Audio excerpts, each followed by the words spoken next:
This is about to be long as fuck, bro. It really does help. I do often, and I'm not afraid to do it. Well, yeah, same here. So yeah, if you feel like you're a pussy for crying, don't, bro. You should feel like a pussy whenever you eat hot food. Now that is the only time you should feel like a bitch. Of the Rings trilogy was written by the author J.R.R. Tolkien. It is one of the best-selling books of all time, selling over 150 million copies. If you want to read the entire trilogy, then it's around 1,000 pages. And considering that it's one of, if not the best written So sorry, I have to turn this up.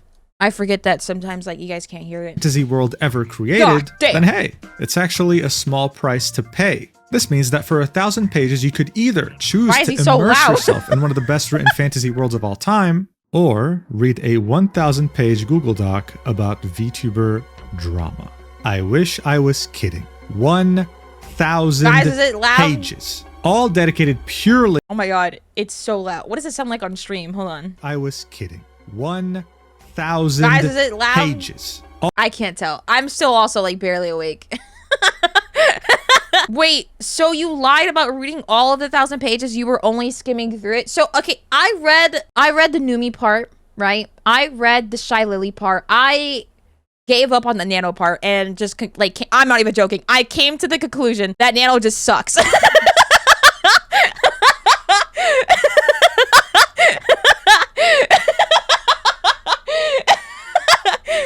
I read all of the Shy Lily. I read all of the Cinder. I read all of the Numi, and I didn't read any of like the rest of the shit. You know what I mean? Oh, I also read the one with that one ASM artist. I don't know their name. The one that was standing on business. I still don't know her name, but I fuck with her because that, yo, the way that she was responding back to Cinder, I was like, ooh, ooh! I was like, yo, she ain't taking no shit. Oh my goodness.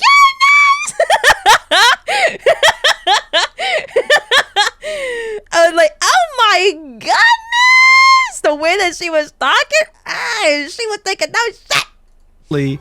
To VTuber drama. How do you even get here? What even got us to this point? Well, you know, it's only one of the biggest incidents in VTubing history. You see, Sinder was one of the biggest and most successful independent English-speaking VTubers in the world. Now look, some people will argue with me. She didn't have tens of thousands of concurrent viewers and she didn't have 1 million followers, but her community was so ridiculously loyal and held so much influence that she truly was starting to reach lengths that only other legendary VTubers had attained. For example, in the first 4 months of 2024, she had made over $65,000 just in bit donations on Twitch. This ranked her as the 5th most donated to Twitch streamer on the platform, right behind other streamers like Queso. I wanted to say this too before we jump into this. Regarding back to the Cutie Cinderella react, I read all of the comments. Fuck you guys, my opinion's better. No, I'm joking. I read all of the comments and low key, I see everyone's view. I totally understand why everyone was like siding with Cutie. I think at the same time, maybe I was just like no, I am a harsh woman. I will be honest. I'm very like harsh with my words and I'm so sorry if people got offended by it. And I'm so sorry that I keep calling people bitches and stuff. That's just genuinely how I talk. So I'm sorry. I'm sorry, Cutie. I'm so sorry if I called you a bitch. You're not actually a bitch. That's just how I talk. Yeah, you're getting the season that says no. I agree with 100%. I agree with how everyone was seeing it because there was a lot of people being like, "Yeah, this is a conversation that you shouldn't have on stream." Honestly, I will say I'm just gonna dumb this down real quick so that I could like move on from it. You know what I mean? Because I will say the guilt has been gnawing at me. She's 100%. How do you say? I see her point of view, but at the same time, I'm still stuck on like the stance of, you know, when someone's always like that, that's just how they are. You're very hypocritical for saying that it's a lot, you know what I mean? It's a lot. I'm trying to like bunch all of my shit together so that I can make it make sense. I will say it's fucked up that she kind of like cornered her friends into the call, you know what I mean? Because now they probably have like a very thin friendship. I don't know. Maybe that's a parasocial me. But I will say it's very fucked up that she just kind of put that out there while in a collab. And I will say too, I hope that one day Cutie has a backbone and has a spine.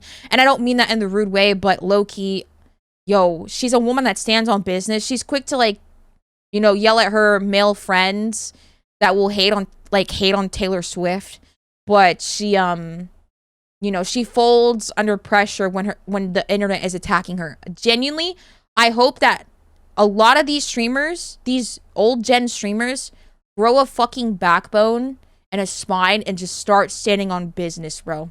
That's all I say. That was like my annoyance, like with the entire thing, because she just kept apologizing and apologizing and then backtracking and apologizing afterwards. And I was like, dude, I was like, oh my God. It's gotten to the point where it's like, I honestly, I pity them in a sense of this is the community that they have. You know what I mean? So, you know, my apologies to anyone that got really offended of how I was talking. You know what I mean? My apologies. I read all the comments. Everyone has like everyone's opinions. I was like, you know what? They're right. You know, I was like, you know what? They're so right. But at the same time, I think I've grown to the point where I can't give people chances to change. You know what I mean? And I think that's just like my own experiences. So, you know, and it's really cool of other people being like, I could see what she's talking about, trying to give people chances by being kind and being respectful. At the same time, I can't do it. I think it's just, I'm just tired of that shit. You know what I mean? I'm focused on me and me only. So it's like, if you say something, mean it kind of attitude. Yeah. I guess it's just like, it's like my issue with Valkyrie too. I'm about to like, you know, oh my God. I'm like literally throwing shade on so many fucking creators. It's my issue like with Valkyrie too. She's quick to like be very high and mighty on what she says and then goes live the next day and then apologizes for what she said because her audience dogged them. And I think it's low-key like crazy. You know what I mean? I think that audience, I don't know what that like audience is called, but I would low-key kill myself if I had that kind of audience. Very vulgar, I'm so sorry, but that's just, I guess that just happens when you're a business, you know what I mean? I guess that's what happens when you build your branding that way. It's just business, bro. I don't know what else to say. Someone called Ray the female Hassan to her the other day. Oh! That's fucked! No! Yeah, I get it. Me personally, if you have something to say it to my face attitude. That's crazy. That's fucking crazy that they called her that.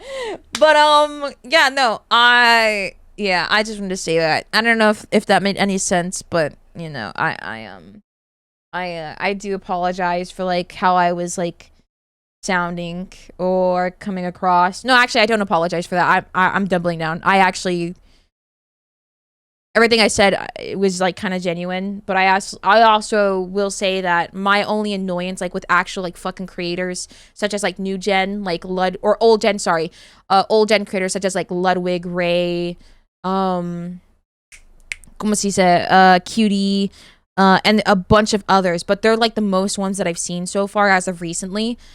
No one stands all business anymore. No, I get that. As someone who is new to this chat, I agree with you what you say. Nah, no one does. I feel like nobody should. You know what I mean? After giving an opinion, just end the phrase with, but what the fuck do I know? So you maintain the nonchalant aura. Nah, dude. And Jinxie. She was the donated to Twitch streamer on the platform, right behind other streamers like Queso and Jinxie. She was the top VTuber on that list. In January 2025, she became a partial owner of the company Gamersubs. This is an extremely big deal, and it's only been achieved by one other VTuber, which was Shy Lily. I mean, she even had an article written about her back in 2023 with the title, "Sinder banked on VTubing success and the investment is paying off." She'd only been a VTuber for a few years, but she was already reaching lengths no one could have ever dreamed of. In other words, the sky was the limit. And one of the reasons for that incredible success was, of course, her design and the art style associated with it. The artist behind that model would be none other than Nanolis, otherwise referred to as Nana. She'd be Cinder's artist from the very beginning and would work on every single model of hers. Both of them benefited greatly from their working relationship. On April 18th, 2025, Nano would post the most recent model she had made for Sinder. It would of course receive a lot of attention, and you'd even see Sinder commenting, "Thank you for another amazing model, Nano." She'd make that comment on April 19th, 2025, and barely 7 days later, with no prior warning and completely out of the blue, Nano would make this tweet saying, "Hello, I'm here to share something that has affected me personally and hurt others. This was very hard for me, but I feel it is necessary. Please do not send hate to anyone on my behalf. This is all I want." No.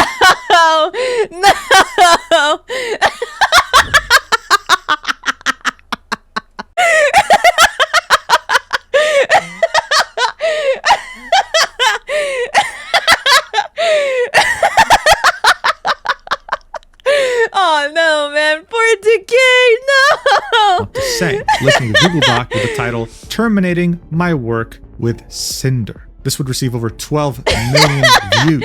In the document itself, we could see DMs between Nano and Redacted for the most part. The reason why this was a big deal is because Redacted... Wait, Mujin's video is 5 hours long. Actually, it's 6 hours.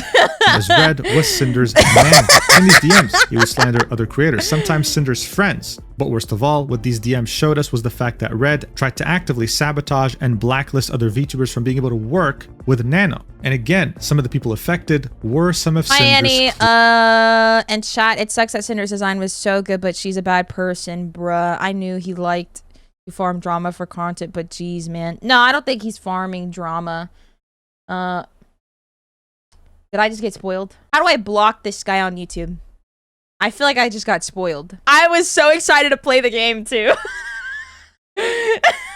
Closest friends. After this document would be posted, every top VTuber in the industry would leave a comment in support. And just as people were attempting to wrap their head around this, barely 6 minutes later, Bao the Whale, one of the pioneers of independent English VTubing, and someone who is practically friends with everyone in this space, would also make a tweet saying, "I was very hurt by someone I thought was a friend," referring to Sinder and linking her own Google Doc. And worst of all, we'd see that due to conversations between Red and Nano, can I say this real quick? Okay.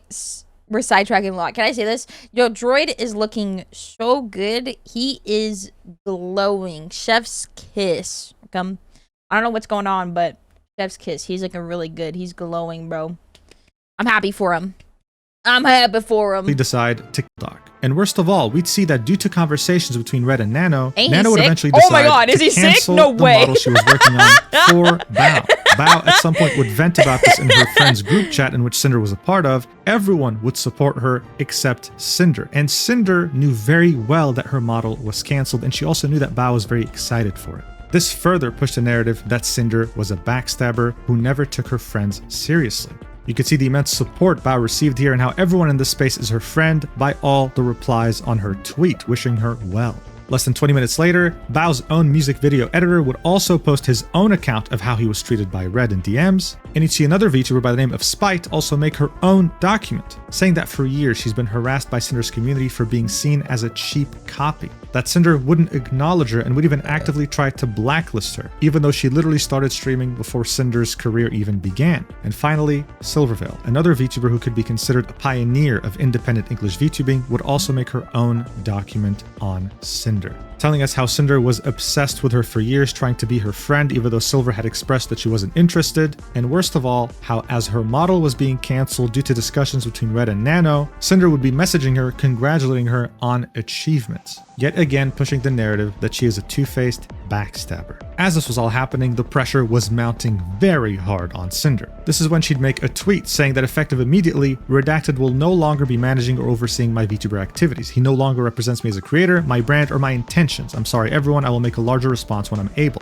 Now look, most of these DMs did have Red, but Nano would specify in her document that based on working with Red and Sinder over the years, are we still on sure this? that they speak for each other and that there's no lock in, bro. This is a new video. No reason to believe that Red was acting without Cinder's consent and knowledge. Regardless though, people thought that this was a step in the right direction until Vampeaches, another VTuber, would reveal that 4 years ago, Sinder had referred to Red as her boyfriend. This was not revealed by anyone else writing these documents, even though they fully knew this. But for the broader VTuber community, this was the first time they were hearing about it. It backfired on Sinder tremendously. And what made it so much worse is that this post got community noted. saying that Red acted with Cinder's knowledge and consent, both of which directly engaged in libel towards other creators. And as people thought this couldn't get worse, as they were still grappling with the fact that Red is Cinder's boyfriend and this was revealed for the first time, some dude Rain randomly comes in, posts a Google document, and reveals to us that Cinder had cheated with him. Is calling your husband boyfriend kind of scummy though? Yeah, I think it is. I think it is. I don't know. Maybe that's just me.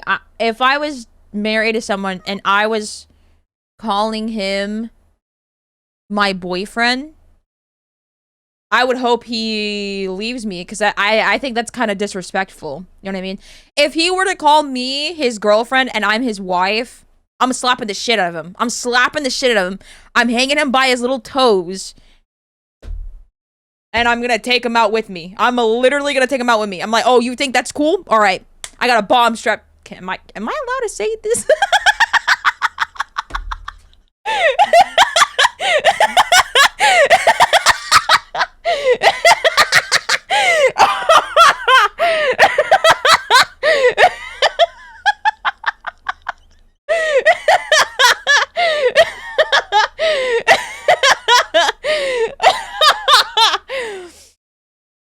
Say this. Shame it's in game.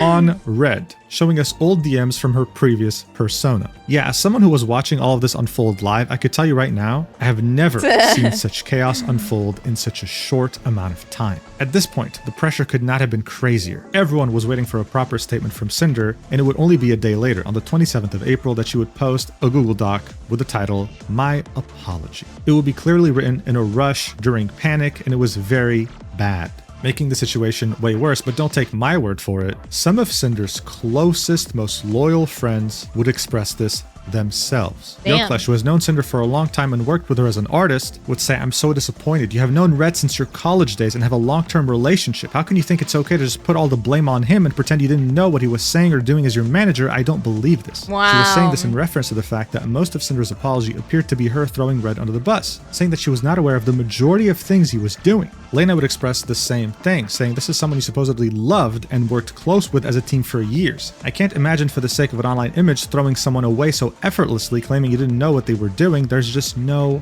way. You had everything. You had a massively supportive community, a group of girls who stuck by you. You're a partial owner of a company. People would die to be where you're at, and you actively sabotage the people closest to you as well as creators that had nothing to do with you. And of course, one can't mention the replies on this post without mentioning Shy Lilies, garnering over 8 million views and over 150,000 likes. Yo, she came in with a fucking steel chair, highlighting the same points we saw with Yoklesh and Lena, while also calling for her accountability. Look, it was safe to say that after this apology, it was over. People would go as far as burning their own Cinder merch and would of course start making memes of the entire situation.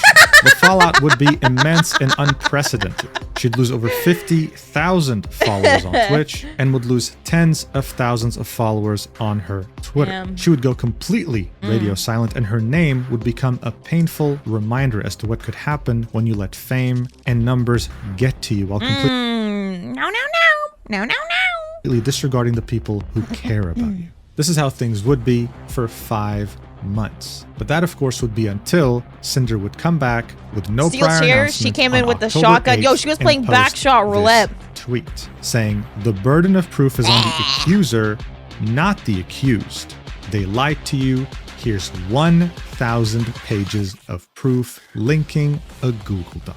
And yes, just like I said, unfortunately, it's real. It's actually 1,000 pages. 99.99% of people did not bother reading the whole thing. And honestly, I don't blame them. There are many people who sought to understand what the hell's in this document through summaries, TLDRs, and honestly, nothing can truly tell you unless you go through it yourself. Oh my God. You have to see the small details. Holy shit. Wait, is that Nooks? Oh my God. 1,000 pages and you missed the whole point? They hate you because you were a two-faced, shitty, backstabbing friend. Oh my God. Wait, is this like an actual tweet? Wait.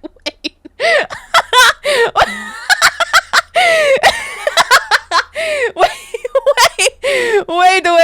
Is this like an actual tweet? Hold on.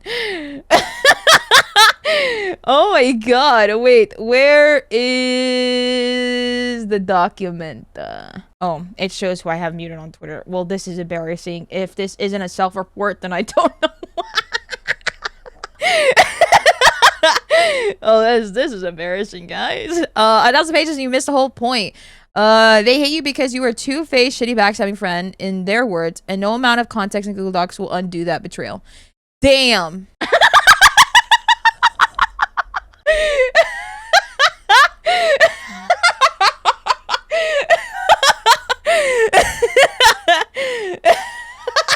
I don't watch much of his content, bro, but that's so funny. That's so funny. Because I always, like, see people, like, jumping him and shit on Twitter.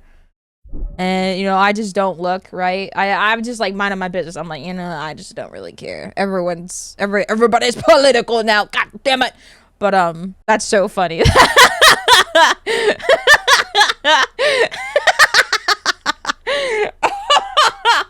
That's quite hilarious, bro. I'm not gonna lie. The wording used, the way things were written, presented, and seeing that I've already made a video on what happened back in April of 2025, I figured that it's my responsibility to make a video about this response. Purely because I hate myself, but also because no one else would.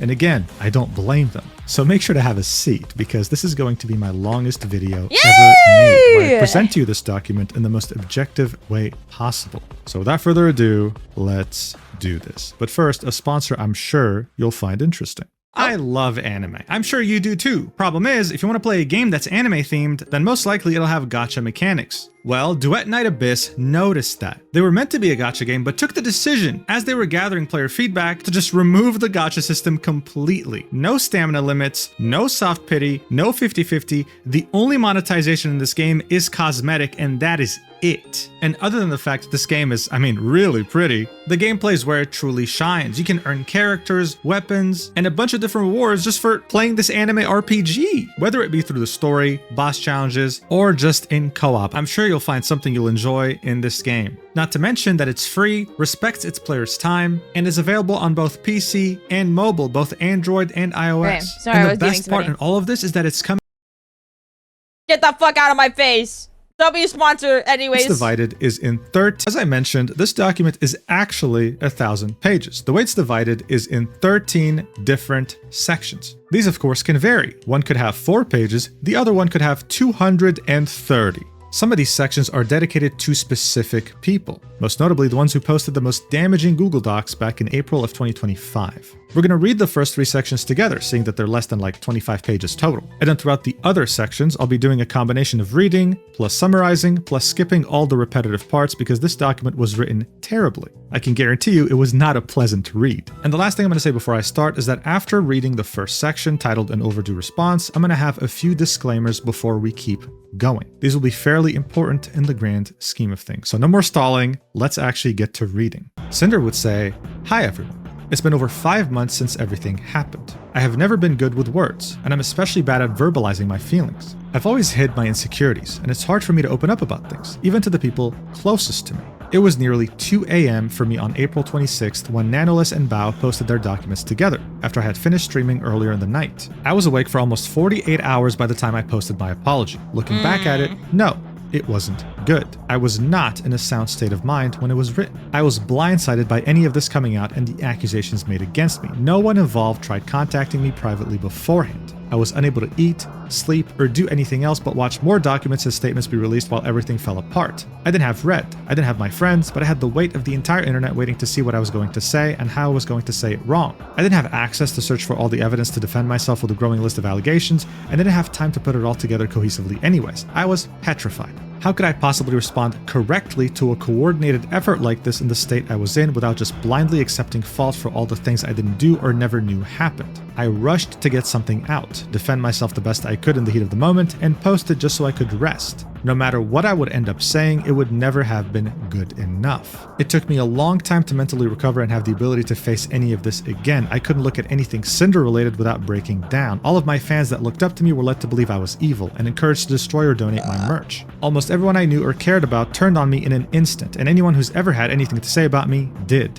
I had only one of my close friends message me after everything was out there. I received rape, docs, and death threats over these accusations, so I stepped away from the internet. I reconnected with Red, and we worked things out between ourselves. Okay. When we were both ready to, he helped me with Bro, what the fuck? Okay.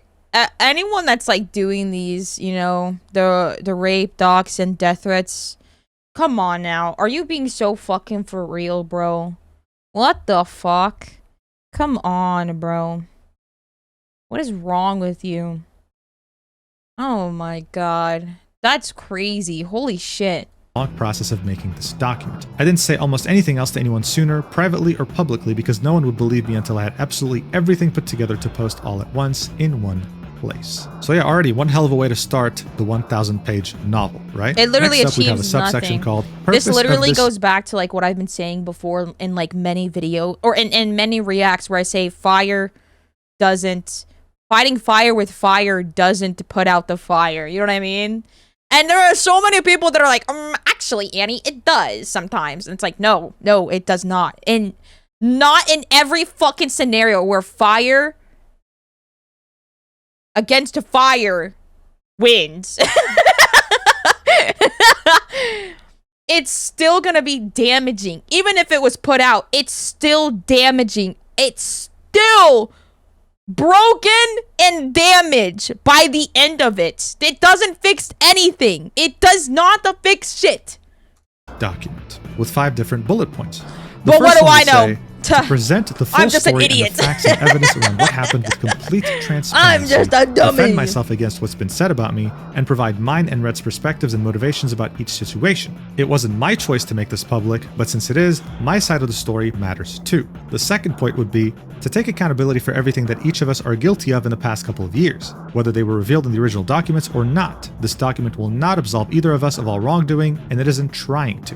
Point 3 would say, dispel rumors, misconceptions, and theories about me, show how and why things actually occurred, and point out and refute discrepancies and lies in the claims or statements made against me. We've done things wrong, but the amount and degree of them has been incredibly exaggerated or completely made up. You backed Point out on 4 your would opinion, you say, didn't even- this document contains didn't know you were so speculation. spineless. Baseless accusations were made against me without evidence, so I've kept I have the right to speculation do labeled so. as such in this document. Most of it is supported by circumstantial evidence, but it should not be treated as solid fact. So yeah, just so you know, since I actually read the document, most of this speculation would be in the 8th section of the document, titled The Breakdown. There would also be some in Silvervale's section. Objectively speaking, when you say speculation with someone who has such a loyal audience like Sinder, the one thing that comes to mind is how dangerous that is. But anyway, we'll get to that later. The 5th point would say, this document is not to fuel harassment or spread hate towards anyone involved. I am doing what's listed above and posting this document in the same public setting the original documents were. If you have harassed anyone involved in my defense, you are not my supporter. Your actions are reprehensible, and I've never advocated for anyone to do this for any reason. I'm sorry to anyone who's been affected by any actions of rogue community members against my principles. So these 5 reasons outline her purpose, and she does make it a point at the end to tell her community members, do not harass anyone, and if you did, you're not a part of my community. That's always an important thing to add when you're a content creator with the community. Cinder then says, I have been made out to be a two-faced, greedy, jealous, psychopathic narcissist who's maliciously used, stalked, sabotaged, and betrayed those closest to me and anyone around me for my own gain for years, manipulating my way to the top like some kind of evil mastermind. You were lied to.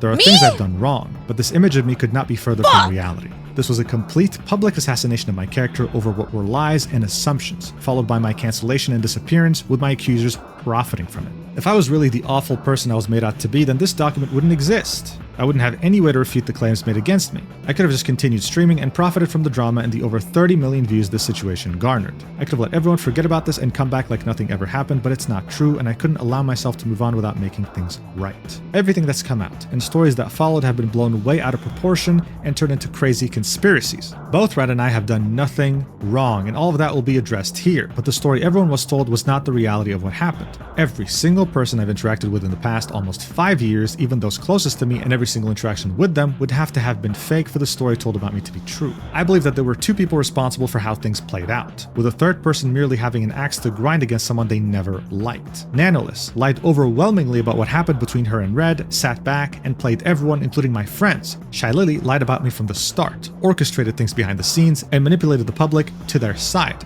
Silvervale took the opportunity to lie all about our interactions together, making things even worse for me. They had the most to gain from my cancellation, including their own satisfaction. None of them could take accountability for their own actions and pushed it all onto me instead. The only 2 people that could disprove their lies were just made into lying manipulators and wiped off the internet. She's of course referring to herself and Red. Aside from the labeled speculation, everything presented in this document is true to the best of mine and Red's knowledge. I have nothing to hide, and there isn't a reason to hide anything anymore. The bulk of what's shown here was over the past 2+ years. Keep in mind that no matter who you are, opinions, thoughts, and feelings can change a lot over such a long period of time, for better or worse. I went back and forth on a lot of things to put in here, asking myself if I should just leave them out for the people I still care for, or keep them in for my own sake. No matter what evidence is included in this document, it wouldn't be surprising if it's claimed that even with all of the evidence, all of this is just me trying to lie, manipulate, and gaslight my way out of what happened, and that no one should possibly believe me again. To show that I stand by everything written 25 gifted, and I'll force Decay to watch it with me right now. Here, and that I'm sorry for the things I've done wrong, I made a very hard decision. I'm giving up my part ownership position of Gamer Subs. I've worked so hard for them since December of 2022, and earning this position was one of the biggest accomplishments of my life. I am honored they chose to give me the opportunity, and I've been immensely proud to have the title. As sad as I am to do this, I feel the need to protect the company I love, the people that work there, and everyone associated over my own interests. Gamer Subs suffered a lot of damage when all the accusations were made about me, and that fell on my shoulders. This is my responsibility as part owner, and I don't want any more harm or negativity to come to them by having this position. I didn't have to do this, and I wasn't asked, forced, or coerced into making this decision. There are things more important to me than business. I notified them of my decision in June, and it will take effect at the same time this is published.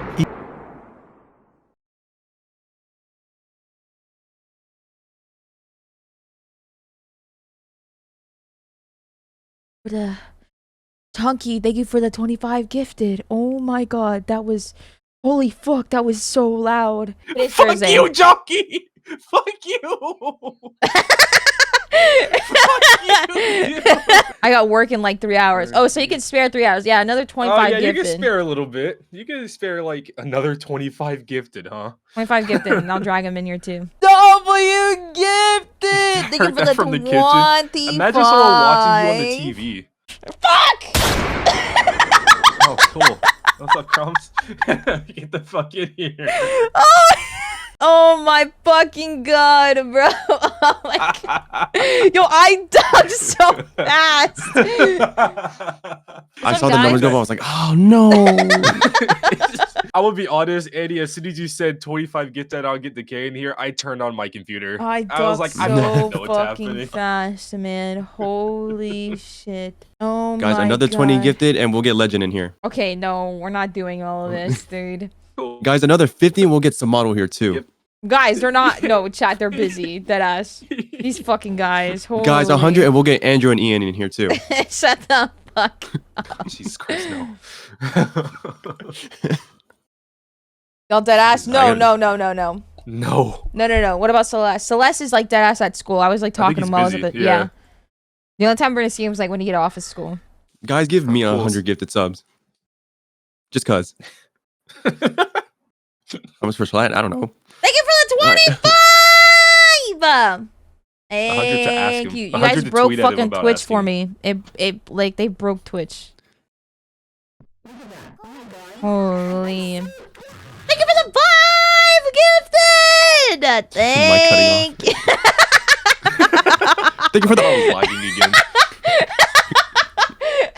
Thank you for the 5 gifted! Wait, am I like... Okay, no. I posted that reply and Pheromone just replied you. saying 07 Godspeed. Thank you guys.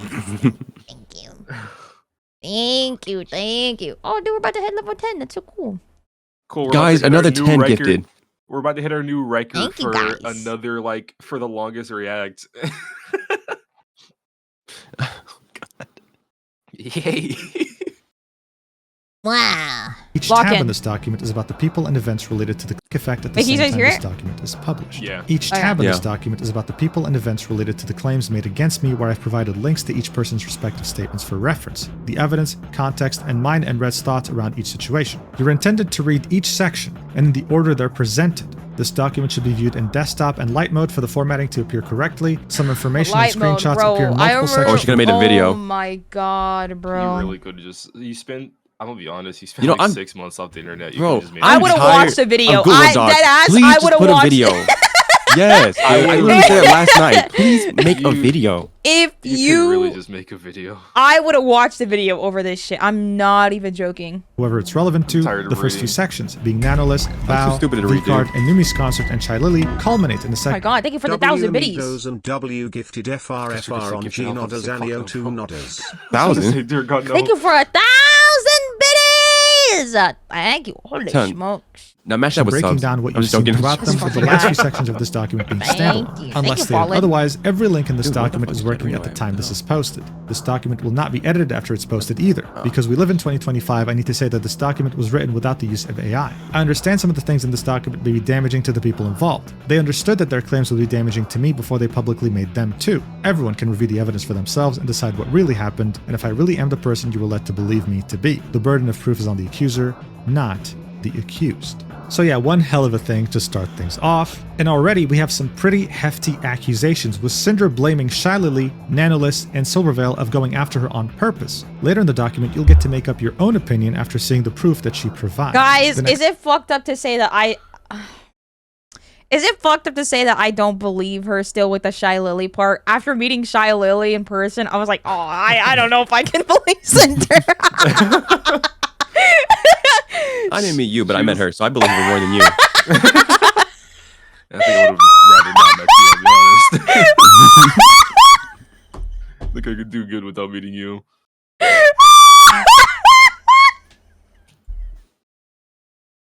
I think I heard my cousin, so we can't hear her. Yeah, fucking. I can hear the laugh though. I Yeah. can hear the attempt. Yeah. Fucking voice impression, or voice impression is like insane. Can you get a pause counter? You're not getting that from me. Oh my god. Guys, 100 gifted, and Decay will do a pause counter. What? Fallen, thank you for the gift. 100 It's a bitch. 100 gifted and you'll do a pause counter. Thank you. Oh my god. I met her in person, so I believe her. In person. I didn't meet you in person, so I don't believe her more. because I was in Lily's chat after all this happened, and she genuinely was mad at Cinder. Guys, I met Cinder, but I don't believe her still. Oh my fucking god, that's so I don't hilarious. I don't believe her because I gifted 100 to Shy Lily instead of Cinder. So you know, I'm just saying. My By the way, money this is a talks. classic manipulator tactic. Overwhelm the other side with a flood of information that makes it hard to grasp it all and silence any opposition. opposition. I don't know, bro. I read it all, and low key, I was like, by the end of it, I came up with 3 conclusions. Oh, I didn't read it all, but I read everything that I could that was like really important. And I came up with 3 Majority. conclusions. 1, low key wanted to kill myself. 2, don't know how I had time to read it all. Did you start reading it at the gym? I was reading it at the gym. Yeah, that's how bad it was. And number 3, genuinely the only thing that I could like truly think of, Nano sucks, and so does Cinder and Red still. They still just suck. It didn't prove anything, in my opinion. You know what I mean? And a lot of people were on my dick about it too, being like, oh, you're just hopping on Silver's. Like, you're just biased because you're Silver's fan, blah, blah, blah. You're being biased. I've never watched Silver in like the day in my life. You know what I mean? But that lady, before I was gonna say bitch, but that woman was stalking the fuck out of Silver. What the fuck are you talking about? You know what I mean? And it was like getting to a point of harassment. I'll be honest. Yeah. So it's like, I didn't watch Silver until all of this stuff was unfolding, and I was like, yo, Loki, I fuck with Silver. You know what I mean? Like, that's so fucked up. I would hate to have a woman stalk me too. What the fuck? Yeah, guys. It sounds nice, guys. It sounds nice, guys. It sounds nice, but trust me, you don't want that. Trust me, you don't want Sounds that. nice. Yo, That keep that sounds only like- for the that role sounds like plays, it's from- bro. That sounds like from personal experience. It sounds like this. I heard the voice shaking when you said that. I had to Zemo change is my name. perfect for Annie, especially change after my all those full legal Twitter name. DMs. And I'll do it again, bro.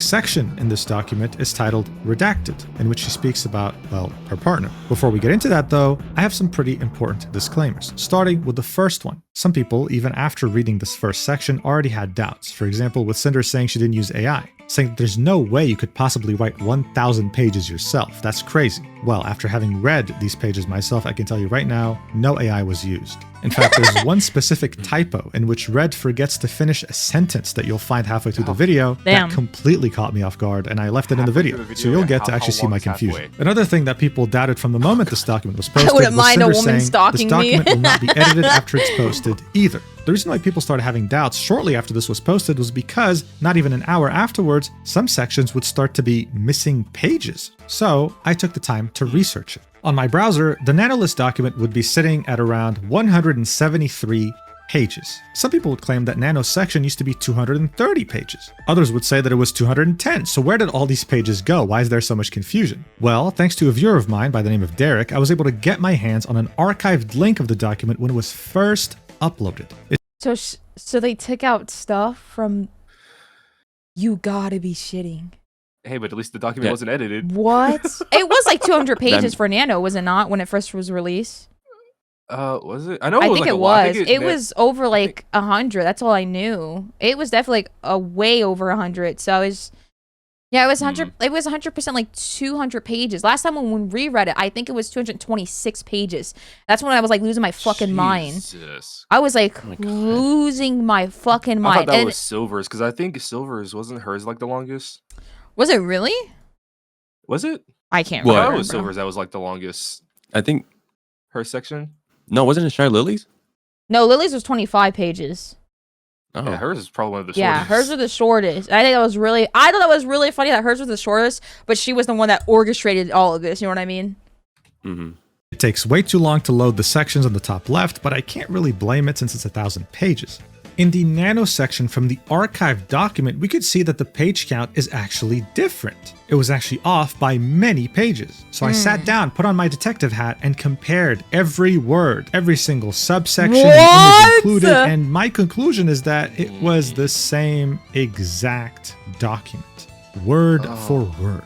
I tried to do this with other sections too. Nothing had changed. So what gives? Well, it seems like it has to do with both your aspect ratio on your monitor and your resolution. At a 16:9 aspect ratio on a 4K resolution, this document of Nano's is 184 pages. If I were to make my browser go from horizontal to vertical, the page count all of a sudden becomes 116. Yeah, it's that stupid. So this simply means that the page count's different what would've been on the better?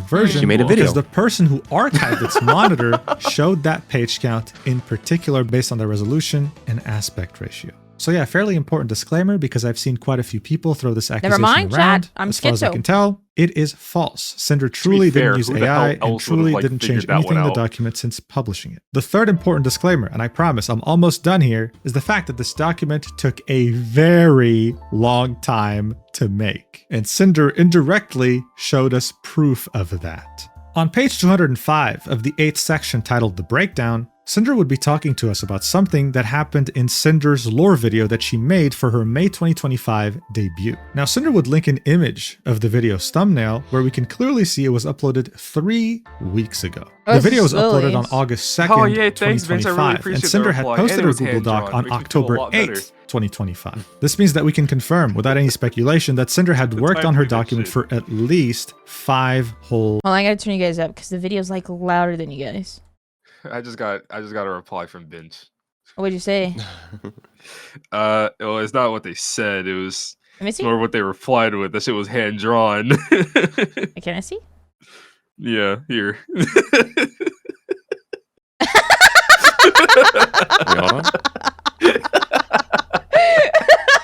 I just saw the notification pop on my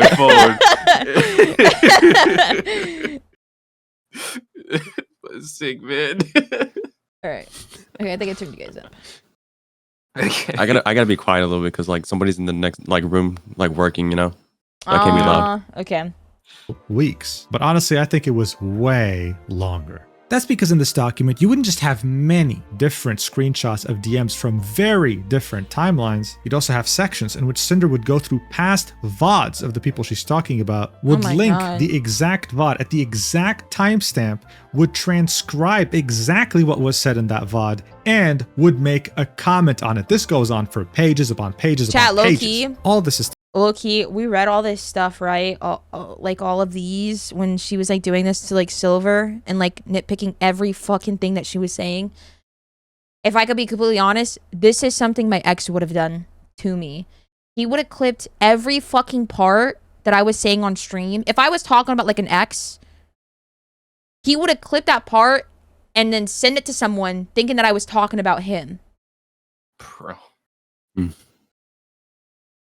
Just letting you know. So. And would make a comment on it. This goes on for pages upon pages upon pages. Nothing. What you say? No, I was talking to myself. Sorry. What do you say, DK? I don't even fucking know.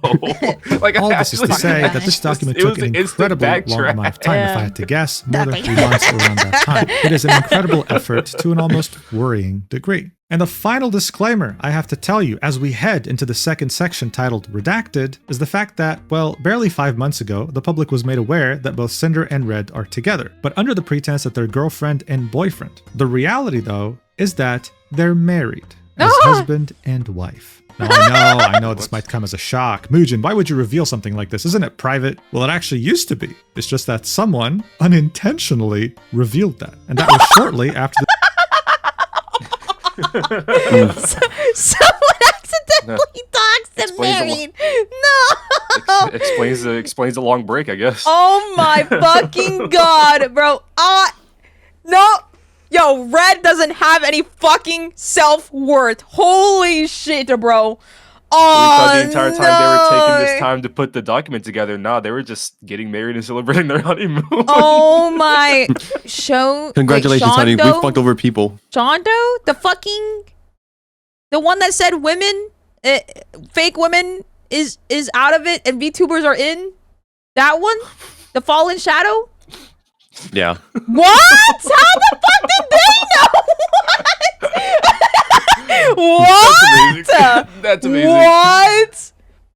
this document came out. Around a week after posting her document. The one that said my womb is eternal? There's no fucking way. There's no fucking Sinder would way. say, "Hi Pyropups, I'll be streaming tomorrow at 4 p.m. EST. I hope to see you there." There will be over 1,400 replies. Some of them very supportive, some of them not so much. Now, one of the people leaving a very supportive comment is none other than I was not paying attention to very that. well-known English VTuber. In her reply, she'd say, "Sinder, I think everyone deserves a second chance, and everyone deserves the opportunity to learn from their mistakes and grow. I hope that your time away has helped you. I really hope that you found a better state of mind, both for your sake and your husband's." Oh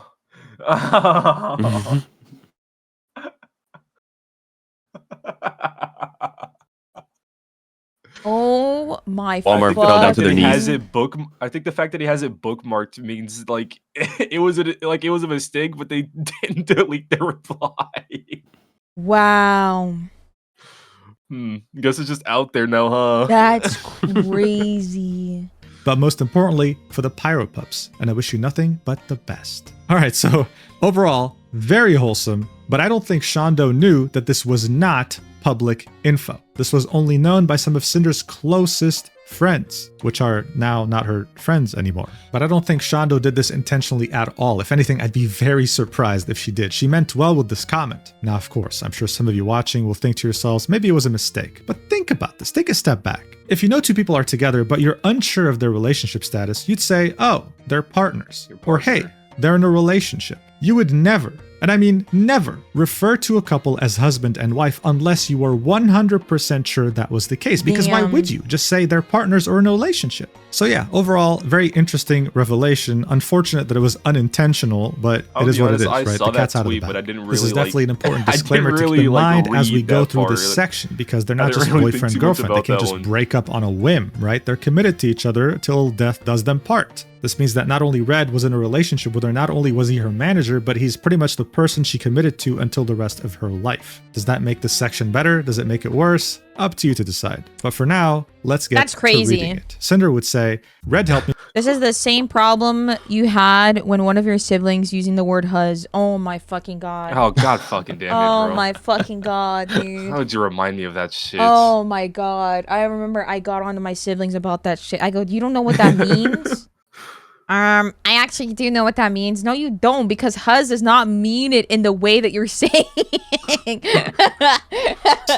I know what these terms For mean, now, okay? You let's don't get know. to reading it. Cinder would say, Red helped me put this I'm entire educated on document the together. internet. We want to be upfront and honest that this was a I had two-person to find out through a effort. His fucking own TikTok, commentary is bro. present throughout it and is labeled as his and highlighted in blue. Red would then chime in and say, hello, I'm Red. I'm Cinder's longtime partner and have worked alongside her since she started this career. I helped her put this document together to set the record straight. Over the past few months, I've had to come to terms with being the reason why Cinder's image, her relationships, and her career were all ruined. I hurt people who were our friends, I effed up, and she had Guys, to don't answer blame to my the wife, world it for was it me. by herself. My actions ruined everything for her, and I'm taking responsibility and helping her pick up the pieces. I didn't want to put out something sooner. Without her, that could have made things worse. See, like this sentence right here, if ChatGPT wrote this, at least it would have added a comma, right? But as you can see, this is written by a person. He then ends this by saying, I ask that you don't hold what I did against her. Cinder would then take us on the subsection titled Red and I. She would start this off by saying, Red and I are still together. Obviously, since otherwise it would have been a divorce. Imagine. We had a falling out and spent time apart after the documents dropped on April 26th. But he was still here for me when I was ready to talk to him again. We were able to work things out between us and forgive each other for what happened. I wasn't planning to say anything about this again publicly, but I felt I needed Marriage to. counseling. Years ago, I cheated on Red online for my own selfish reasons, and the things I said about him were You out of cheater. my own frustrations and past experiences. Yeah, that's because in Rain's document, the person she cheated on Red with, there wouldn't just be adult conversation, she'd also be talking crap behind Red's back. Yeah. She says, I made things sound much worse. I don't know, man. Red has no... I low-key pity him in a sense of, yikes, dude. You know what I mean? Like, He has no shame. it's not that... Yeah, that too. And it's also like, No damn, sense bro. of worth. Yeah. Yeah, genuinely. It's like, damn, dude. They Shit, were at I the guess time and mischaracterized the someone's person racking he in the is. money. Right. Bro, as well she's quick to guess. cheat on you and then quick to throw you under the bus. And you're He's still like, yes. you're still, maybe he's like into that. I don't fucking know, bro. He's like, yes, my chance to be a household husband. I'm not here to king shame. Marry but this maybe it's woman. I anything, don't pity know. him. He's a bad person too. Yeah. I mean, no, 100%. He's a bad person too as well. But like, it's also like, damn, bro. Like, do you when are you gonna look at yourself in feel the bad to mirror? an extent, yeah. you know? It's like, when are you gonna like grow some?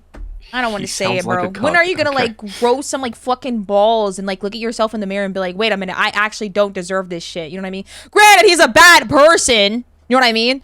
It's like, fuck, bro. When is it like gonna fucking hit you? Sorry, I'm sounding like my dad. Holy shit, I'm so sorry. Already knew that this happened way before it was Marriage made counseling public in really April, helped, and no one alright? else was ever told about it before then either. We addressed both of our problems in our relationship and moved past it a long time ago. It had nothing to do with my career or current events, and isn't relevant to Coming talk to about bed, further. honey? We Yes, disagree, dear. we get Yes, mad at dear. each God, other, think we about that argue, one but our fucking relationship image. isn't God toxic damn or it. abusive in any way. I would appreciate it if the speculation around it would stop. Red and I have always had some level of communication problems, even Big with Mark. each other. Neither of us are good communicators beyond surface level. It's hard to open up and we get in our own heads about things. We butt heads and disagree with each other sometimes, and even more so working together all day, every day. It's gotten so much better over the years, but it's never been perfect. So the idea that anyone in any relationship would know about and agree with everything their partner feels, says, and does is crazy to me. I'm not the only one who's ever had a significant other keep secrets from them, and neither is Red. Every relationship is different and has its own nuances, dynamics, and problems, functioning in a way that only the two people involved know of and fully understand. No one looking in can say otherwise. Because I cheated on Red, should I assume that everyone's significant other has cheated on them in the past? Should I assume that all my friends' relationships are the same as mine? No.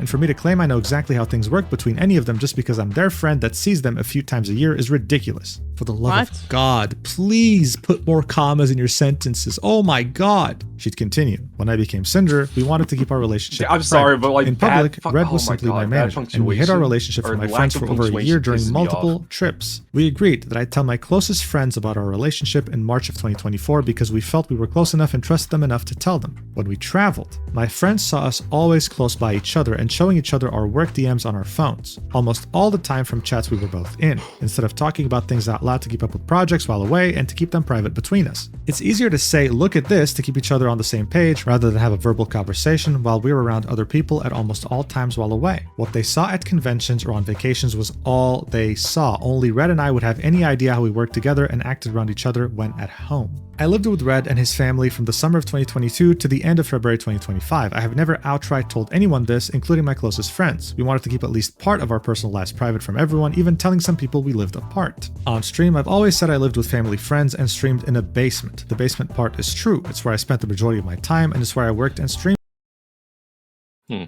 That's interesting. Someone said sexting in public.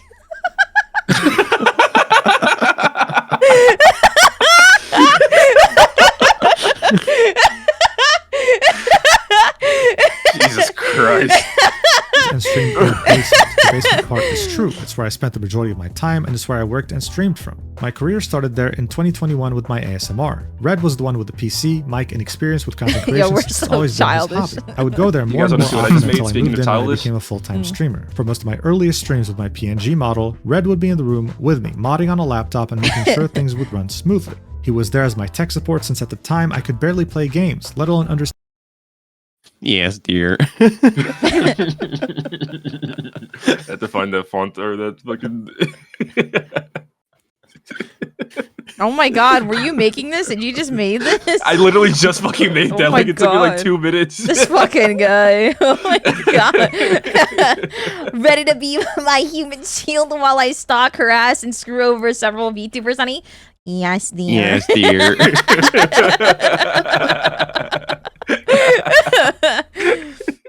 Oh my god. I still have the fucking document or the file open. We built my own PC and stopped needing him by my side by the time I I could hear debuted the my first typing, model too. I in was like, June wow, he must be 2022. working He on moved his PC something. into his own Yeah. room and has worked from there since. Starting sometime last year, my streams kept disconnecting and we couldn't figure out why. This was going on for months and no matter what we did, it kept happening. We thought there could be something wrong with the internet there that we couldn't fix, so as a last resort, my parents and I made space for me to move back in with them with my entire stream setup in February. We were able to fix the problem, but it ended up having nothing to do with the internet at all. I've been working and living here since, separate from Red. The reason why I'm revealing all of this now is because we could have easily Oh gone my through each other's God. DMs whenever we I want. just got a reply on Twitter. It said, yeah, nobody's watching that. Mujin needs to move on.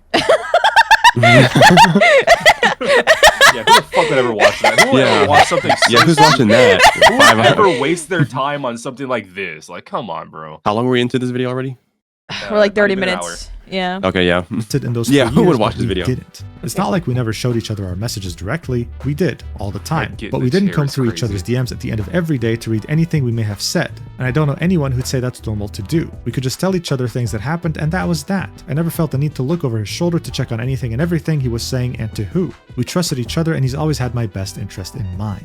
The next subsection would be titled Working Together, and from the first paragraph, many people would say how they'd lose hope in this document and would stop reading. That's because Sinder would say, I'm choosing to have Red continue working with me. He will be doing most of what he did for me before, but will not be doing any work-related communication for me in any channels I'm not also a part of. I now have access to his Discord account to check on things myself if I need to. It's clear to me that he learned his own lesson from what happened. He made mistakes, and I forgave him. I wouldn't be where I am without him, and he's just as much a part of Sinder as I am. He wasn't just a manager that handled some messages, and he had a part in a lot of the things I did. He's always been the main creative mind behind my debuts and other releases too. Even with how involved he was, Red is still his own person, with his own ideas, his own opinions, his own feelings towards people, his own goals, and his own ambitions, working under the same brand as me. He's always been the business sensible one out of us, and the work side of things was always his focus. We worked together on almost everything, but we didn't agree on everything. There have been many business or creative decisions we'd argue back and forth about, sometimes taking days to reach a compromise. Red didn't always consult with me before making his own choices in his messages with our partners. A lot of the time I agreed with what he did or said and it was fine, but sometimes I didn't, and we either compromised or I had him walk back what he said. Red didn't tell me about every single interaction he had with people we worked with, and I didn't expect him to. I trusted him. There was never a reason for him not to tell me something important. That was until we disagreed about one of my friends, Bao. At the start of this year, we moved a lot of our work-related conversations with various artists into a project service so everything could be organized into one place. I could be included in discussions and decision-making where I needed to be, and would be able to see everything being said without having to rely on Red to relay every detail of the things he was handling. This was for our organization, convenience, and so I could interact with every person working with me directly. However, this didn't mean Red didn't still use his DMs to do business or talk to people we were working with. Besides the allegations allegations in Nano's document, no one else we've worked with has ever complained about Red, and we've both worked with dozens of people who I believe would say their experience working with us was nothing but positive. Like I said in my apology, there were things Red didn't tell me about, or hid from me, and did without me knowing in his DMs. They're all shown in this document in the order below. I didn't know about these things beyond what I was told, if I was at all. Those things would be Red's inclusion of Bao and Cotton in his exclusivity deal with Nano in January 2025. Red telling Artist 1 Bao was someone he considered competition while discussing exclusivity on the same day as his deal with Nano, Red's conversation with Nano about Chai Lily in April 2025, Red's conversations with Mod 1 about Silvervale throughout 2024 and into 2025, Red asking Artist 2 about not working with Silvervale in March 2025, and Red's conversation with Artist 1 about Silvervale in April 2025, which Artist 1 told me about days later. The names of Artist 1, Artist 2, and Mod 1 are hidden to protect their privacy since they weren't directly involved in everything that happened in April. They will be reintroduced later in this document. So yeah, this was definitely one of the more controversial parts of this document, the fact that she's still working with Red even after everything that's happened, and it was one of the main pieces of criticism regarding these 1,000 pages, mostly because people stopped reading right then and there, thinking Cinder hadn't changed and this was just another document where she deflects blame. The final subsection in this section would be falling out. Cinder would say, the night the first documents were posted, Red was here with me. I ended my stream and he came over to see me while we worked on a few things together. We were still awake when Nano and Bao posted their documents at almost 2 a.m. EST. I didn't understand what was going on and started panicking. Red tried to explain what happened, but I blew up at him and kicked him out, regrettably refusing his help. We weren't in contact for almost a month after. I had one close friend reach out to me after. Jesus. I don't know, bro. I did us. I don't know, man.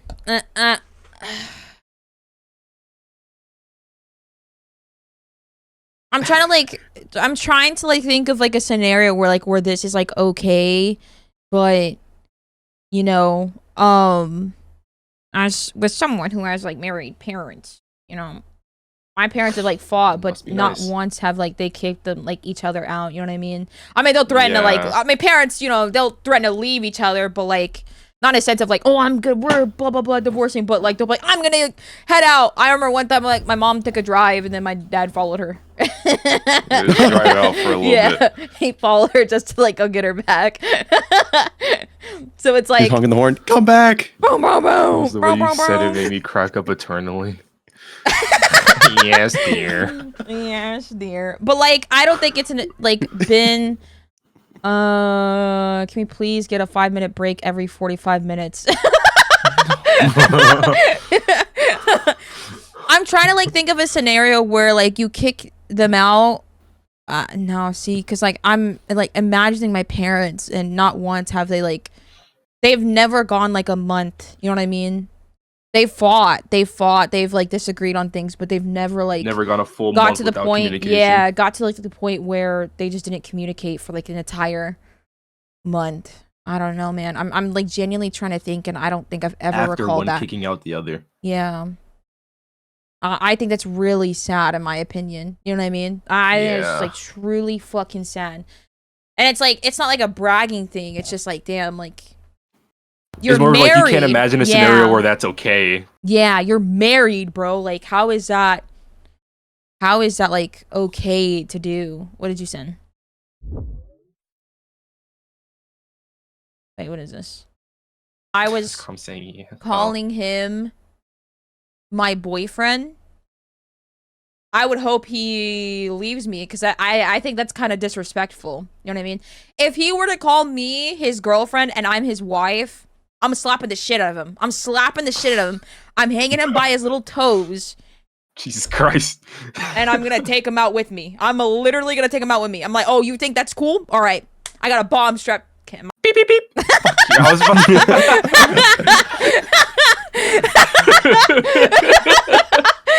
I wasn't even expecting you to say the bomb part. I was immediately like, beep, beep. Yo, that's fucked up that you would think that, okay? It's just my thought process. It's what I would do, all right? It's nothing about you. It's just what I would do.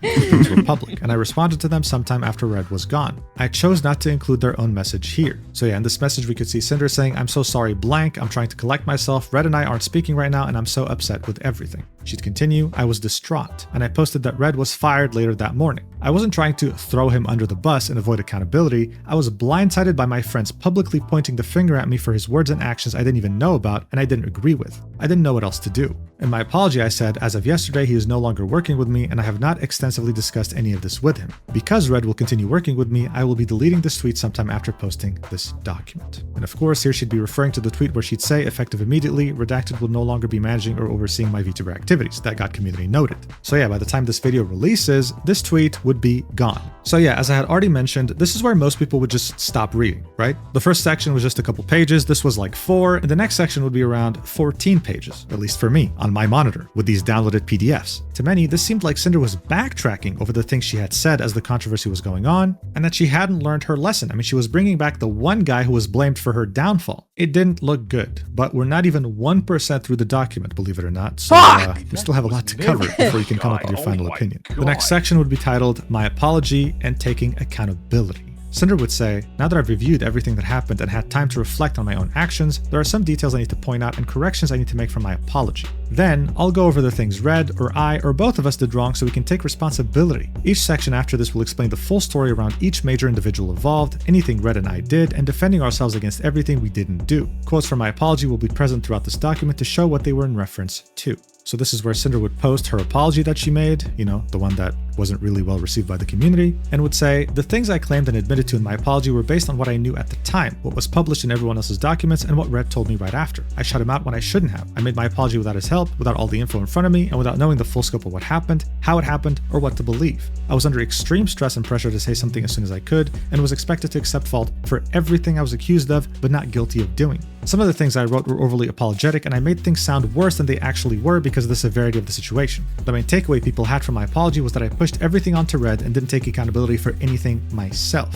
She would then have small different sections with a couple of bullet points each. The first one would be what I blamed Red for in my apology, because he was guilty of doing them. Him telling me how great it would be to work together with Silvervale, and the second point would be him holding a grudge against Bao. So these were the things that Cinder was blaming Red for that he was guilty of. The second section would say what I blamed Red for in my apology when I was also guilty, saying Red was the one with the business-oriented outlook on things from the start. I adopted that same mindset myself from working together as time went on. I wrongly made it sound like I was brainwashed into thinking this way in my apology. The next section would say what Red was guilty of in my apology that I didn't know about until writing it. Red and Nano ever talking about a model for Geary in November 2023. That's another VTuber.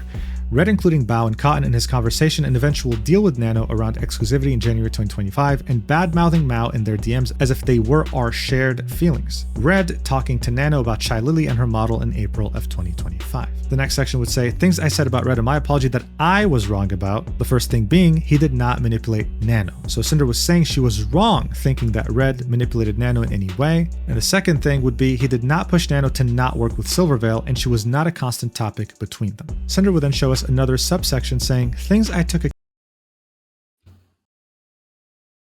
Didn't he talk about her quite often in the DMs though? Pretty frequently. Yeah, what the Silver? fuck? Yeah, he talked about her with yeah, a Nano, lot. right? What the fuck? Like, What is she pretty on? frequently, He did yeah. not push Nano to not work with Silver, and she... I mean, yeah, that part might be true, but, like, she was not a constant topic between them. He brought her up a lot. What the fuck? They both brought her up a lot. Yeah, what? What are they on, bro? Hello? What the fuck? Accountability for in my apology, listing That- are you 15 laying down, bro? different things. The first one being Are you laying down? No, I'm folding my clothes. Forgot I did laundry last night. with Red to talk with Nano about exclusivity, agreeing to specifically name Silvervale in the terms, and knowing a deal involving her was made. The second one being guilt-tripping Nano. The third one being feeling overly attached to Nano and her work. The fourth one being not knowing about what Red had said about Bao to Nano when I should have. The fifth one being not speaking to Bao about Red's feelings towards her and letting it spiral to the point it did. The sixth one being upset and taking it personally when Bao hired my video editor. The seventh one being upset when Sakamore told us he wouldn't be working with us again. The eighth one being confiding in Red about Shalily's behavior towards me. The ninth one being becoming resentful towards Silvervale.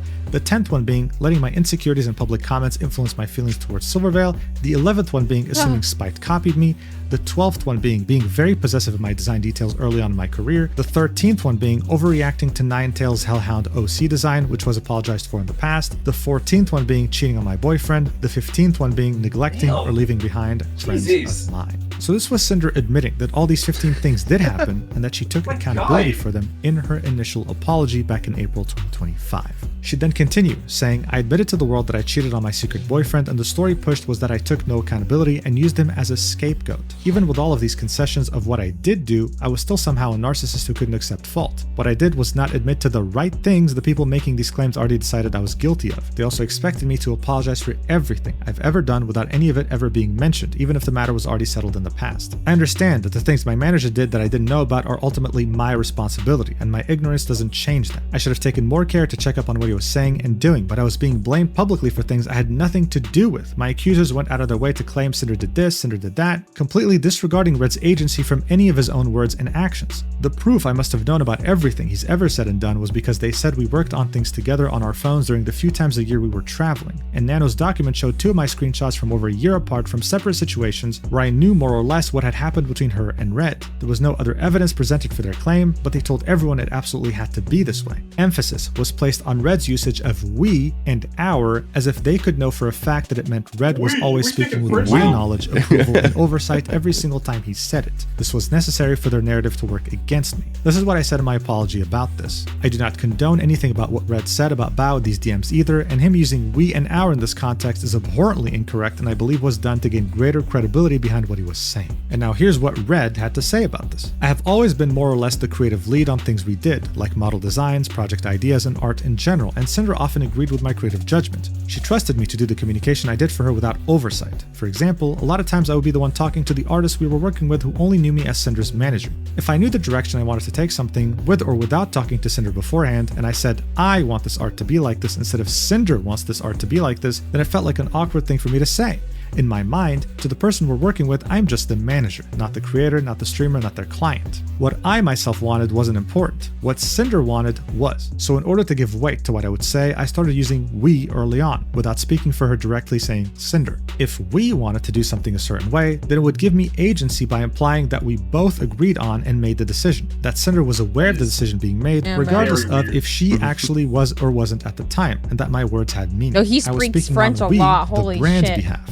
I know, like that is just very weird. He's so fluent in it. Yeah. I didn't start doing this because anyone told me I should. I didn't speak like this all the time or in every single message. It's not like Sinder never knew about what I was saying when saying we. If afterwards she did disagree with me on something, then I'd have to walk back what I said and say that Sinder actually wants it this way, for example. Very often, Sinder was on the same page as me beforehand, or would agree with what I said without her knowledge using we afterwards. In the case of the exclusivity deal with Nano, I used we when talking about Bao, so it would seem like Sinder also backed how I felt. Sinder not only wasn't aware of this, but I knew she didn't agree with me about what I was saying. In our conversation, Nano said herself that she was not really down with working with people who Sinder didn't want her to. So I made sure to tell Nano how we felt, expressing my own feelings to her as if they were both of ours. This will all be shown in God. So, in other words, if someone had bothered to read the rest of this document after Red's section, they would probably be even more shocked that this guy right here was going to work with Sinder again, right? I think all of this could have been avoided if Red didn't just say he was Sinder's manager, but if they made sure to officially announce that he was the creative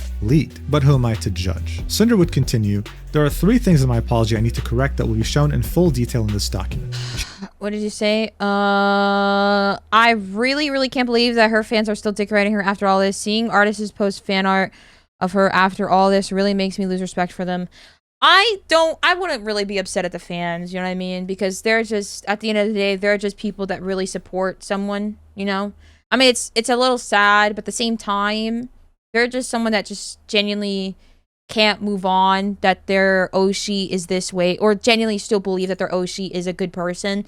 And I think it's kind of a W that they're like that loyal and supportive, but at the same time, you time to bench out for making art of you. That is not my fucking Oshi though. Yo, that was actual hate. Oh, yeah, yo, that was a Samir campaign. That had that to was be hate art. Yo, send that one in the server real quick. Is Bench here? Send that one in the server. Send that, because I remember that one too. Because Bench is like, I drew you with your best friend, and I was low-key so happy to see the fan art. And then when I saw it, my jaw dropped. My mood changed so fast. I go, yo, the funniest part is I got a tail follow and other follows, and then I see the fucking fan art, and my day was so sour. I go, yo, they're gonna unfollow me. They're gonna hate me forever.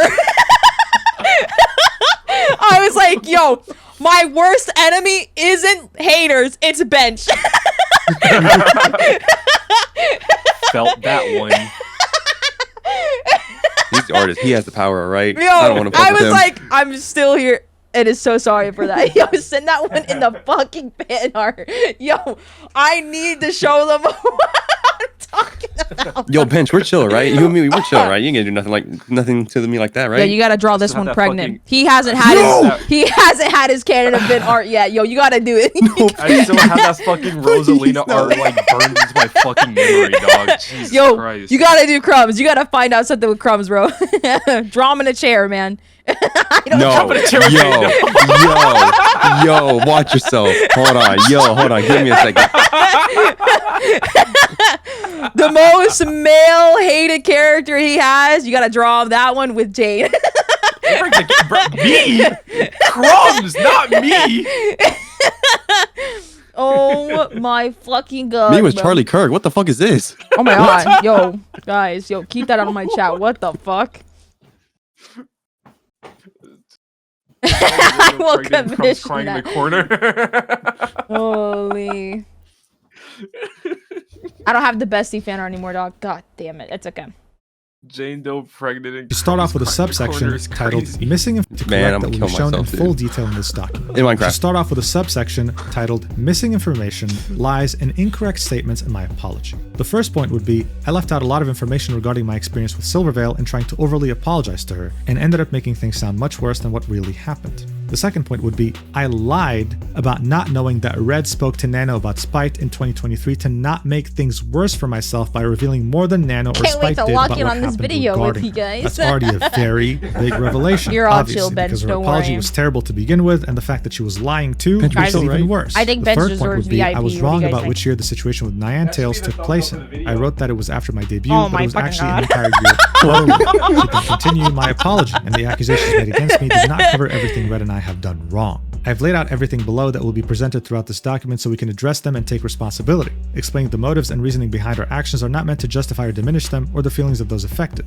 but to understand why they happened. The next subsection will be titled Everything One of Us or Both of Us are Guilty of. That accountability is taken for or shown in this document in the order they're presented in. We both became neglectful of many friendships and personal relationships online and IRL. Red and I became consumed by our work and prioritized my career over all else. Red considered everyone, including our friends, competition to some degree, and I agreed. Red and I left Tricky at our hotel in Fire, Tokyo one he's day during our VIP Japan now. trip in October 2024. I chose to distance myself he from was Cotton never. after what happened between her and a friend. I tried going back on my agreement with the artist Nixiu in April 2025. Red asked Nano to not work with Spite in January 2023 and told me about it afterwards. I lied about not knowing he spoke to her about Spite in my apology to avoid talking about it. Red initially dissuaded Nano from accepting a model from Geary in November 2023. I guilt-tripped Nano in November 2023 and February 2025, but still sided with her. Red reassured Nano about her considering and canceling Bao's model in August 2024. I knew Bao's model was cancelled in August 2024 and didn't try to do anything about it. Red and I agreed to talk with Nano about exclusivity, including not to work with Silvervale specifically on any more models in January 2025. Red and Nano agreed to a deal for her not to work with Silver, Bao, or Cotton in January 2025, only telling me about Silvervale's inclusion. Red spoke to Nano about Chai Lily in April 2025 Okay, after can seeing I Nano say work on a model something for real quick? Can I say something real quick? Okay, I'm gonna Yeah, you fucking got that? shoot myself, bro. I want to say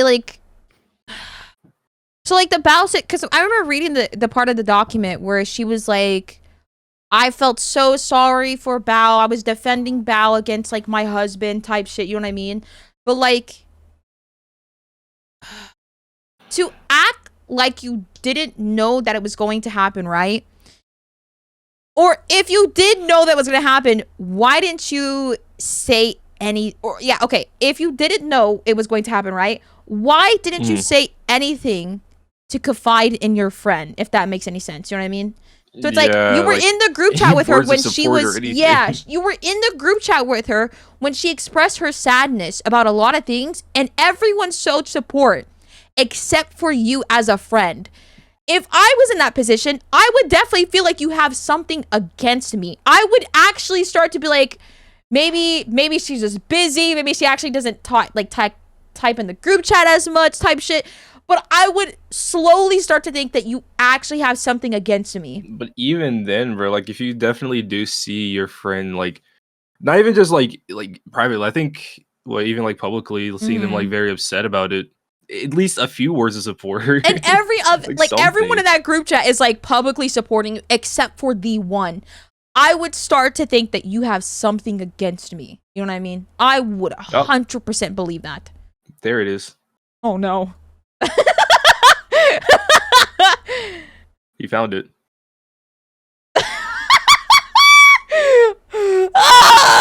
Oh my god, this is my canon event. WR7. I remember this shit dropped when the document dropped. I was like, holy fuck, I gotta blow up the earth. Wasn't it? Yeah. I'm sorry, please don't un-VIP me. Bro worked hard just to get it stripped away like this. How long was this? This was when the documents dropped, actually. I think it was literally around the same time that the documents dropped. I remember that day too, because I was low-key so happy. It was after the apology document dropped. Who are you talking to be saying type shit? My siblings. I've been around my siblings too much. TS. I've been around TSP Mo. I've been around my siblings too much, and they say that so Type much. shit pissed me off. Yeah. So yeah, there is no man that I'm around, if that's what you're wondering. PMO. My dad hears it often. He's like, type shit. And I'm like, yeah, type shit. Siblings are so nonchalant. Also, I've been like What are watching these like a kids lot of doing? clips of like Cinna too. So she says it quite often as well. Type shit. Yeah. her and never told me about this conversation. We asked our video editor about exclusivity after Bao started working with them in September 2023. Red convinced It's just funny, himself like when Bao you Gate say kept her sucks video monkey editor balls. to hurt No, our I mean future that one music I video say projects often. in December 2024, then held a grudging list of grievances against her. I didn't speak to Bao to clear things up about what I knew Red held against her, and it led to me being an awful friend to her for months at the start of 2025. Both Red and I mismanaged the planning and communication with Numi about her concert at the start of February 2025. I pulled out of performing in her show and almost didn't go after choosing business over my friend. We both grew to dislike Silvervale over the past few years for various reasons, including harassment and comparisons, my own insecurities, and how Silvervale acted towards me. Red asked an artist not to work with Silvervale in March 2025 and never told me about it. Red and I assumed Spite was copying me in 2022 and early 2023. I overreacted to Niantail's Hellhound OC design in 2021. She'd then say every claim of wrongdoing that was made against Red or I that isn't listed above is not true, whether it was an assumption or a lie in someone's document, statement about me, or verbally on stream. I would list the false accusations What here, but does there's been Red such a even ridiculous have amount of against her? What is it? Just that Bao was bigger or something? That's what I wanna know. I'm about to like do the biggest fucking leap ever, and let me explain. No, let me type this in the group chat, and then you guys are like, Okay. and then Okay. I feel like I kind of have like a hunch as to where the leap is going, but I'm kind of curious. Ooh. Yeah, that's kind of where I thought it was going. the reason why I say that, I can't say it out on stream because low-key, I feel like I'm gonna end up starting some mess, and I low-key don't want to clean that up. And I'm too lazy to clean up and have to do that shit. But I will say, how do I explain this like without like actually like doxing what I really want to say? It just kind of makes sense, I guess. the weird obsession that he had over her specifically, because he was on Silver's dick and Lily's dick and everybody else's dick, but it was specifically Bao's. And only Bao's. I was like, huh. And the way that he was talking about Bao only, I go, interesting. Interesting. I know And- what you are. The most brought up name is the craziest and from part, him so it's too, just right? like- So I was like, interesting. And then to constantly have a wife like he does, I was like, interesting. Interesting. I was, and that was like the only thing I could think of, because I've seen it happen before. You know what I mean? Someone that like actually genuinely quote unquote hates someone That isn't hate, babe. That is not hate. It is portrayed as hate, but that is not hate. That is an obsession, and that's a whole new level of obsession. I'm not even gonna get into it, but I'm sure that you can catch on what I'm saying. Typed out, I'm thick. Sorry. What the fuck? It is 100%. Look at it, chat. It's a huge fucking leap. I'm not even joking, chat. It's a huge leap. And I'm not going to say it verbally, what I am saying, but the way that he was just on her dick nonstop, that was the only assumption I could think of. And I'm just like, And if you put the puzzle pieces together, getting cheated on by your wife, getting kicked out by your wife, seeing someone that was and then constantly go for, literally, not even joking, going from talking kindly about her to just start being really weird. That is, I don't think that's hatred. I don't think that's like from, and also this is in a man perspective too. It is not, I don't think that's like hatred obsession. That is a whole new obsession that is like doors closed. You need to figure that like shit. As Legend would say, I think I'm smelling what you're stepping in. I think I'm taking down, bro. Yeah, it only like it makes sense. Like there could be other like entirely like other possibilities, but I feel like that's also one that just would make the most sense. He's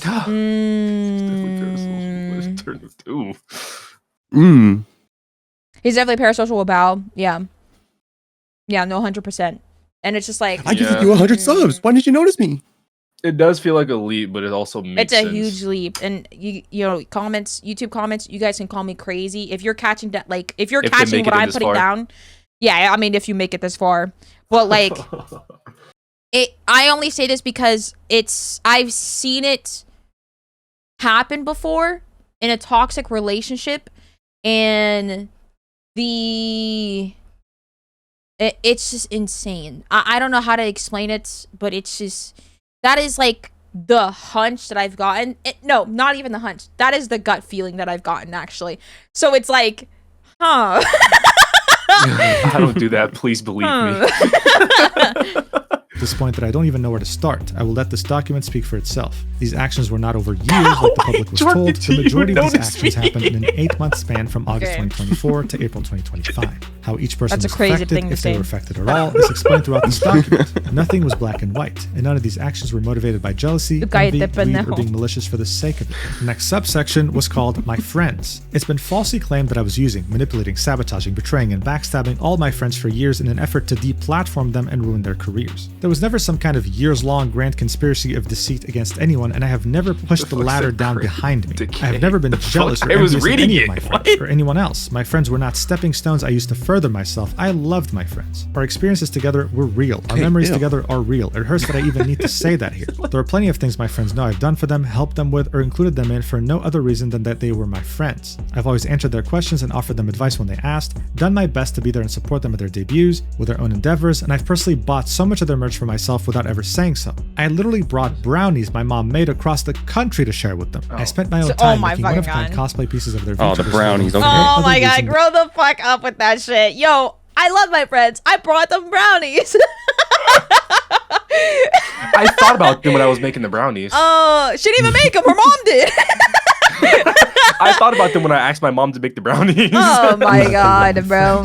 More than the 3 finished pieces below were planned for more of my friends, including Bao, before I put all of my crafting focus into my Nihilister cosplay. It meant a lot to me that I could make things that meant a lot to them. And here we can see different examples of different cosplays that she made for her friends. She'd then say, I don't know what they think I did against them other than what I listed above, or where these ideas came from, or what rumors they were hearing about me, or how my friends collectively agreed this must have been the case after everything we've done and shared with each other. I absolutely could have been a much much better friend, but I just can't believe every single one of them thought this little of me at a moment's notice. There were about a dozen of my friends involved before Nano's document was posted, and still not one of them said anything to me before they were posted publicly. So one thing I'll say is that months leading up to the drama, some of her closest friends were starting to have doubts that Sinder even cared about them over business. You'll see that in Numi's section, and you'll also see that in Bao's section. To Sinder, they turned against her at a moment's notice, but to them, this has been brewing in their minds for months. They were hoping it wasn't true, but when they saw the DMs between Red and Nano, everything exploded.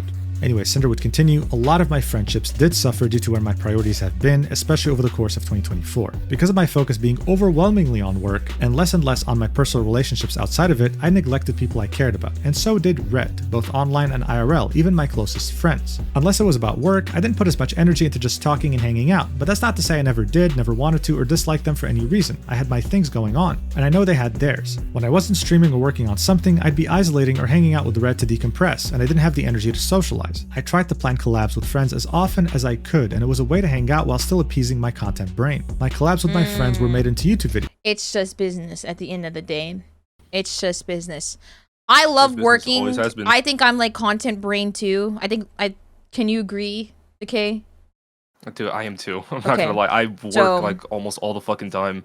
I love content. I like doing content, but it'll never be in the way of like, in the sense of friendships. Yeah, my personal friendships. If I do quote unquote collabs, most of the time it's me hanging out with these guys, sadly. All right, buddy. I was waiting for all right, well, I something. see. I know when I'm not wanted. All right, fuck you and your RV then. You can play RV by yourself. Yeah, you can't even talk or shit because you're lagging. Oh. Yo, leave and rejoin. You're lagging. Me? See when Yes, I'm you. not wanted here? Yeah, you. Wait, really? No. Okay. Yeah, you are. Yeah, you are Oh, lagging. man. Leave and rejoin. Yeah. This fucking guy. This lag ruined my bit. God damn it. Your Bro, they lag seem ruined cool my as fuck. What do you mean, fucking bit. unfortunately? And even like then, I'm like, they can tell like I'm socially tired is like when I join the call with them to play Rivals. I'm like quiet as fuck. And all of them know that, you know what I mean? All of them know that I'm like super fucking quiet.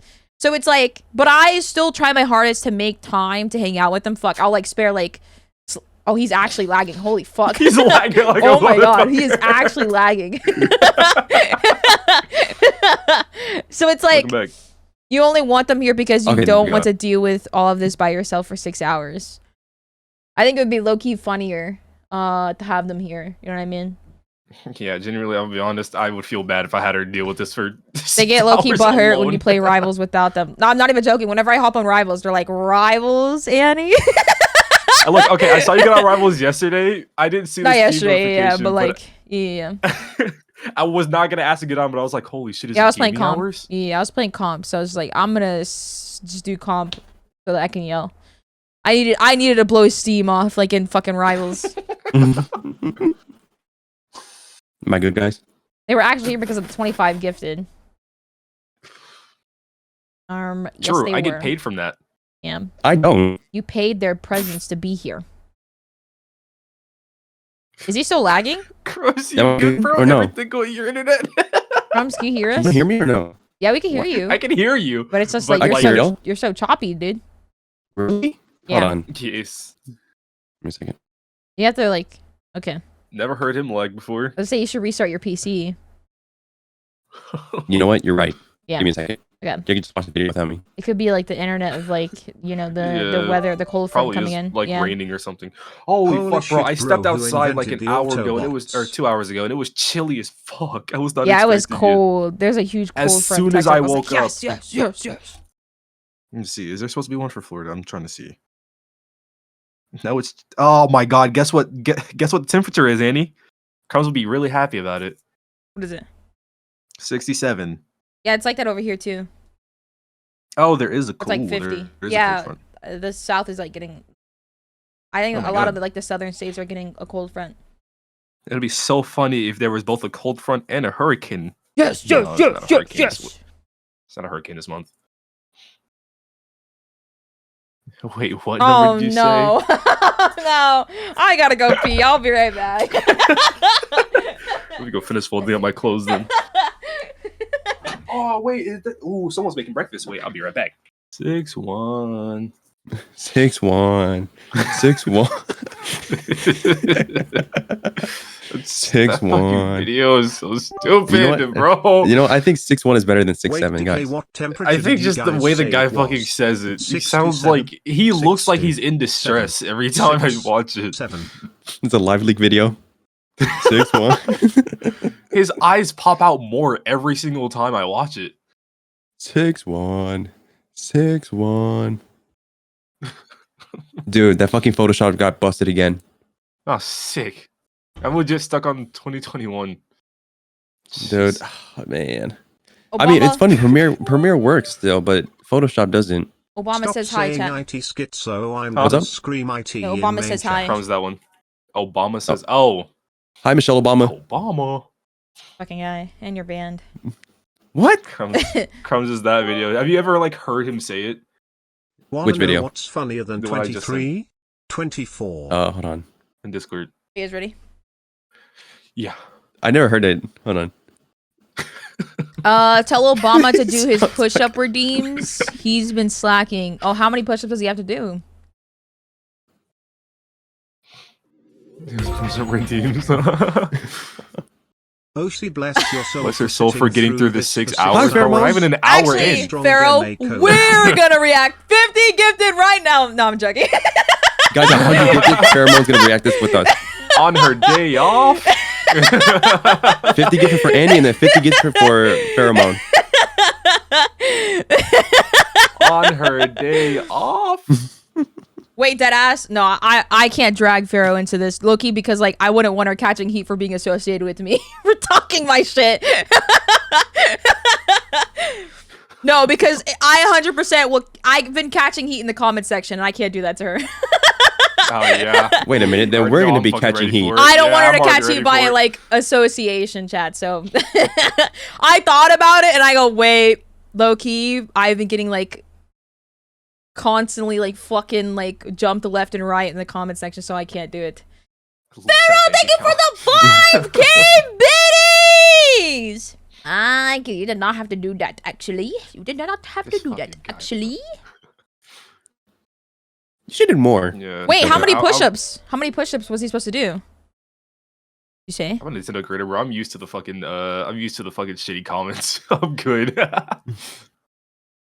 You remember that one time when you and Annie reacted to the group chat like album? Yes. And then they're like, "Yo, you should react to this video alone." Yeah, he does them off stream. I was like, oh, okay, all right.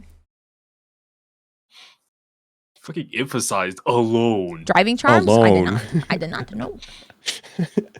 That was fucked up. That's funny because I know she you'll put so much react to emphasis this on video alone. eventually, Pharaoh. Probably not. I Yeah. don't know. You got this, Pharaoh. You got this.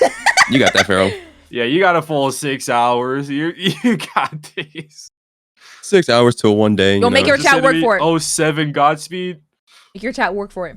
You gotta make them work for that Yeah, shit. tell them 50 Like, gifted. guys, I'll No, react to 100 drama if I get 100 gifted right now in the next 5 minutes. Yeah, 100 gifted. Moms is in here. I know he'll do it. But to say that I was using Chop, them chop, for that, guys. as if countless other VTubers don't do the same thing, is crazy. When I was traveling to see my friends, all I wanted to do was hang out and spend as much time together as I could, and it was the happiest I was. Red and I always loved, valued, looked out for, and appreciated our friends, even if we didn't show it as often. Let me see. Check. Hmm? What the fuck? What the fuck? What happened? Look at it react. What is this picture of Pharaoh you put in? Is that Annie? Oh yeah, he sent that earlier, like what, this morning or last night? Just now. No, yeah, but he did before. Oh. Ow. This is cute, actually. Virgil Secret Juice. Guys, I have a new merch idea. What is that hat? Wait, what the fuck? Virgil Secret Juice? What is Wait, Virgil what is Secret Juice? Virgil? Is that like a new word? Oh, for... it's Dante's brother from Devil May Cry. Yeah, you know, I know what type of person you are, Pharaoh. Yeah, I know what type of person you what are. is Virgil Secret Juice? Oh, I know what you are. I thought, yo, low key. Can I be honest? Bro saw the Marvel Rivals versus Cap or the Marvel versus Capcom video and was like, I love Virgil. Oh, I thought Virgil was. I didn't know Virgil was an actual person. Yeah. I did What'd not you think that. think Devil he May was? Cry? Well, I mean, I thought Virgil was what the fuck? A mod or something? What? a mod? Oh, what the fuck? What? What the fuck? What the fuck? Yo, I love Bench. Is that? It's okay, Queen. You want her? I'm thinking about Now that crazy, you know imagine that a fucking fan art that of Annie with Krillin the and same Android but it 18 says picture. I Fox. yeah. She's comforting Let me you after find your it. loss in comp rivals. It's okay, Annie. Let me find it. Is that me and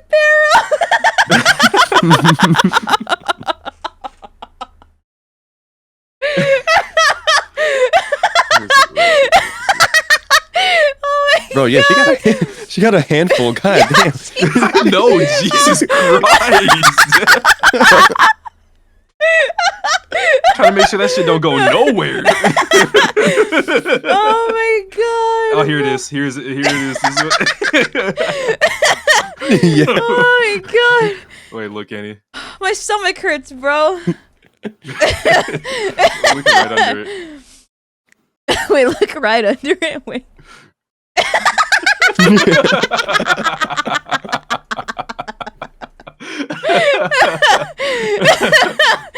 Oh my god, bro. Oh, wait, should have been opposite since Pharaoh's taller than Annie. I forgot. I can. My headcanon is just Farrell's lifting Annie with those Oh, two yeah. fucking handfuls. Is he bothering you, Queen? Y'all suck, It's bro. alright, Queen. Yeah. Handful of dog, it's a whole Minecraft chunk of grab.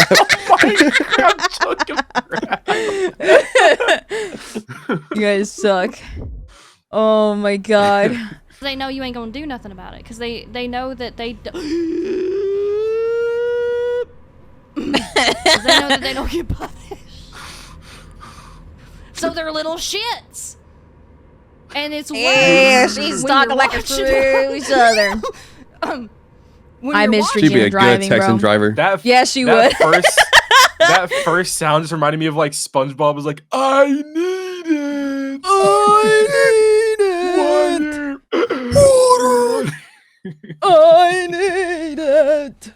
Often as we should have. I'm sorry to those of my friends who I haven't Oh given my the time they God. gave to me. I'm sorry for those I haven't spoken we even to an in hour a into long this time video, for no guys? other reason than my own negligence. And I'm sorry Like to my friends 50 that I only minutes. focused on work with and didn't spend enough time being your friend outside of it. So yeah, overall unfortunate just for about everyone involved. The next subsection would be titled The Business Mindset.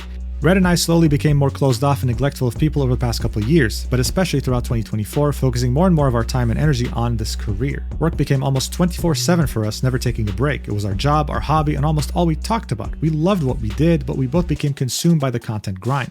Our work-life balance became non-existent. We were going and going and going all day, every day as a two-person team, working to an obsessive degree. We were always trying to do more, with more people, all the time. Everything became about doing bigger things, achieving more, accomplishing more, growing bigger, launching more cool things, having more opportunities while keeping up with at least 4 to 5 streams a week. Our problem wasn't greed, like it was claimed, it was ambition. Ambition that was wearing us too thin to keep up with everything, but it was never enough to take a step back and relax. We were always looking ahead, always had to be progressing, and never stopped to appreciate where we were or the people around us. The money was nice, but it's never been the driving factor for anything we did. It was an indicator of a successful project, event, or merch drop that anyone understood. The majority of what I've made and spent went back into my work or towards the house my dad has been building. I've released a lot of merch, and it's something Red and I have both been passionate about. Coming up with and releasing cool new merch products is one of the most fun and fulfilling things to work on. And being on new products like a drink flavor or a trading card game was super exciting to us. It was always about launching cool things for my community over the money it made. I've turned down merchandise opportunities and many more sponsorship opportunities than I've ever accepted, only taking on those I really wanted or had a strong interest in, even though a lot of them were paying very well. Being a greedy, money-hungry person has been falsely projected onto me. It's never been all about the money for either of us. One instance I may be called out for regarding this was during my Heaven Hound model debut. During my lore video, I had an intermission where my chat needed to fill a gold bar on screen with bits to progress the video. It was the easiest way for me to implement interactivity into the debut, and my chat having direct involvement by cheering me on was important to the story being shown. The motivation wasn't to have people give me money for the sake of it. This mindset got myself and my career to where it was, but it took over. Yeah, she was having what did she do? She had like an intermission. She had like a you could do channel points. Yeah. She had like an intermission. Don't try to cover that up, girl. I know you wanted money. Yeah. So chat, what she's saying to those that are like understanding, I'm sure everybody understands, but let me dumb it down real quick. So what she's saying is that she had a model reveal, but in the middle of the model reveal, before revealing the full thing, she had an intermission where people had to donate bits to be able to see the full model. Sick, man. But I don't care about the money. Guys, it was never about the money. It was just about interaction. Yeah. It was about the support, all right? If you support me, you wouldn't complain about it. Yeah, she's saying that because it's a direct involvement by cheering me on as an important story to be shown. Could have done that with channel points. Really? Bro, that's so greedy. It's strictly bits. It's straight up greed. Specifically bits. You used bits instead of subs just to say that you weren't greedy too. Yeah.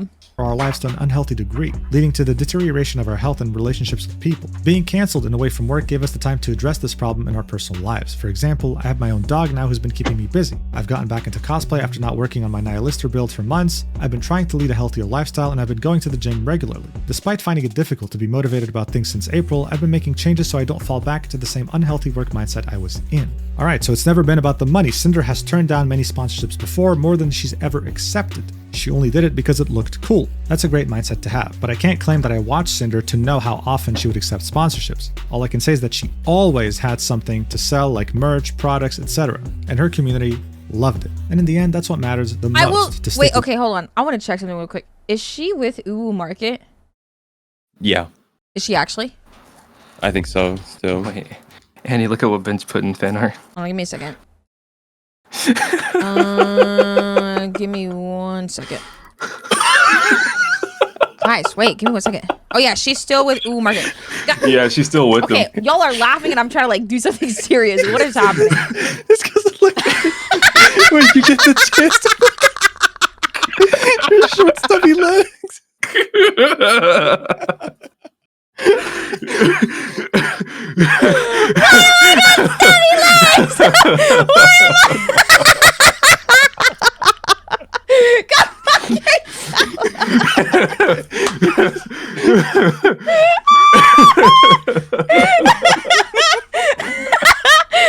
so fucking mean. I'm tall. I'm tall. Is this what it was like when you guys first met? Yes, is what it was like. Real accurate. kind of what it was like, yeah. Not very far off. I'm going to give Cinder, fuck you, by the way, and fuck everybody for laughing. I'm going to give Cinder the benefit of the doubt here with like the merch stuff. Your managers for Uwu Market will reach out to you and be like, hey, just letting you know, we could do more merch. Like as of recently, they asked me if I wanted to drop more merch. And as of right now, I'm in the search for an artist to basically an artist that worked on previous merch for us. I'm gonna be in contact with them soon to work on more merch for I think like 2 more merch drops, and then like I think that's all I'm gonna do for a while. You know what I mean? A lot of like I do appreciate Uwu Market, but yeah, no, 100%. I just think that's chill. I'm gonna give like Cinder the benefit of the doubt here. Wait, she doesn't even do that much merch drops, so it's like, yeah. Especially not this year. Yeah, no. I'm sure she did a lot of like merch drops with gamer subs, just because like that's gamer subs. You know what I mean? But yeah.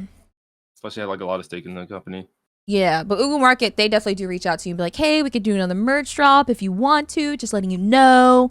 So I'm definitely gonna give her the benefit of the doubt that like, hey, you know, I don't think she was a sellout regardless to like merch or see, definitely with gamer subs, that's a different issue. You know what I mean? I feel like with gamer subs, that's its own thing, and I'm trying my hardest to like look on the positive side of like with gamer subs, because she might have been excited to how do you say?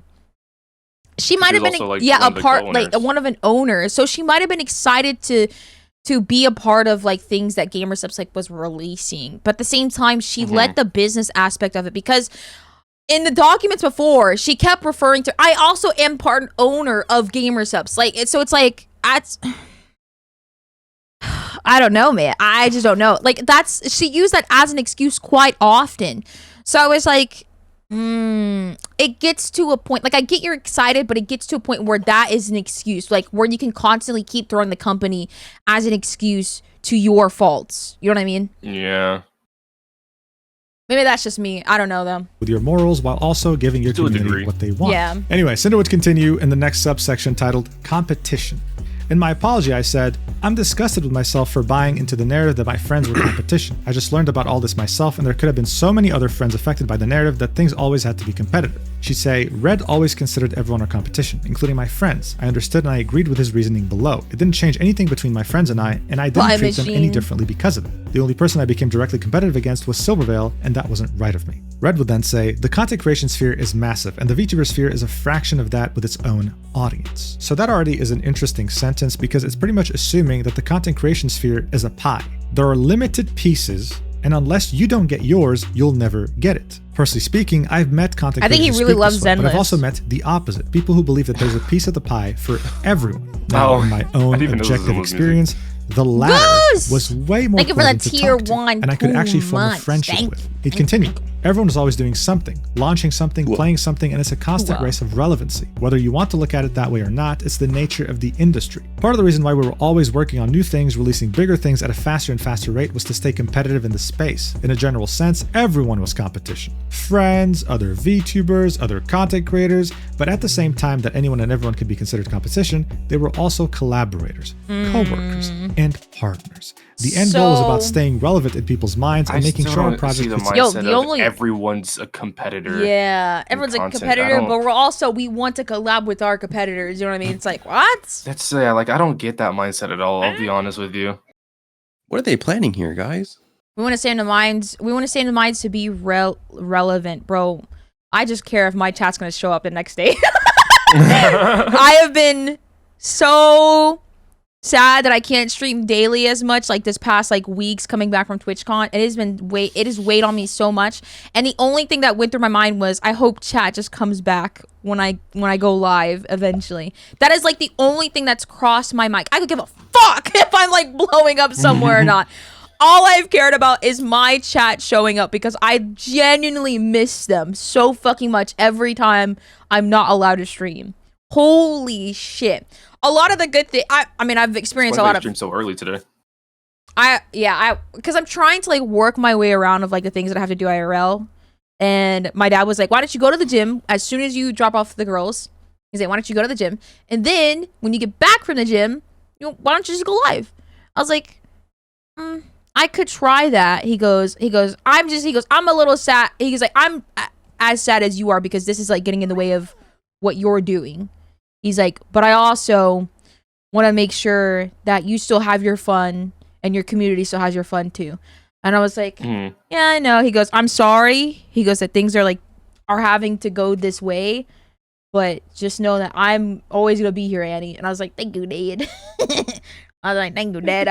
I appreciate it. Succeed alongside anything going on at any given time, while also topping Thanks, our gang. own things we've done in Appreciate the past. At no point was this view ever motivation or an excuse to hurt, take advantage of, or put down creators. real ones are around always my us, bloods. especially friends. This is a business, it's a Crosses job. my But arms keeping and the business aspect of things in mind didn't affect the way I saw our friendships with people You or the missed way I one treated day, them. Oshi. They were my friends too, and we both cared about them, Ow, supported them, flipping and dare helped them out Now I when have they to needed watch it. them I've do. always had How the backs dare of the you. people closest to us. The only people I I've didn't ever want to wait for considered you. as direct competition in a negative sense were Be people funny if this is either going to be a something multi-part against, or they had or did react something to. against us and were working with artists important to us. By April 2025, this was only Silverveil from how she acted towards Sinder for years. Bao after what I thought she did to us and our other friends in December of 2024, but only until sometime after my deal with Nano in January 2025, and potentially soon to be Lily by the way she was treating Sinder and coincidentally getting a model from Nanoless at the same time. It was wrong of me to feel this way, especially towards Bao, and I am sorry.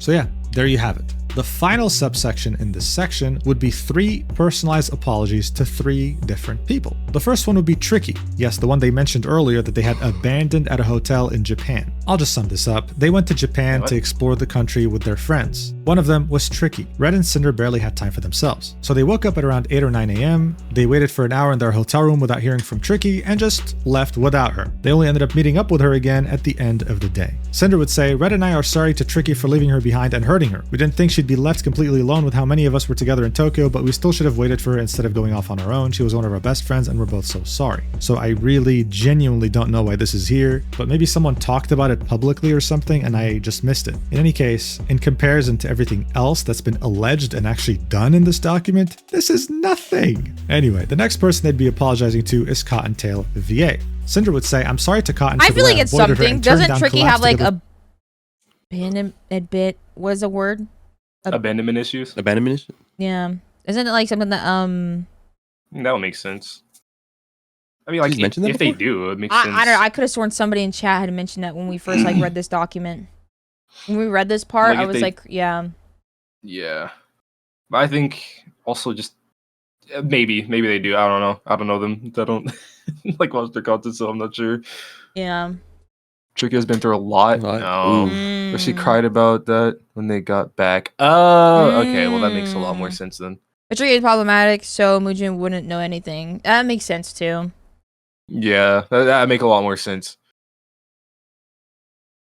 I don't think she's like problematic in a sense like he just probably didn't know. You know what I mean? Yeah, it wasn't something that was like brought up, like made like a big thing. Yeah. It was probably like guess. a stream thing, and then she'd like probably like what is it? Unlisted the Ask people VOD. not to say anything about Yeah. it. Yeah. Yeah. Is Cottontail VA. Cinder would say, I'm sorry to Cotton for the way I've avoided her and turned down collabs together for a situation that had nothing to do with me. I thought I was being a good friend to someone I was close with, but it was unfair to her to treat her that way. I did not agree with how Red included her name in his deal with Nano, and I wouldn't have let him if I knew about it, regardless of how I felt about her at the time. Red would say it was wrong of me to ask Nano not to work with Cotton. It was a spur-of-the-moment thing, and after hearing about the situation she was involved in, I took it upon myself to do what I thought was right by another friend. Cotton's always been Damn, they only gave her 3 sentences. Holy shit. They both individually gave her wait.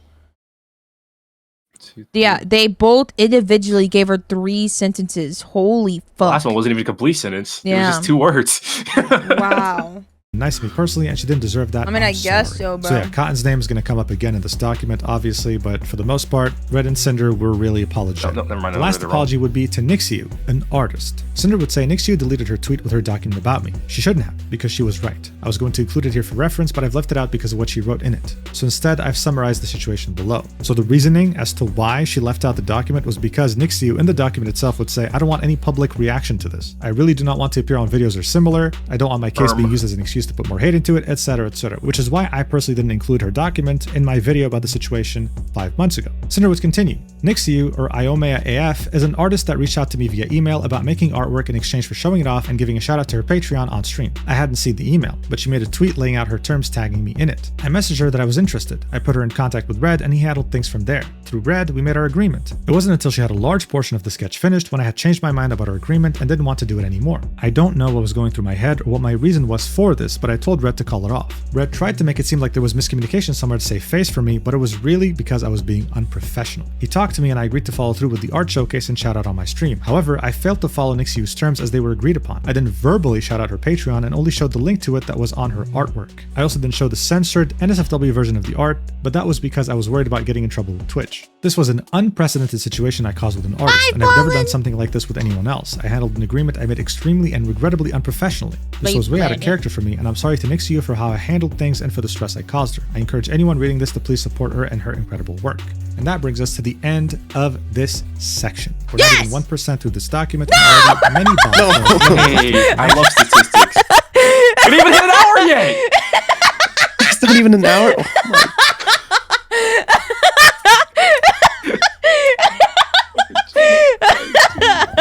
section after this would be over 200 pages and it would be about Nano. Oh my However, God. we're going to be having a bit of a change of plans. Okay. All right, so here's the deal. As I mentioned, there's 13 different sections in this document, and we just went through the first 3. In the first section, Sinder would say you're intended to read each section. And Only 99 more to go.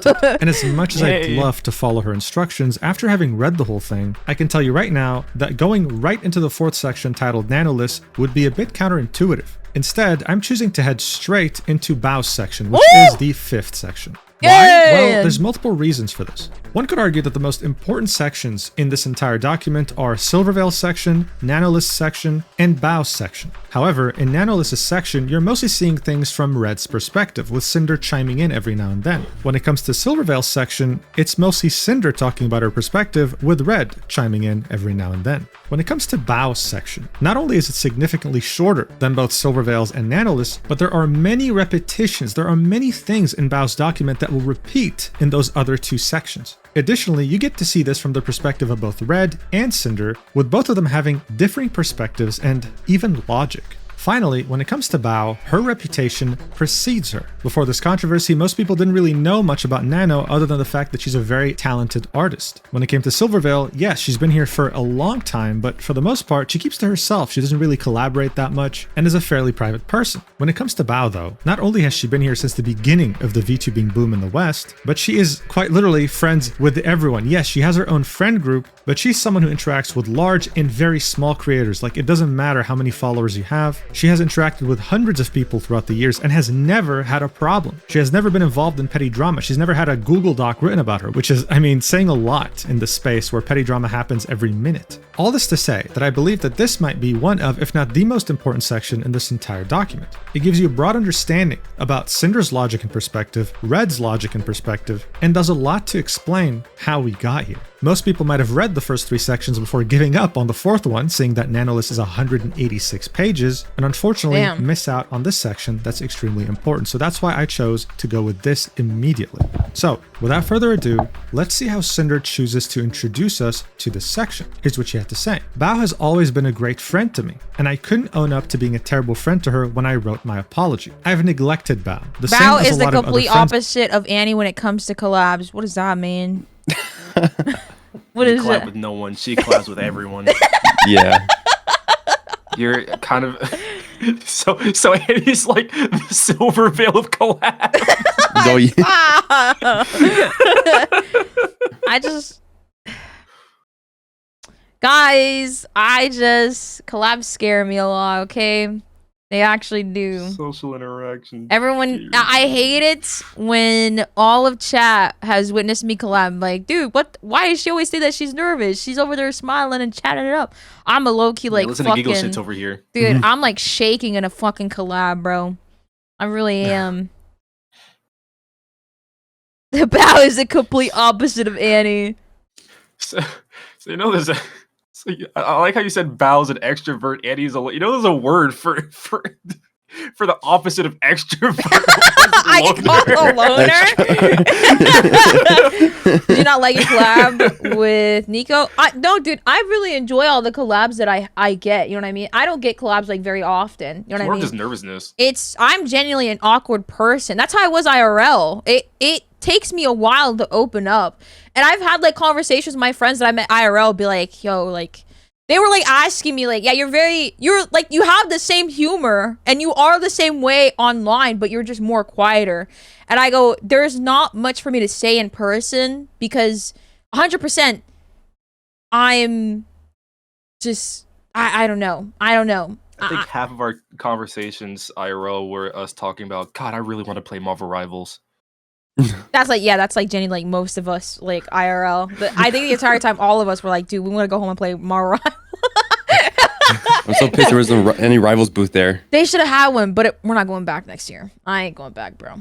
I ain't going back next year. Fuck that shit. I could never meet you IRL then. I just stare awkwardly, but your DMs have so much motion. Yo, the reason why my DMs have so much motion is because I never expect to like, for any, you know, like those fans where they just send a DM just because. That's literally me. I never expect like anyone to notice, or I never expect to remember it. So it's like I think especially fucking March of 2023, you weren't expecting to remember that you sent Bao that DM, bro. So I'm just like, oh man, fuck.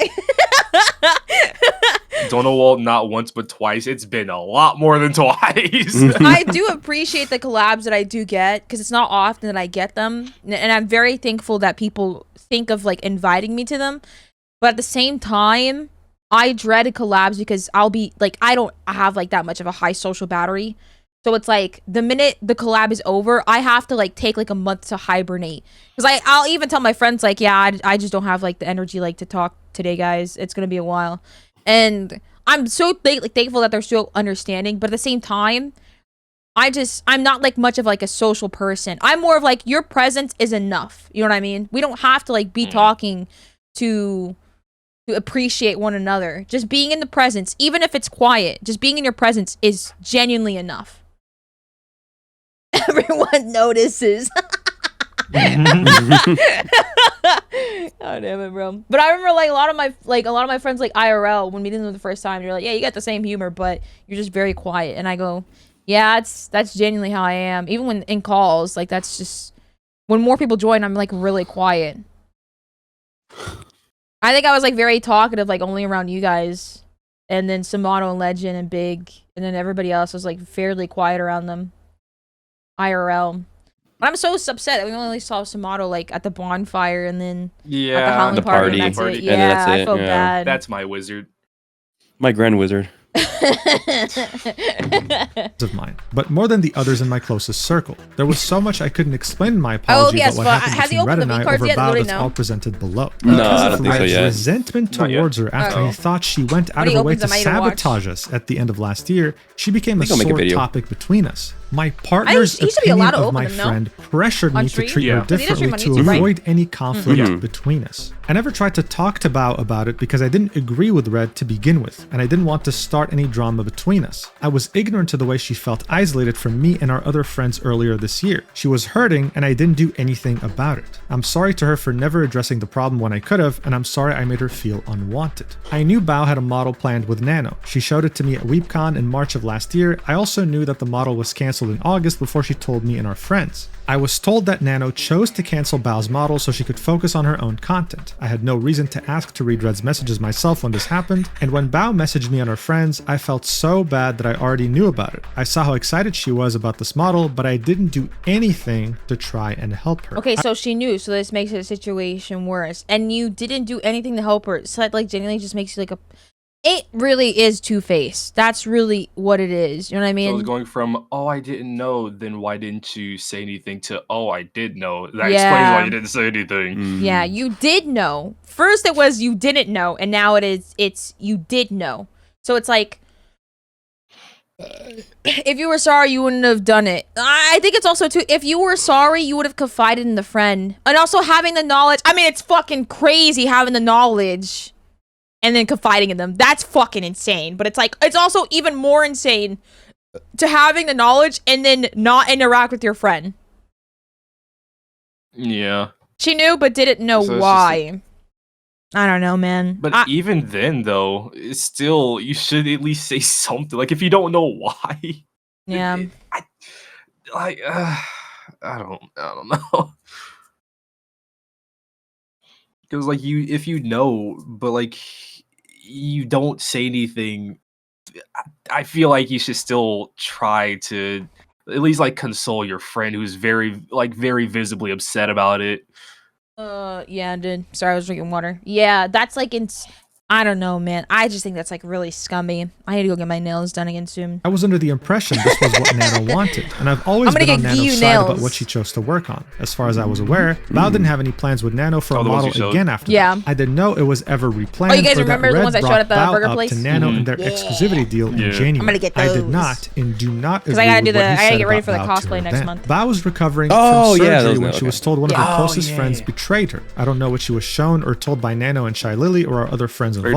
She made her decision to I'm gonna do it next month because I gotta look for a place to be. God I wish she would have talked to me first, but Yeah, I I don't gotta hold look for that a place against to her. be I able to, never talked to her when I knew Red had a problem photo with her shoot and I stuff. was neglecting her, so I didn't deserve that I didn't want to courtesy hire back. Bao a was photographer encouraged too. to reveal my relationship with Red in her document, but she didn't. I appreciate her choosing not to say anything about it before I did. Bao was one of the first people who genuinely inspired me to Stop become a killing VTuber me. in 2020. I was lucky enough to become her friend and Stop. get to know her. She works extremely hard on everything she does, especially her music. I With think how Crumb much should bullshit she's cosplay been Jade through, Doe. she is one of the strongest people I've ever met. Bao's the kind of person who'll always I was have her actually friends planning Give me back. like a for few video months to of like lose the cosplaying tummy, Sora lose the for tummy, never and then I being the got you. friend she deserved me to be. Red would also chime don't in have and it. That's say, the "I'm crazy part. sorry You to don't Bao. fucking I have, like, a- completely oh my God. misjudged Brother, her character, you don't see jumped it to yet. conclusions, and made a mistake that not only hurt stayed her with with you. Nano, What? but continued to hurt her because of my influence on Cinder's actions towards her for months afterwards. I'm ashamed of the way I felt about someone who's only been a supportive friend to us. I was too immature to look past my personal resentment towards her to talk to her about the things that made me feel that way in the first place. I went out of my way to get even with someone and take an opportunity away from them who had only hurt us in my own headcanon."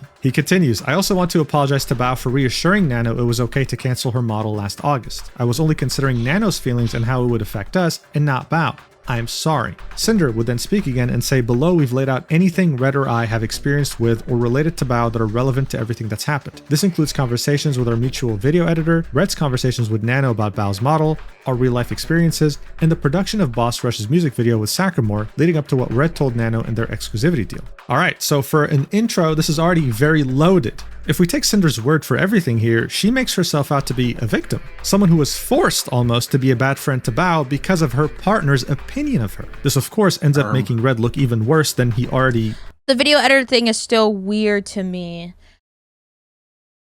I can't imagine having someone as your first video editor, right? And then trying to like gatekeep them because of your own greed. You know what I mean? There's been like so many times, dude, there's been so many times like where I've encouraged like decay when there's like Told me opportunity to outsource a lot. or whenever I see like bigger creators como se dice, asking for like video editors, Decay is like the first. I always send him the fucking link. I'm like, yo, you need to reply to this right now.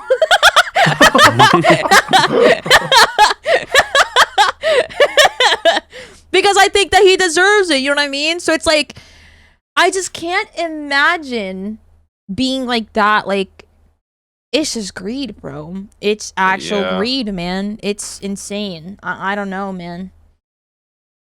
Why did he say headcanon? Couldn't he have just said head? Isn't headcanon like fanfic? Yeah, basically.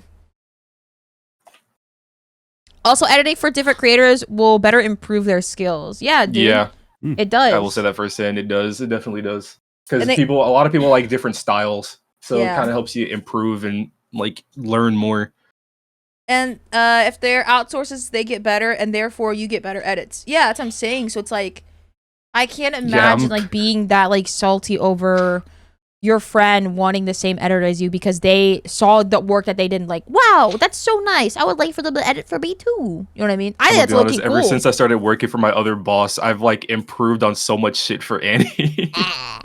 Was. And I think it's safe to assume that if someone were to write this experience on like Reddit, seeking some sort of advice, the top comments would probably say, leave him immediately or something. But at the same time, Cinder doesn't just fully blame Red, she also blames herself for being a bad friend. This won't be the only time she blames herself for that. In fact, if anything, I don't think she was a good friend to anyone in this document. And this is according to her own words. Seeing that Bao is well beloved by the entire VTubing community, I mean, it's very hard to find someone who dislikes her and has a valid reason for it. Cinder, instead of attacking her like she does most people in this document, would instead make the case that Bao was simply confused, that, hell, she was manipulated. Red then chimed in and, again, confirmed the fact that yes, this was mostly his fault. He made up a headcanon in his mind and convinced himself that Bao was an enemy and tried repeatedly to sabotage her, even doing his best to sabotage her friendship with his wife. What comes next is something that would happen on the 30th of September 2023. Red would ask Cinder's video editor about working with them exclusively. This would happen 2 weeks after they saw that this editor had worked with Bao on something else. Cinder would admit that she took this personally when she shouldn't have, saying that she thought that it must have been because her content wasn't good enough, or as good as Bao, or maybe that she wasn't paying the editor enough. She does take. Did you just get here, Nova?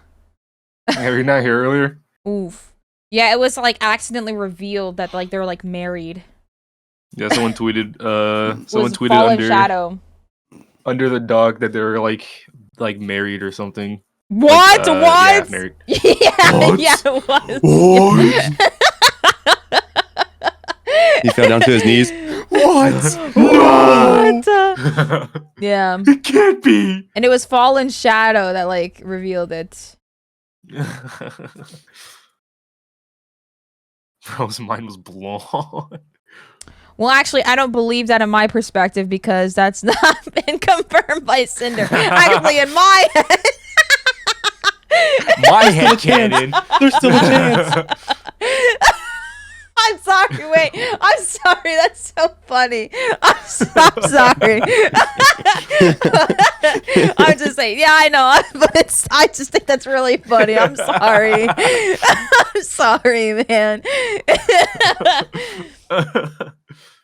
Honestly, I'm not surprised. Yeah, Cinder's married to Red. I missed so much.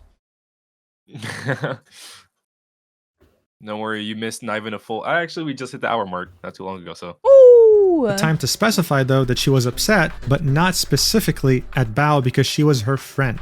Red, on the other hand, wanted this editor to do more for them in general, so he wanted to ask about them becoming exclusive for that reason. He'd go ahead and ask how much they'd be wanting to be paid to be exclusive, and the editor turned him down. Cinder claims that both her and Red were satisfied with their response and accepted their decision, and she managed to get over her insecurity and was happy that this editor was supporting her friend. She then claims that this was the only time she has ever perceived Bao as competition, but it didn't affect how she treated her. This was all a larger... What?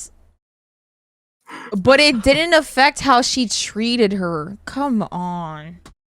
Be so fucking for real, man.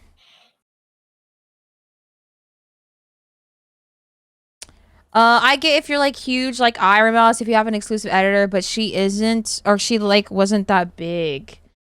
Oh my god, bro. Yo, I think if you're like established to the point where it's like you have your own team of like dedicated like video editors, it makes sense because you're paying them full time or you're paying them to work like exclusive like full time. I think there's like there's so many creators that like I look up to, but I think the competition that I have with them is like in a sense of, oh, I want that too, but I'm not gonna go out my way and like sabotage just to get the exact same shit or get what I want but more, you know what I mean? So it's like this is like I don't even say it's a competition, it's more of like motivation. It's like a healthy motivational competition, you know what I mean? But it's like very one-sided because I don't act on it. But the only person I'm in competition with is myself. I'm like trying my hardest to like, I fucking hate that I was so funnier last year, but I was so depressed and it low-key makes me mad. I guess that shows you need to be depressed next year to be a lot funnier. Yo, lock in. Get your heart broken again. I'm sorry, no, that's messed up. Well, am like the only competition that I'm in is like with myself. Like I'm like, okay, well, but it's like, but my competition with myself is like very unhealthy. You know what I mean? I'm like, I need to have all these videos out by this amount, because if I don't, time. Yeah, then I'm gonna regret it. And then my competition is like very unhealthy with myself. It's just like workaholic. Yeah. That's where I would like understand if you have like your own like exclusive video editors. Like if you want to get a certain quantity amount or certain quantity of videos out, but that's also just like more than just one editor because that'll burn them the fuck out, dude. Yeah. And it's like, yeah, man, I don't know, bro. Depression does make you funnier. True. Bye, Ben. You take care. Sleep plenty. Good night. Good night. Good night. Good night. They also tweeted out the art. That's all. Yeah. Short, stubby legs. Both of them. Both of them. Yes! Also, Crumbs it's your turn, bro. It's your turn to have your canon event art. Can I just get pregnant by Jane Doe? I don't want her pregnant by another guy. Have him in the chair, bro. No, please. Anything but that.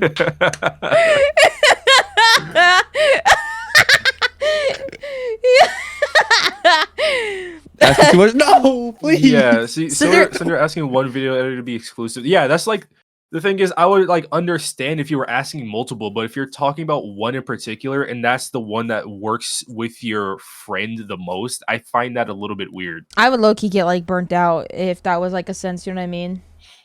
Yeah. I would get so bored and burnt out like working for like one person and one person only.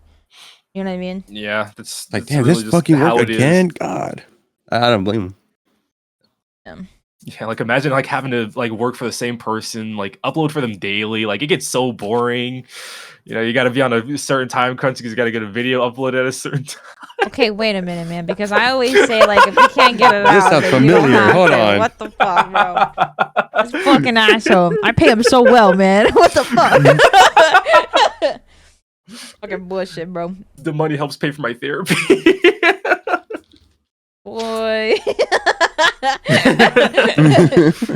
AKA Don't my talk to gym me. membership. Version of what she had Bao as competition, but it didn't affect how she treated her. This was all a larger version of what she had included in her initial apology back in April 2025. In the next page, we can see the DMs between Redacted and the editor, and if you're interested in reading them, you can pause the video. After this, more than a month would pass by, and that would be when Red would discover that Nano was going to work on Bao's model. In the DMs, Red would be asking Nano, hey, do you have a lot of models lined up? Nano would say, quite a few. Does it have to do with the project? Red would say no, it's not for the project, he was just wondering, because he knows that she's working on a model with Blank and Silver. In one of his contacts at Mythic Talent, his agency said you would be working with one of their clients soon. So we can see here that Red always made an effort to see who Nano was working with. This is something that you'll see multiple times, not just in Bao's section, but in other sections too, and by this point, Nano was used to it. She would just show him her entire list of clients that was upcoming, and Red would reply with, oof. Red would add a comment to the document saying my oof reaction in the screenshot was due to the number of projects she had on her to-do list, not about who was on it. This was the 1, 2, 3, 4, 5. Still on their wait list. They still got like 3 other people they're working on. Jesus Christ.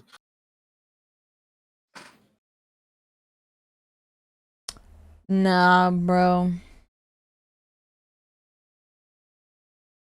first time I had seen Nano would be working with Bao on a model. In the next set of DMs, Red would be asking questions about Bao's design to find out if it would be compatible with Boss Rush's theme. This would be a group song project that Sinder would produce later on, right? That song At this was point, so it was just good. an idea, according to Red. Fuck! This was probably because they were thinking of including her in it. The last DMs of this conversation on the 17th of November 2023 would be Nano rethinking her wait list. Red would respond with, hey, if you want to clear up your schedule for more work with us, I'm not going to stop you. But would then say, I don't know for sure right now, but I think you maybe should keep Bao, big maybe.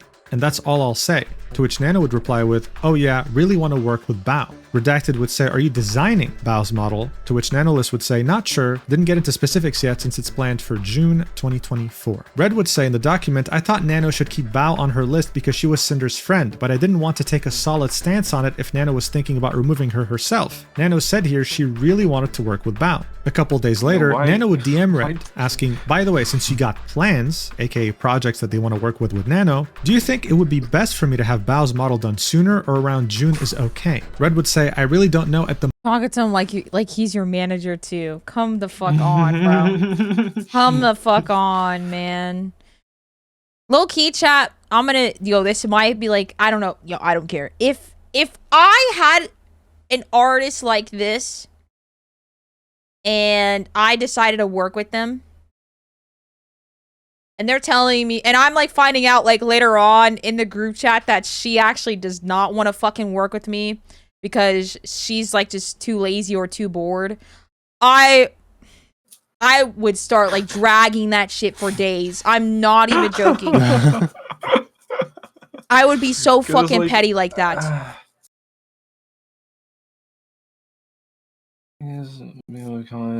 Yeah, because essentially now is straight up like talking to Red like he's our manager too. Yeah. So it's just it feels odd. Because you want to work with Bao, and then later on you're just like, should I cancel with Bao? It's like I really want to work with Bao, but do you really want to work with Bao? And I'm just like, this is business for you too. And I get that this is your job, but this is actually just business for you as well. So that's a little pathetic. Yeah. It just feels odd. It's weird. Yeah. moment. Then he would detail all the stuff they're working on with Sinder, and Nano would say maybe having it done sooner so whatever happens later, I'll be open for it. In the document, Red would say Nano asked me when she should have Bao's model done. Nowhere do I say she should cancel it. Nano suggested she may get it done sooner than June. A few months would pass by, and all of a sudden, we're at WeepCon 2024, more specifically, at the end of March. This is when Bao would show the model that Nano was working on to both Red and Sinder, showing a lot of excitement. Another few months would pass by, and in July 2024, Bao would message Red about doing a cover of She-Wolf with her for her Halloween cover album. Sinder would specify that this was the first and only time she went to Red specifically in their DMs to plan something with her. She would first tell Red that this song would be a duet. In the DMs, Red would say she's streaming, but I'll ask her. Some miscommunication would start to take place. 8 hours later, Bao would say, do you mind asking Sinder if she's down sometime soon? If not, let me know so I can let Numi know it'll just be us two. Red would say, I think she's down. She said you could have just messaged her, but then would ask, is the song just you and her, or is Numi doing it too? 3 days later, Bao would message Sinder to add her into the project server for the song, and Sinder would express confusion, saying, wait, I thought it was just the two of us, maybe Red didn't tell me everything. Bao would say, bruh, it's you, me, and Numi. I told Red that if you didn't want to join, then it'll just be me and Numi instead. Now look, throughout these 1,000 pages, sometimes you'll have Sinder or Red talk about an event like this without adding more context and just moving on to the next event. I'm here to tell you though that this will be important later on. Oh, For no. now though, I can definitely see how confusing it must be to have just this simple misunderstanding between friends be aired out like this. Things like this could definitely discourage someone from continuing to read. But don't worry, because now things truly do get spicy. Shortly after this, literally just a few days after being added to the project server, the first DMs between Red and Nano leading up to Bao's model cancellation would begin. More specifically on the 23rd of July 2024, when Red would ask Nano if she knew when Bao's model was going to debut so that they could plan their schedule around it. As you might remember, it was meant to be done by June of that year, and they saw the early design in March, when Bao showed them at WeepCon.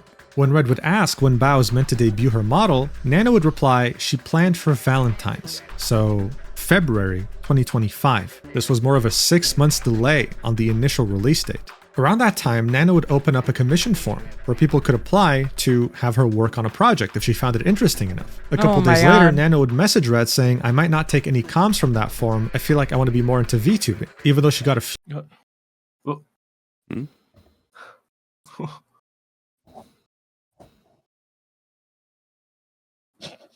Yeah, I would low-key be fucking annoyed if this is my artist. I'm not even joking. what was the? I Let me see. Okay. I want to take full commission form so she can do more. What was the? okay. What was the few point? cool ones. Why- She yeah, wants to like- move on with her own. Is Why Yami the complete open the opposite? form? I have like encouraged so many people to work with Yami, like behind the scenes. I'm like, hey, do you know any VTubers? Yes, Yami! Please, Yami! And it's because like Yami is a talented fucking artist. I love Yami, and I love like the models that Yami has done for me. But I've also seen like they'll just get like cancellations out of nowhere. I don't know if I'm allowed to like to say that, but like they've like tweeted out like a client will just suddenly cancel on them out of nowhere, and it's like just like bother them like really badly, and they're just like, is my art like not, you know what I mean, like good enough, blah blah blah. And I'm just like, I wish Yami gets more clients, because it's like I like saw Yami first through like that one VTuber that was, I think her name is Luca, I could be wrong. I saw her artwork and I was like, oh my god. And I saved up enough money just to work with Yami. I didn't give a fuck if it was expensive. I busted my balls for that, like for Yami to be like my artist. And I'm so thankful that Yami is like very willing to work with me. I feel very blessed and privileged to work with Yami. And I'm just always gonna be there to like cheer Yami on, because I truly think that they deserve more clients than they receive. Also, you recommended someone to her recently. She just had tweeted the day before her work orders all filled up. Wait, really? Fire. Ooh! Ooh! Fire. I love Yami, bro. Yami's so fucking cool. Very understanding as well. Guys, what the hell? I woke up to like a million requests. I'll be closing these until I finish my current workload and reopen them after. Oh, shit.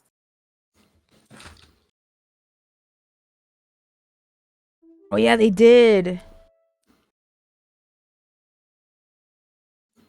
Oh, yeah, a lot of requests. Holy shit. Holy shit.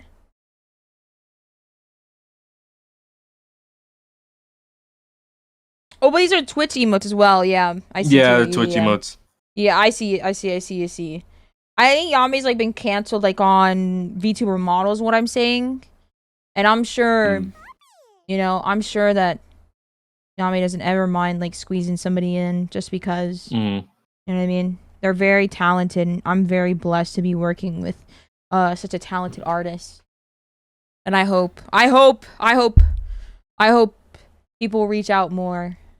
God, I prayed so much, bro. Brand, but specifying that she would too. Even though she got a few I think Yami cool deserves ones, it, man. she wants to move on with her own brand, but specifying that she will work with Sinder until she gets dumped. Red would encourage her to do this and would offer to help since he's the brains behind Sinder. For example, Nano would say, what would make a small community get people's eyes? And Red would say, like, you mean what it takes for a small VTuber to get lots of eyes on them? That's kind of my specialty. I did that. Later in this conversation, after talking for a while about her brand and what she wishes to do in VTubing, Nano would say, that was all I me. would cancel I my made next her. models if I didn't feel already so fuck, bro. committed to them. This is when Red would start to inquire more about what she's currently working on and how many models she's worked on that haven't debuted yet. Nano would say there's like 4 models, one of them is meant to debut around October. Red would specifically ask, is that Bao too? To which Nano would say, didn't start Bao yet. Red would talk about this in the document, saying, I asked about Bao being one of the finished models that hadn't debuted yet because I was under the impression Bao was already done. Nano told me her model wasn't even started. Me saying to her, we'll find a new mama for being busy was a joke, like earlier in the conversation when I joked about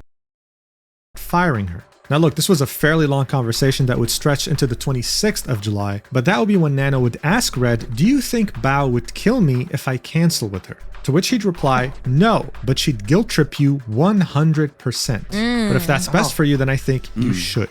Nano would admit, I'm very guiltyable, to which Redacted would say, I mean, the sooner you don't have model work, you can work on your own debut and stream stuff. And Sinder and I can help you out. So I'm not telling you to cancel her model, but it sounds like that'd be best for what you want to do. Nano says, yeah, I'm thinking about it. Red says, is Bao the last of the 3 you still have to do? To which Nano replies with, yep, got blank too, which I'm considering canceling too. In the document, Red would describe this as, out of nowhere, Nano asked me, do you think Bao would kill me if I cancel with her? She was already considering canceling it on her own. This was a huge difference from how she felt about Bao's model last November. Linking the message in which Nano said, oh yeah, I really want to work with Bao. Red would continue his explanation, saying that he told Nano to do what was best for her, and that he and Sinder would gladly help with her streaming. He'd then add, from his own experience with Bao, he thought she could be whiny and pushy when things didn't go her way, so he thought she'd complain and guilt trip Nano. That's crazy. That is crazy.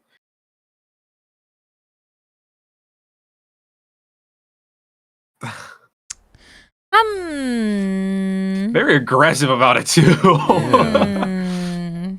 She's so fucking whiny and guilty. She likes guilt tripping. She complains a lot. Interesting. If I had a beard, I would be stroking that beard right now. Don't worry, I'm doing it right now. Small little growing chin hairs.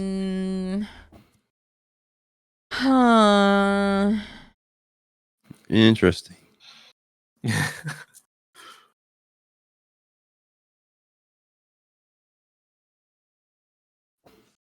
That's Both Nano and Bread are pretty bad. pretty bad. Yeah. Yeah. I'm trying to like make it make sense in my head in a sense of like what I don't know, man. Like, I could say it's like I don't know, dude. I'm more of like leaning to the sides like it's projection as well. You know what I mean? Yeah. I mean, yeah, it's kind of what it feels like. Projection. Like a little bit. Yeah. His logic was that he was being honest with his friend about another friend, but that he never asked her to cancel Bao's model or any other model. His argument would be that this wasn't targeted towards Bao. He would have done this no matter who the model belonged to, and that at the end of the day, he was closer to Nano than he was to Bao. So he was supporting her and wanted to do everything he could to help. According to him, this context was never shown in Nano or Bao's documents that came out in April 2025.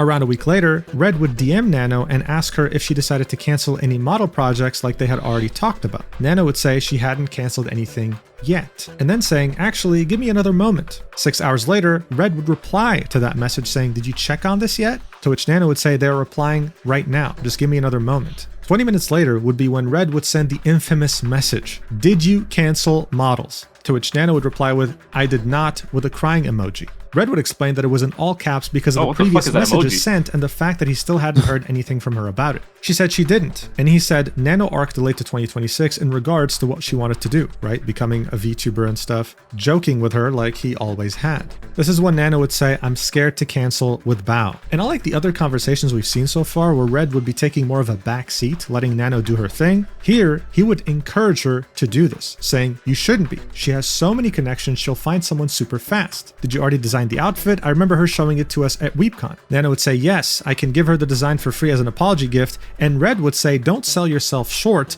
I think she'd be fine with taking the design and finding someone else. I wouldn't offer it for free, maybe half price if she starts shit. Lol. Now look, the drama was 5 months ago, but if you remember it slightly, you'd remember that this was one of the main messages in Bao's document. This made Red look really, really bad because it didn't just sound like he was telling Nano to cancel Bao's model. I think the context still makes him look bad. It just looks bad with context. Kind of making it harder for her, right? Her model was already being canceled. Nano wanted to make it up to her, and Red was still insisting, no, don't even give it for free. Give it for half price if she starts shit. From Red's perspective, this is what he would write on the document. He'd say, I was not the one to bring up Bao again. I didn't specify anyone we had previously talked about. I reassured Nano about it and told her I thought she should at least be somewhat paid for the design she made and the work she put into it. My thought that Bao could possibly start shit over this was the same as I said before, where I thought she'd complain or guilt trip Nano over it. All of the lead up to this conversation. God forbid a woman is like emotional about something. Holy is upset. shit. Yeah. God forbid someone feels bro. upset about something unfortunate that happens. Oh my god. God forbid people have feelings, man. God, can't be nonchalant about it. Man, was Rockstar Bao the model Nano was making? Oof. I don't think so. Was it? It could have been. You know what I mean? Oh. Yeah. That could be even worse, yeah. Yeah. I definitely like the art style for her new model. That's really nice. I do too. I follow the artist that made the model or the artwork for it. God forbid a woman's like emotional. Holy fuck, dude. Holy. That's insane. No, I think it was her previous model.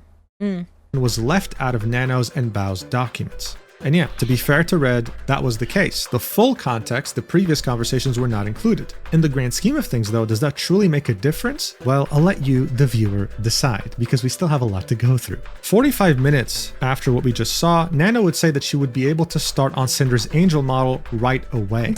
Earlier in the DMs, she had mentioned that she could only start on it maybe in October, but at this point we were still in August 2024, to which Red was very excited about. 2 minutes later, Red would message Sinder saying Nano's able to start the Angel model right after the summer fixes and dances, to which Sinder would say, yay. From Cinder's perspective, Red would tell her that the reason why Nano cancelled Bao's model was because she wanted to focus on her own VTubing career. He'd also specify that he and Cinder were going to help her out in that career. Cinder would say that she felt bad for Bao because she saw how excited she was when she showed them her concept back at WeebCon. But at the same time, she was under the impression that this was what Nano wanted. She was her friend too, and she wasn't going to pressure her to do something she didn't want to do. She didn't see Red's messages and only knew what he told her. Red would also chime in and say if I really wanted Nano to cancel Bao's model for some malicious reason and knew I could make her do it through some kind of manipulation, why would I have waited 8 months after I first found out about it in November of 2023 and told Nano she shouldn't? Why did I wait 4 months after WeebCon in March 2024 when Bao showed it to us?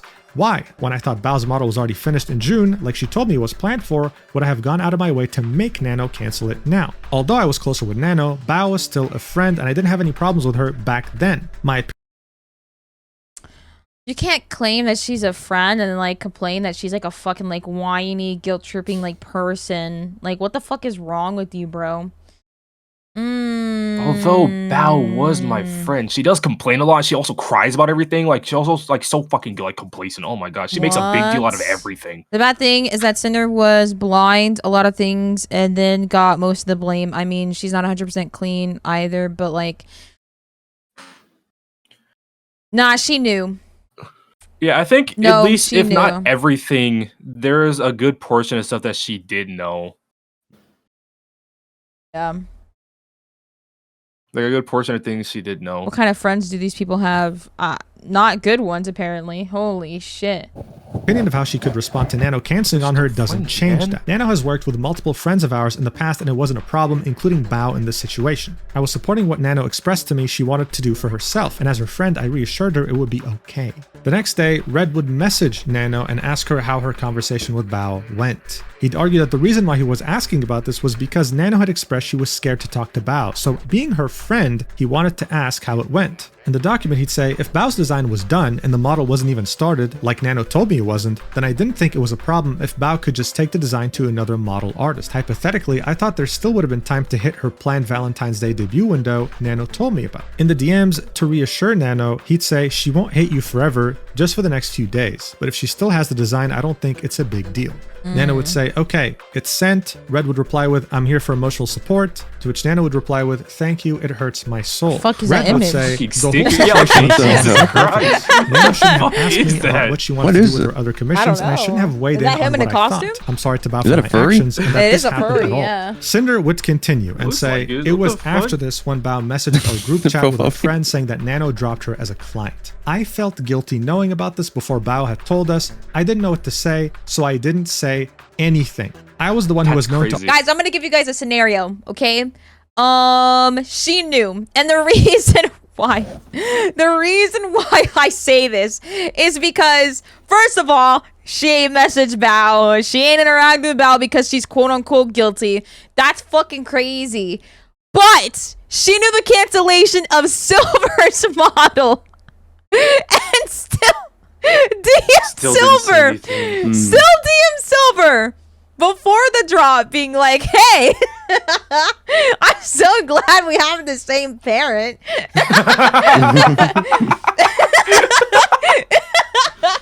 I also think it's crazy, like saying, "Oh, I didn't know what to say, so I just didn't say anything." At least Always like work a with word Nano, of but if this comfort, saying, "Oh, damn, that sucks," or like, "Oh, I'm sorry that had to happen." Even if you have to fucking lie, just at least look like a good person. Jesus Christ. She was like, "Oh no, what a bummer." Yeah? It's just Wait, why are the girls home? Hold on, give me a second.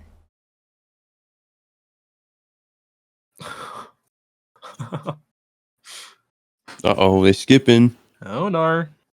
No, they can't skip because Andy takes them to school. Oh, yeah. When they fucking Uber home. So, back in my day, we walked.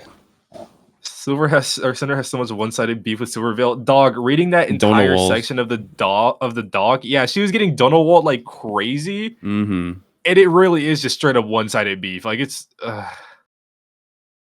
crumbs, you still got time. I gotta go like in like 30 minutes. I don't want to go, dude. Huge schizo If- posting. Essentially was huge schizo posting.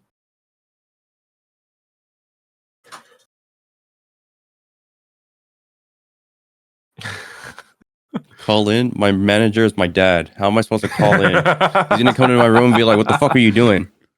Say that I'm sick. I got work to do. I'm sick. It's already bad enough I left for TwitchCon. Now I'm leaving for Austin next month. For Austin next month, yeah, you gotta make up those work hours, huh? Oh, also, I will be able to go to Austin next month. Oh yeah, you told me, yeah. Yeah, you gotta make So- up for all the work before and after. I know. Just let me know your arrival time so I know how to Yeah, manage I won't everything. know until like next week, Okay. hopefully. Because guys, I'm driving. They letting me Yeah. drive. Because he's the only one with the license. I literally held off of like doing my driving shit until after I came back home. We'll be going to Bell's concert. There's a concert over there in Austin. Wait, Bao has a concert? What you got this year? Hey, I've been driving since I was 18. Okay, I'm 22. I mean, I shouldn't probably be like admitting this, but I was driving without a license. That's how you learn. You're in Texas, bro. That's how you learn, though. In LA? No, we're going to Austin next month, not LA.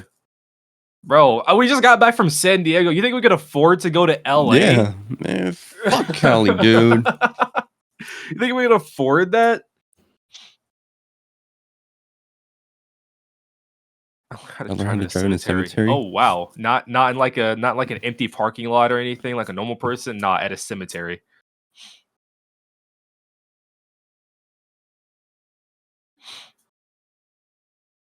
Oh Oh. no! Oh no.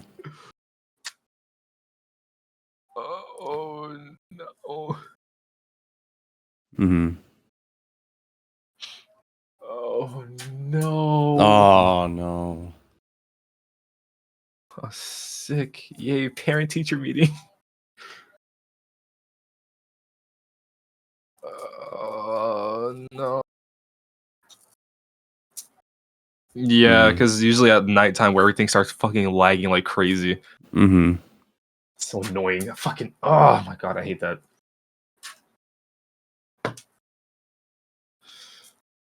And he's possessed. I'm just okay. I just really want to bring this up. Why a cemetery? Why learn to drive in a cemetery? Like why?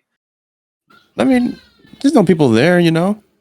You know where people are also aren't in an empty parking lot.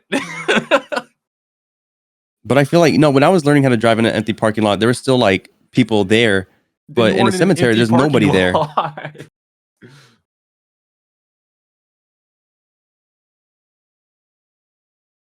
Sister's BF recommended. That makes a lot more sense. That makes a lot more sense.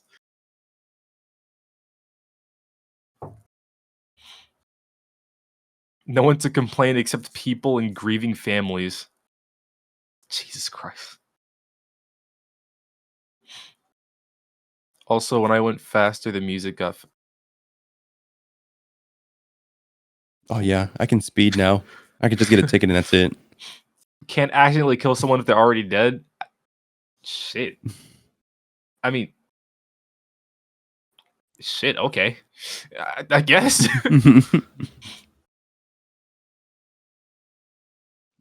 Imagine all the spirits of the tombstone possess your car and just fuck you over. Yeah, that's so No. unfortunate actually. Yeah. Yeah. Yeah, no, No. I completely understand now.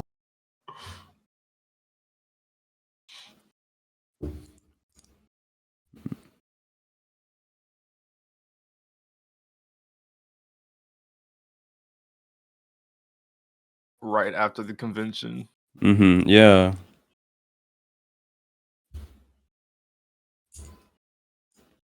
Unfortunate Yeah. circumstances, you know. Yeah. It really is just unfortunate.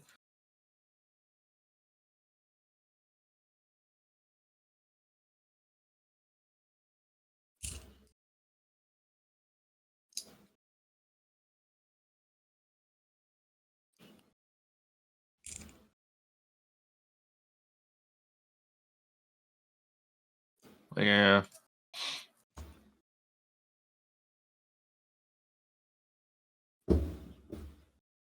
In confidence that you can do it. Mm-hmm.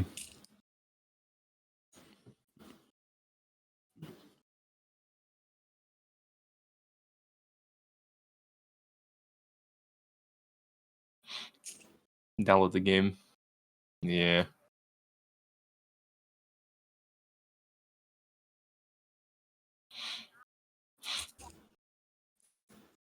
It didn't work out. How unfortunate.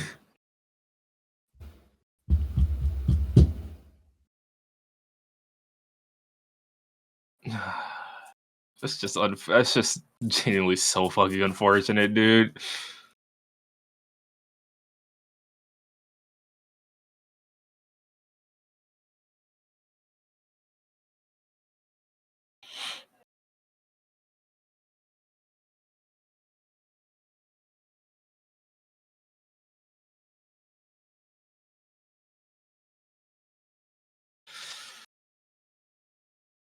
Fuck responsibilities. God damn it. Oh man. Celeste? Celestia. Oh.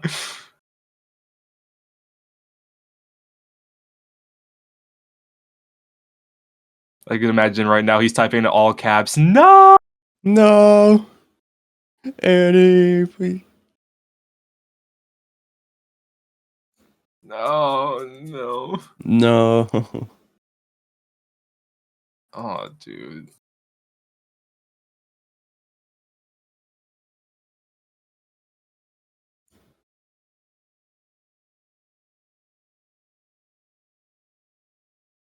That Crumbs, you read that, right? What? Which one? Did you know it's You'll illegal know. to bone in a graveyard because it's public space? I mean, I don't get bitches, so Thanks for the fun fact, I guess. Yeah, thanks. I'll keep that in mind if I'm ever in that situation, you know. I'll apologize to the dead grandmas and grandpas there. I'll pray my apologies. I'll let God send the word. Oh yeah, welcome to the bone zone. I'm gonna freaking hang myself by my toes. The bone zone. Oh yeah, welcome to the bone zone.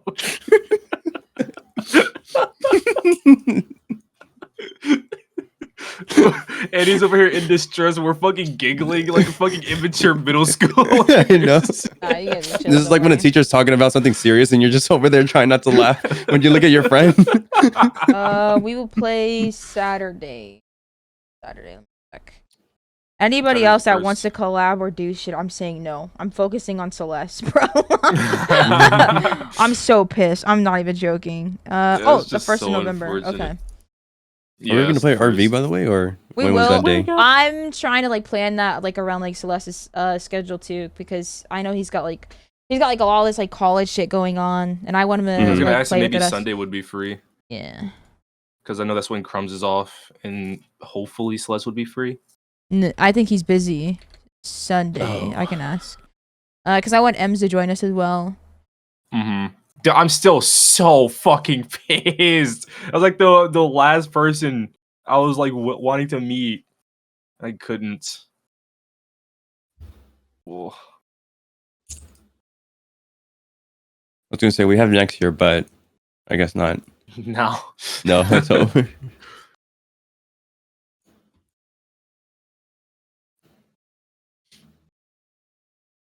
Dude, I woke up early to plan all this shit. This fucking sucks! Man, fuck me, bro. Oh my god. This fucking Fuck sucks. my chungus life. Fuck my chungus life, bro. I'm so upset, man. Oh my fucking god. I gotta like actually blow up the earth. I like this guy who's very consistent in almost every single video comment section saying the exact same thing. Is there a way to make a video suggestion? It's very consistent. Wait, Cinder's went to the bone zone in a cemetery? What? What? Reason why I bring it up is one, because you're talking about cemeteries, but also the fact that Cinder has admitted to doing this. As someone who studied law, that's wild to hear. At the bone zone.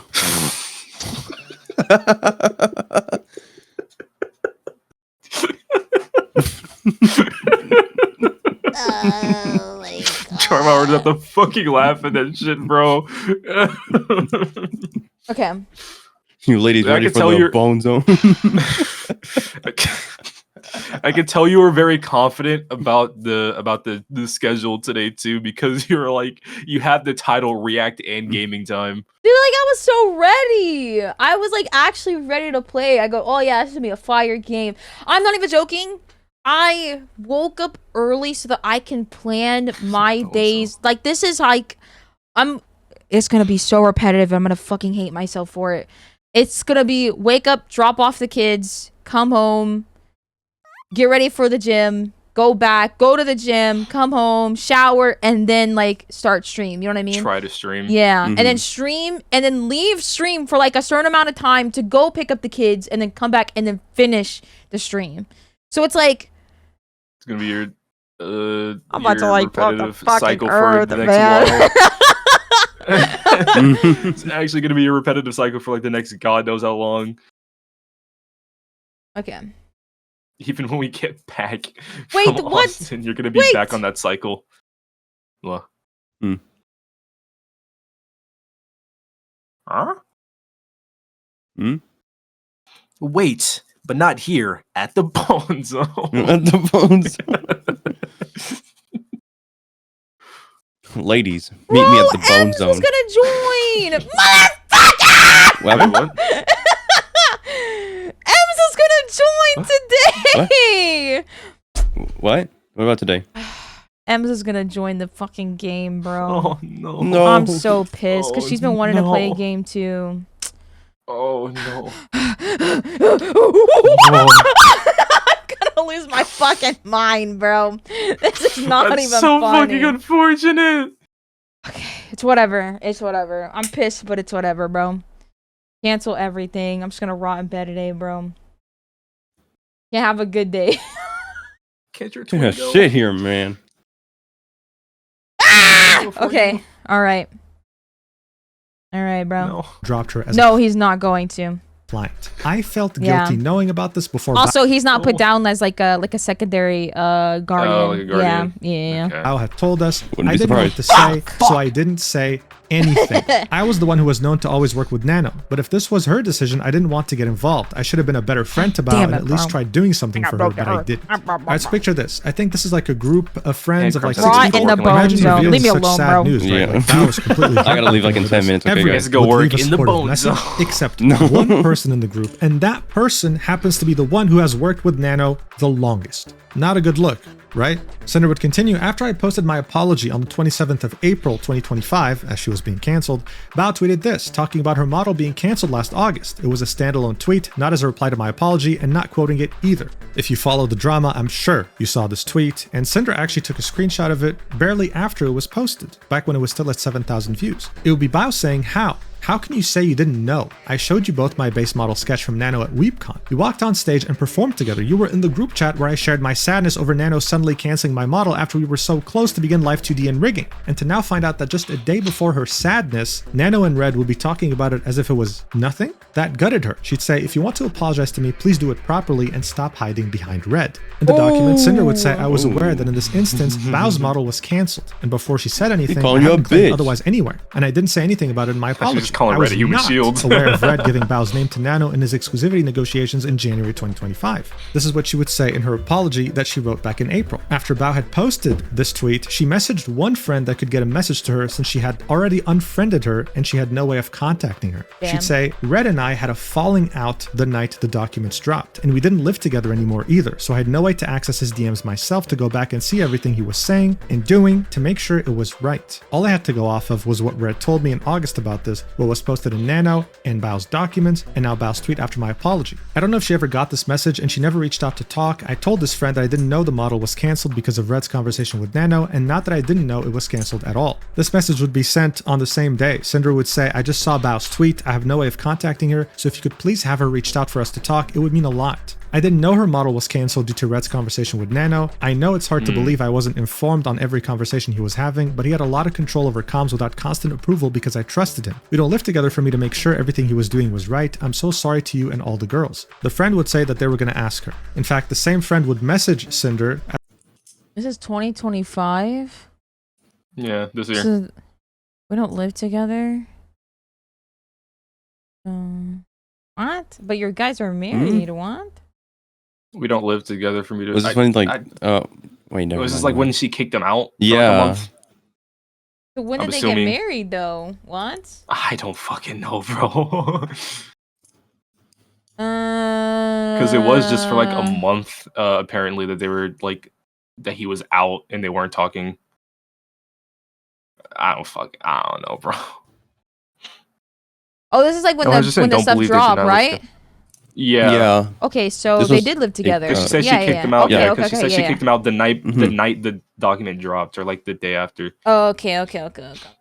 Yeah. All right. Asking if she was okay, and Cinder would Never say, mind. I'm They did sorry, live blank. together. I'm trying to collect myself. Mhm. Red and I aren't speaking right now, and I'm so upset with everything. Cinder would then go ahead and refute some aspects of Bao's tweet. She said, we were so close to begin Live 2D and rigging, and Nano would say in her document that Red asked her to cancel Bao's model mid-progress. Cinder would argue that that's false. Nano hadn't started yet, and she said that in DMs in July of 2024, when it should have been done by June 2024. Additionally, Bao's document would say there was suddenly back and forth on whether or not Nano had the physical and mental capacity to continue her model. Cinder would say this lines up with what Nano told to Red, and how Nano repeatedly overbooked herself but was never shown anywhere. She would also remind us that Red didn't message Nano specifically to see if she cancelled Bao, but to see if she cancelled any other models. So as you can see, Cinder definitely does disagree with some aspects of what Nano and Bao had said, including some of the most fundamental aspects. It seemed although Cinder realized that what she did and what Red did was wrong, she still wasn't as wrong as Nano and Bao had claimed. In any case, a few days later, on the 9th of August 2024, one of Cinder's editors would decide to step down. This would prompt Red to ask their other video editor yet a second time to become exclusive. Red would offer the remaining video editor a raise in order for him to do more work for them. In other words, becoming exclusive. Cinder would specify this had nothing to do with Nano. So I guess that section was just to clear things up. If you read the DMs, which I already have, the editor would end up declining this offer. Now, what comes next is a fairly important date. It will be the 27th of August 2024, and it will be the last time Bao and Cinder would ever solo collab on stream, which means just the two of them. In the beginning of that month, Bao had asked Cinder to make clay animals together. Materials would take a while to arrive, and they'd be able to finally do it on the 27th. 4 days later, Bao would release her original song Natural Disaster, featuring one of Cinder and Red's friends alongside her. Red would then comment on this, saying, "This event is here because of what I watched Bao say on her stream either on the day the song was released or sometime in the couple of weeks before then." She was talking about how difficult, frustrating, and time-consuming it was to work with inexperienced singers on music projects, and that she would rather work with singers from now on who know what they're doing and can match her high skill level. These were her closest friends she was talking about, live on stream. I couldn't find an archived VOD of the stream anywhere to prove this happened either. What I remember is how it made me think Bao viewed her friends and how I felt about it. Cinder would then say at this. So she wants someone that's like, so she wants someone that's like already got like the knowledge, experience, telling. Yeah, so like if like you would want somebody who, like if you're making like a song, you'd want someone who's experienced to help you make that song. I feel that's totally understandable. No. Yeah. It's more easier. It's more easier to like get everything out and like dude, find their way. That's like so very trust understandable. everything turns out well.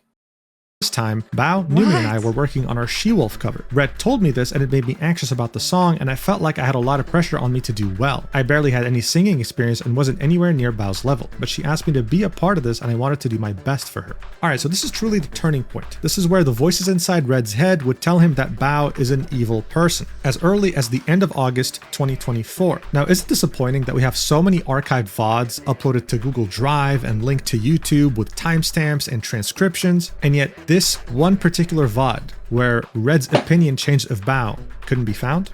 Yes, but whatever, we can just assume he's saying the truth. This does, however, tell us that he would actively watch Cinder's friend's streams and would come to her whenever something concerning like this would happen. I mean, Cinder admitted it herself. Red telling her this made her anxious about the song when she wasn't. Cinder felt like she had a lot of pressure on her shoulders and wanted to do her best for Bao. But guys, like, let's take a step back here. Bao is a friend of hers. This was something she could have DM'd her directly and asked about, but she didn't. So far, we can somewhat conclude that Cinder is someone who's insecure. And so far, from what we've seen, Red seems to be someone that, instead of reassuring her, only fed these insecurities huge amounts of food. In any case, on the 19th of September 2024, TwitchCon 2024 would take place. Red would say, "There's 3 things that happened at TwitchCon last year that further formed the opinion I had of Bao."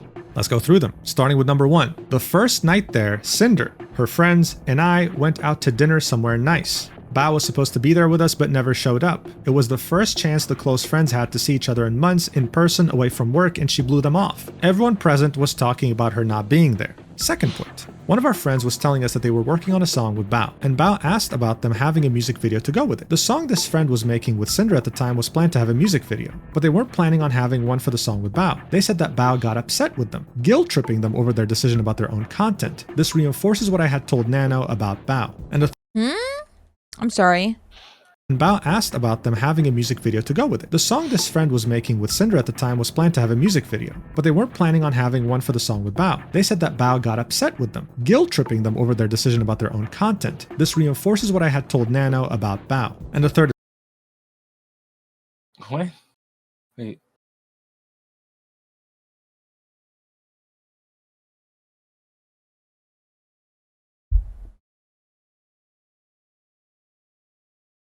Wait, TwitchCon 2024. yeah, last year. Um,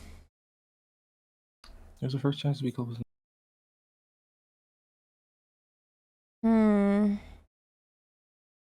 One of our friends was telling us that they were. Oh, one of our friends was telling us they were working on a song with Bao, and Bao asked them about having a music video to go with it. The song this friend was making with Sinder at that time was planned. Wait, the song this friend. I assume they were making one with Sinder and then one with Bell, and that one with Sinder got a music video, and the one with Bell didn't. They said that Bao got upset with them, guilt tripping them over their decision.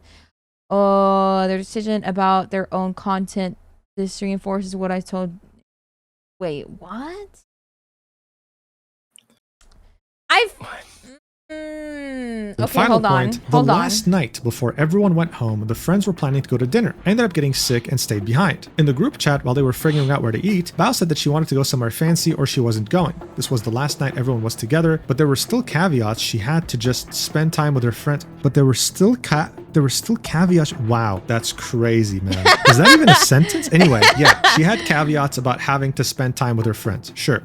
Neither Sinder or I have access to this group chat anymore. Now look, I said I would stay objective in this video. I really did. But objectively speaking, this is diabolical. Just reading these 3 points, I can feel how much he's judging Bao for her actions and Yeah, what the fuck? You can feel the person, like the like you can feel how personal it feels every time he types about her.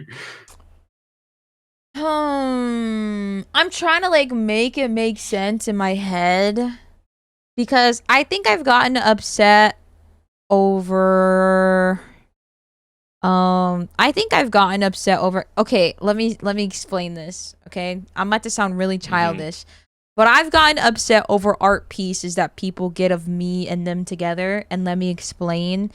I get art pieces of my friends, and it's always like personal, or it comes into the like the place of how do you say, just very personal, or it's just to show appreciation. And every time you guys see an art piece with me and my friends, I always talk very highly of them, or I always get something that means a lot. You know what I mean? So like, for example, like the Wound and I art piece, he's a Spider-Man main. I pay attention. He's a Spider-Man main, and I'm I was a Human Torch main. Yeah. So it's like, I got something that like, you know, and the funniest part is like, the connection between that too is like, they're really good friends in the Marvel universe. So I was like, oh, this is fire. You know what I mean? Like, I'm gonna get like an art piece that like resembles Wounds, and an art piece that resembles me in the same fucking art piece.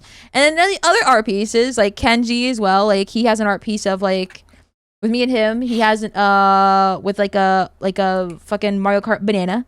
And then I have a Scourge plushie. So it's, or a Shadow plushie. So it's like, it's always comes from the place of very personal or like paying attention. And this one person caught an art piece of me being a fucking stalker. That's not. And the funniest part is I got an art piece of both of us being very friendly and chaotic. So I was just like, And I remember seeing all the other art pieces that they got with their friends, and it was like really like, you could tell effort was put into it, and like personal. It was very personal. So I was just like, yeah. I was like, man, this makes me really sad. I was like, this makes me I feel like that just makes sense though. I don't think that's childish. I don't think that's childish and at all. And that's why I've like stressed it so much too, where I said I am very uncomfortable with people making jokes about me being a yandere stalker. Like, I was very honest about that because I've had my exes call me a crazy bitch. So it comes from the place of not feeling comfortable with that. And I remember taking it to heart, but I never expressed it because I was like, you know what, I'm just going to move on, because if I say something about it, I'm going to look childish and I'm going to look immature. If I got an art piece of you, it'd be over the mercy meme, since you motivate me to be better, man. That sounds very uncomfortable. This is not even a sneak diss. So it's like, Yeah, I don't think it's being childish. That's just uncomfortable as hell. Like, So I was just like, oh man, and it broke my heart because seeing all the other art pieces they got with their friends, you could tell like it came from like the place of like personal and stuff like that. So it's just like, and I just stopped getting art pieces with me and my friends because low key I was just like, it feels like I like getting Man, out that's with my friends. fucked up. All right, I gotta go, guys. By the way, sorry. I was thinking of the one with you on the ground Bye, looking at a picture frame of Slender Man. Nah, bye, Crumbs. Nah, Bye. it's insane, bro. I'm not even joking. I was just like, man. So, like, I get it. You know what I mean? Because it's like, you don't. I think in this one right here, I think if this is true, you know what I mean? If this is true, I think Bao's coming from a place of you don't feel as important as said other friend. You know what I mean? That's like the only benefit of the doubt that I'm giving her. You know what I mean? But I don't know. A lot of this comes from he has a very weird burden. Yeah, and like it seems personal as hell every time he talks about. Yeah. Yet, we don't even have the full context. Bao wasn't there on the first night. There's something called traveling, there's something called jet lag. Hell, maybe Bao had a very strong period. Maybe she's one of those girls that has such a strong period that for the first 2 days, she's practically handicapped. In any case, Bao was Cinder's friend before being Red's friend, right? And he was making some incredible assumptions here. The second point had a friend of theirs being guilt-tripped by Bao. Look, when it comes to making a song together and making a music video, it's actually a ridiculously arduous process that takes a long time, and we honestly just don't have enough context to make up any conclusion. So if we don't have enough context, then how did Red have enough context to pin the blame fully on Bao here? Yeah. I don't know. Maybe he already hated her and just needed a justification. And finally, the third point is like the first point. Except here, Red was sick and couldn't show up. He was also assuming things about Bao over text. Maybe she and multiple friends had already talked about going somewhere fancy and they were changing their minds, so she didn't want to go. Look, if any of you watching have been in a group of friends at any point in time, I don't know, and you had a group chat in like WhatsApp or Telegram or Discord, you understand how hard it is to get multiple people to go out to the same restaurant. Red was making a very big deal out of this, and what's funny here is that he was sick. He wasn't even going himself. Does that mean Bao can write her own document and say, Red didn't show up on the last night before leaving TwitchCon? He's a terrible friend. So yeah, look, maybe Red included this because he felt like he was being honest, but it just ends up making him look way worse because these aren't valid reasons to want to sabotage your wife's friend. In any case, during TwitchCon, both Red and Sinder would get to meet Sacramore, Bao's video editor, more specifically, the man behind her music videos. He would come to Sinder and say he'd love to work together and make a music video, which is why Red would eventually ask him to make one for Boss Rush. Sacramore, of course, made his own Google document as this was happening back on April 26, 2025, and I go over that in detail in my first video about the drama. Sinder would then say that Red reached out to Sacramore after TwitchCon about a music video project, which was the one for Boss Rush's song. They discussed it over the next week, but Sac couldn't fit it into his schedule at the time. So they would chat a bit right over the course of a few days at the end of September leading up to October 4th. Red would ask Sac if he can make a music video for the end of October 2024, to which Sac would say, I really would love to be able to squeeze y'all in and absolutely would if I could, but I genuinely don't have any days free until the 9th of November at the earliest. Red would reply with, okay, thanks though, Sac. You're missing out on a good one. Okay, look, I just want to point out real quick the fact that Red multiple times has stated that Bao will guilt trip you if you don't want to work with her or want to cancel with her or etc. Yeah, that's what he's been doing the entire classify this sentence. You're missing out on a good one. But it does kind of sound guilt trippy, right? Like, listen, man, my schedule's full. I'm really sorry. I'd love to make this work. Okay, but you're missing out on a really good one. It's like, okay, buddy. All right. And speaking of Red, he would end up hating Bao even more due to the trip to Japan that occurred from the beginning to mid-October 2024. He'd say there's two things that happened during our trip to Japan with our friends last year. The first one being, Bao got mad at another one of our friends for something that happened at a restaurant with a rude owner. She got pissed and yelled at and belittled our friend when they did nothing wrong. They confided in Sinder and I afterwards and were very upset over it. But it was fine because they said that's just how Bao is. Okay, so if Red said that he was present when this happened, it would be way different than him saying that he simply got confided in. In other words, he only got one side of the story and he didn't get Bao's side. But wait, Bao got mad at another one of our friends for something that happened at a restaurant with a rude owner. She got pissed and yelled and belittled our friend. What? Mm. I got a restaurant with a rude owner. They confided in Sinder. You know and what I this is afterwards. like, bro? This is like the Kenji situation where you know what I'm talking about? Where it was like everyone only got one side of the story. And you know how like como se dice, what was his name? I freaking forgot his name. That one person where he was like constantly, anytime like he heard something about like Kenji doing, he would always go to Kenji's DMs and be like, yo bro, like I hear this shit, and Kenji's like, yo, get the fuck off my dick. What the fuck? What the fuck? What? Oh yeah, it was like, okay, hold on, wait, I remember. It was Kenji had his community picked who's the better mod, and it was like a joke, you know what I mean, that between him and his community. And one of the people, the person that was like stalking him, went and said that in the group chat, and I think it was Kage that went and fucking, oh, I'm lagging, man, bro, this fucking sucks. I can't I'm trying to have like a really fucking like good day today, and I'm like, Funniest part is your hit. stream is lagging. I just hear you complaining about how you're lagging. I'm like having like a really fucking good day, and I'm just, It was a good day. I hate the universe today, bro. It's like it's trying to fucking test me. Yeah. But anyways, what's it called? And then like Kage like went up to him and was like, yo dude, like I hear that like you're putting your mods against each other. That's like really fucked up. And then Kenji was like, yo, get off my fucking dick.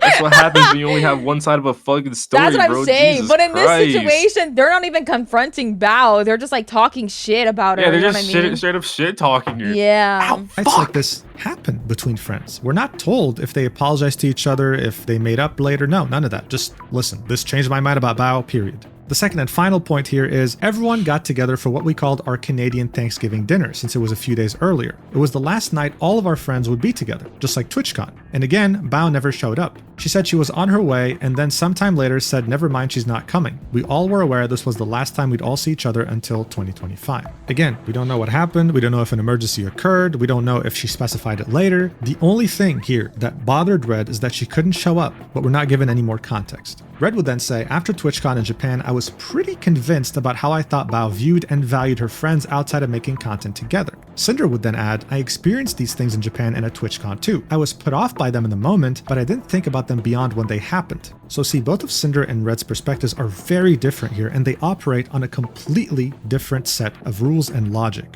What didn't bother Sinder You ended okay? up bothering Red Me? immensely. And while this wasn't a problem yet, it would then Me?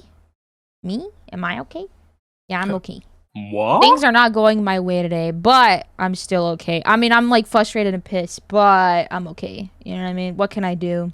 become a problem so big that it would Little start upsetting affecting spaghetti. the way they live together. Yeah. We'll of course see more of that later, but for now, they got back from Japan, and Red would message Sakurmore again about Boss Rush's music video since the planned release date was pushed back again. Sinder would include every single DM they sent to each other over the course of the music video's production. I guess they would do that for transparency's sakes. It is such a waste of time to go through every single message because mostly it's technicalities. It's like, hey, this song has a lot of typography. I can send you more details about the artwork, blah, blah, blah. I mean, really, this is very technical here. If you're interested in making a music video, maybe you'd find this interesting. But one of the more notable things that would happen is that Red would offer to pay double for Sakurmore's work if he could finish it under a very tight deadline. Sakurmore would agree, and he'd get right down to work.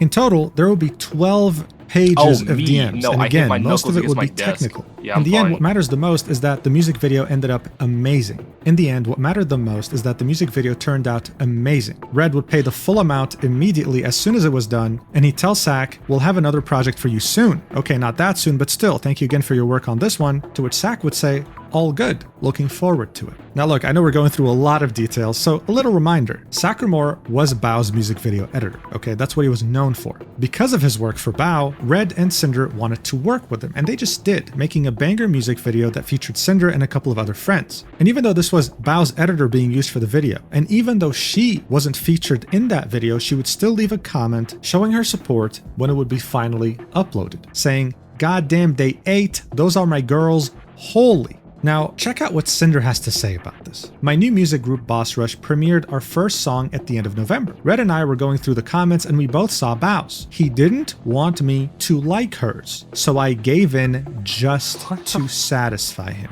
At the end of the day, it was just a comment. What?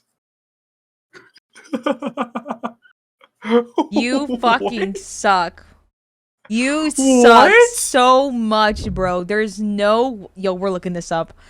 There's no fucking way. Is it Boss Rush? What? Yes, I think. You I like how suck. the first thing you see when you look up Boss Rush is fucking Hollow Knight. Yeah. You suck. You actually suck. That's the only one of her friends that she didn't like too. That's crazy. What? What? You That's gotta the only be one of her shitting friends' comments bricks. that she didn't like. Wow. That is insane. More context. That fucking what? That is crazy. Really? Real? Wow. That is crazy. Like, look, I'm that being surprised the they didn't give only you a level, friend- Bao. Damn. The only friend that who was comment that you didn't like, and then have the nerve to say, at the end of the day, it was just a comment. Like, that one just feels a lot personal. That one definitely feels a lot more personal. That's insane. Damn. I don't know, bro. That's like crazy. Now, to me, this is probably the most fascinating paragraph in this entire 93-page section. The reason for that being is you feel very bad for Sinder in the first 3 sentences. It's like, what do you mean you wanted to like your friend's supportive comment It's and your just a partner comment. forced... More like it's just business. Am I right, fellas? God damn. Oh, that's so fucking crazy. I never noticed. Oh my god. Like, and she that probably being went the back to only- like the video and saw that she liked everyone else's comment and was like, damn, so she really doesn't like me. Everyone else, like all of your other friends, and that's the only friend whose comment you didn't like. Why are my eyes sparkle? What the fuck happened to my model? They've been like that for a while. What? I can't turn it off. It's actually just like stuck that. like that? Yeah, it's stuck like that. I didn't do anything. I can't turn it off. I genuinely cannot turn it off. What the fuck? I cannot turn it off. I'm not even joking. I don't That's even think that insane. fixes it. No, that does not fix it. What the fuck happened to my No. model? It just... Has it always been shiny? No, it wasn't. It wasn't shiny at the start of the It stream. was like What that the for a fuck? while. What? So it just broke. I think it broke think it immediately might when have stream broke. was lagging. Yeah, it might have broken I think around it that might have time. broke. I tried to tell you. What the fuck? What? No. Hello? What is going on today? Get the fuck out of here. I didn't ask for shit. Piss off. Now everyone's not just killing you. You start to feel that maybe Cinder's trapped, that she wasn't able to express herself fully because of this deranged partner who had it out for Bao. But then she decides to add this sentence, saying, at the end of the day, it was just a comment. Damn. Almost as if she was completely undermining this supportive comment, as if she was just throwing it to the side in the trash, as if it never... That's a support. It is. It's not just a comment. It's support It's not from just your a comment. It's friend. your friend supporting you, dog. Your friend that you like so fucking desperately tried to like throw shade on. this supportive comment, as if she was just throwing it to the side in the trash, as if it never mattered Wow. to begin with, that this shouldn't even be a big deal. Okay, but look at this from Bao's perspective. She had her model canceled with Nano. Every one of her friends supported her. Sinder said nothing. She leaves a comment on Cinder's video. It got over 4,000 upvotes. It's one of the top comments. There's no Damn. way you can miss it. Cinder would like every other friend's comment except Bao. I mean, if Damn. you're Bao by this point, what would you think? Like, As You if would you're being think- singled I out. would You think think that she someone has just doesn't something fuck with against you. me. Yeah, I would be like, whoa, Yeah, wait, did like- I do something? I would like start looking like back at our DMs, being like, did I say something wrong? Yeah, like, did I say something to you? Oh I'm my confused. god! Right? It's not a pleasant feeling. I also want to take the opportunity to remind you that when Bao worked with an editor that had worked with Sinder before, she took it personally. Was Bao also taking this personally? Up to you to decide. Red would add, after the past few months, I had a pretty solid opinion of how I thought Bao viewed her friends, so I told Cinder she shouldn't like it. I was persistent about it, so she listened to me. It was very petty of me towards a friend showing support. But when it came to Red's rivalry with Bao, this was only the beginning. Barely a week later, Bao would start a group chat with both Red and Cinder. They don't have screenshots of it now because they were removed from the group. In any case, the reason why she had created this group was because Bao wanted to collab with Cinder. And from Cinder's perspective, Red was adamant to her about not wanting to plan anything with Bao at this time, so they didn't. Red would add, Bao's never messaged us like this before, and this was right after Boss Rush popped off with another 2 friends involved. I wasn't opposed to doing things with her completely, but the timing was suspicious to me after the past few experiences with her, and I saw this as her trying to gain something from us. So I brushed her off, and what stood out to me is that she addressed Cinder specifically as the lead singer of Boss Rush. What? Was she not the lead singer of this song though? Was it Wait, not, like- was She's she like in the not? dead center, is she not? What? Yeah, like, if you look at the thumbnail, she's like in the dead What center. are you talking about? On her channel. It's on her She's in the too. dead center. She's Fe- literally yo. the lead singer. Her idea. She's the first name mentioned. What? She's the first name. Yeah. On her channel. Like, What? like you could like even in a band you could say it's a collaborative effort. There's always going to be a lead singer. Oh my god, bro! Yo, this guy sucks. So look, when Red tells Nano, we're gonna fire you as a joke, it's just a joke. But when Bao addresses Cinder as the lead singer of Boss Rush, it's concerning. It's a problem. no Interesting kidding. logic all around. And speaking of Boss Rush, it was so successful that Red, 11 days after it had released, would message Saccamore about working on another project for February 2025. This is when Saccamore would announce that he was only going to work with Bao exclusively going forward.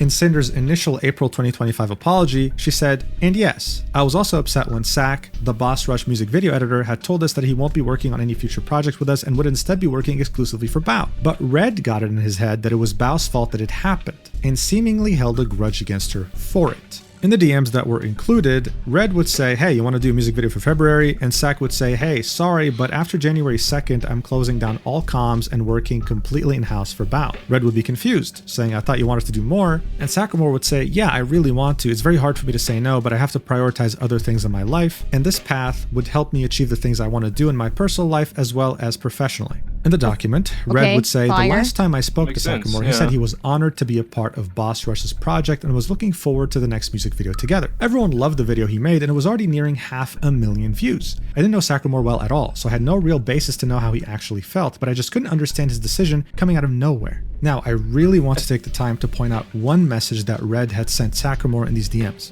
After Saccamore had laid out his logic, saying that he needs to take a different path in life to achieve his personal life goals, Red would reply with, alright, well, I let Cinder know she's pretty upset and disappointed, but it is what it Like is, that's I not, guess. is that not guilt trippy? You're guilt Is trippy, that not bro. guilt trippy, bro? What? Are you fucking Guilt kidding? trippy. What? Oh, but Bao's the fucking guilt trip. You get the fuck out of my Is that face. not guilt trippy? What? Holy shit.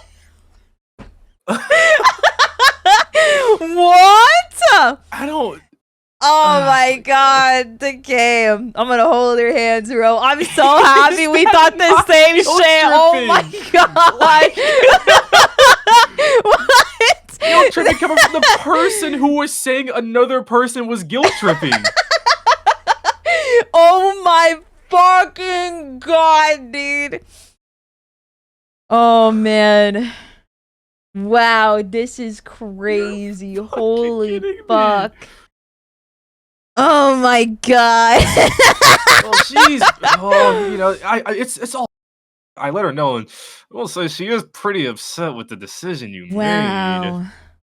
That's insane. Also, coming from an editor perspective, I think him saying, "Oh, but you were already saying that you were like so looking forward to working on the next music video." You know, a lot of personal like business talk could happen between like two people in the span of me finishing one project and leading up to another. So it's That's like, yeah. yeah, Like that's insane. Again, I just feel forced to point out the irony here, how guilt-trippy this sounds, how unprofessional this is, was when Red, when talking to Nano and talking in this document, would mention how guilt-trippy Bao was. I mean, if this isn't guilt-trippy, then what is? The next day, on December 11th, 2024, Red would continue the conversation, inquiring as to the exact reasoning of why Sakurmore didn't want to work with them again. He was messaging Sinder at the same time, and would ask him at some point. Cinder wanted to ask, is there any goals our projects can help you with? She's just confused about why it's so hard for you to turn down more projects when you enjoyed the last one and it did so well. Sakurmore would again specify. At some point, the only growth for him in freelance is to just start charging more money for projects. But he didn't really care that much about money. He wanted to build a community, saying that he was going in-house with Bao because she has been his day one and supported / took a chance on him when he was a literal nobody, living in basic poverty and wanted to do whatever he could to repay her kindness. Dude. So it was very straightforward. He wanted to be loyal and work for Bao because she was his day one, and in the meantime, focus on his own stuff, not letting some freelance gigs get in the way of that. Red would act even more confused, saying, I'm not sure what you mean by your personal content if you're just working with Bao. I mean, this kind of came out of nowhere since you seem pretty eager to work with Sinder at TwitchCon, and even after the last project, especially since it did numbers. But if that's how you feel, then we won't try to change your mind and respect Are you going to play Dispatch Fire game? Yes, I'm playing Sunday.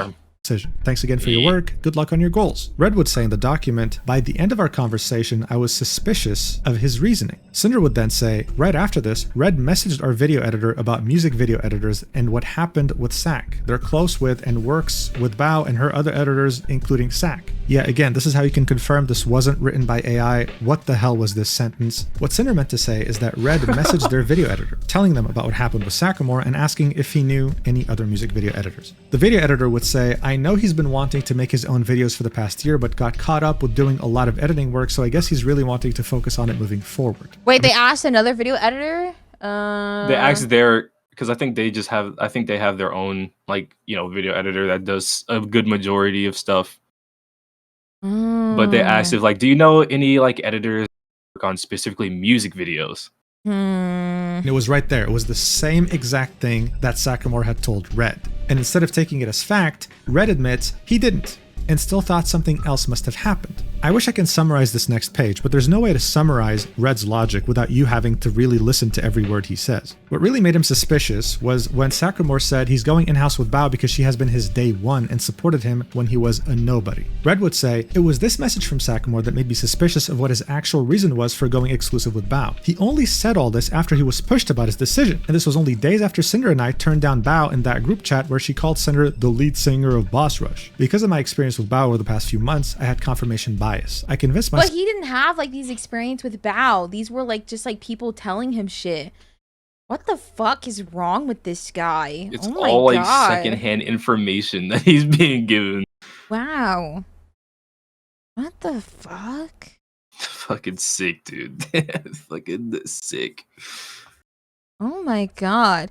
Mind you, chat, he's been saying the same shit to Nano, by the way, where he's like, you could like be like the only artist type shit, you know, exclusive Cinder, you know what I mean? So it's like, why is it that he's upset that no one, like this person like doesn't want to go exclusive with him? Sack was doing this because Bao must have guilt tripped him and convinced him not to I was work gonna with say something, but it just came out racist, so I won't.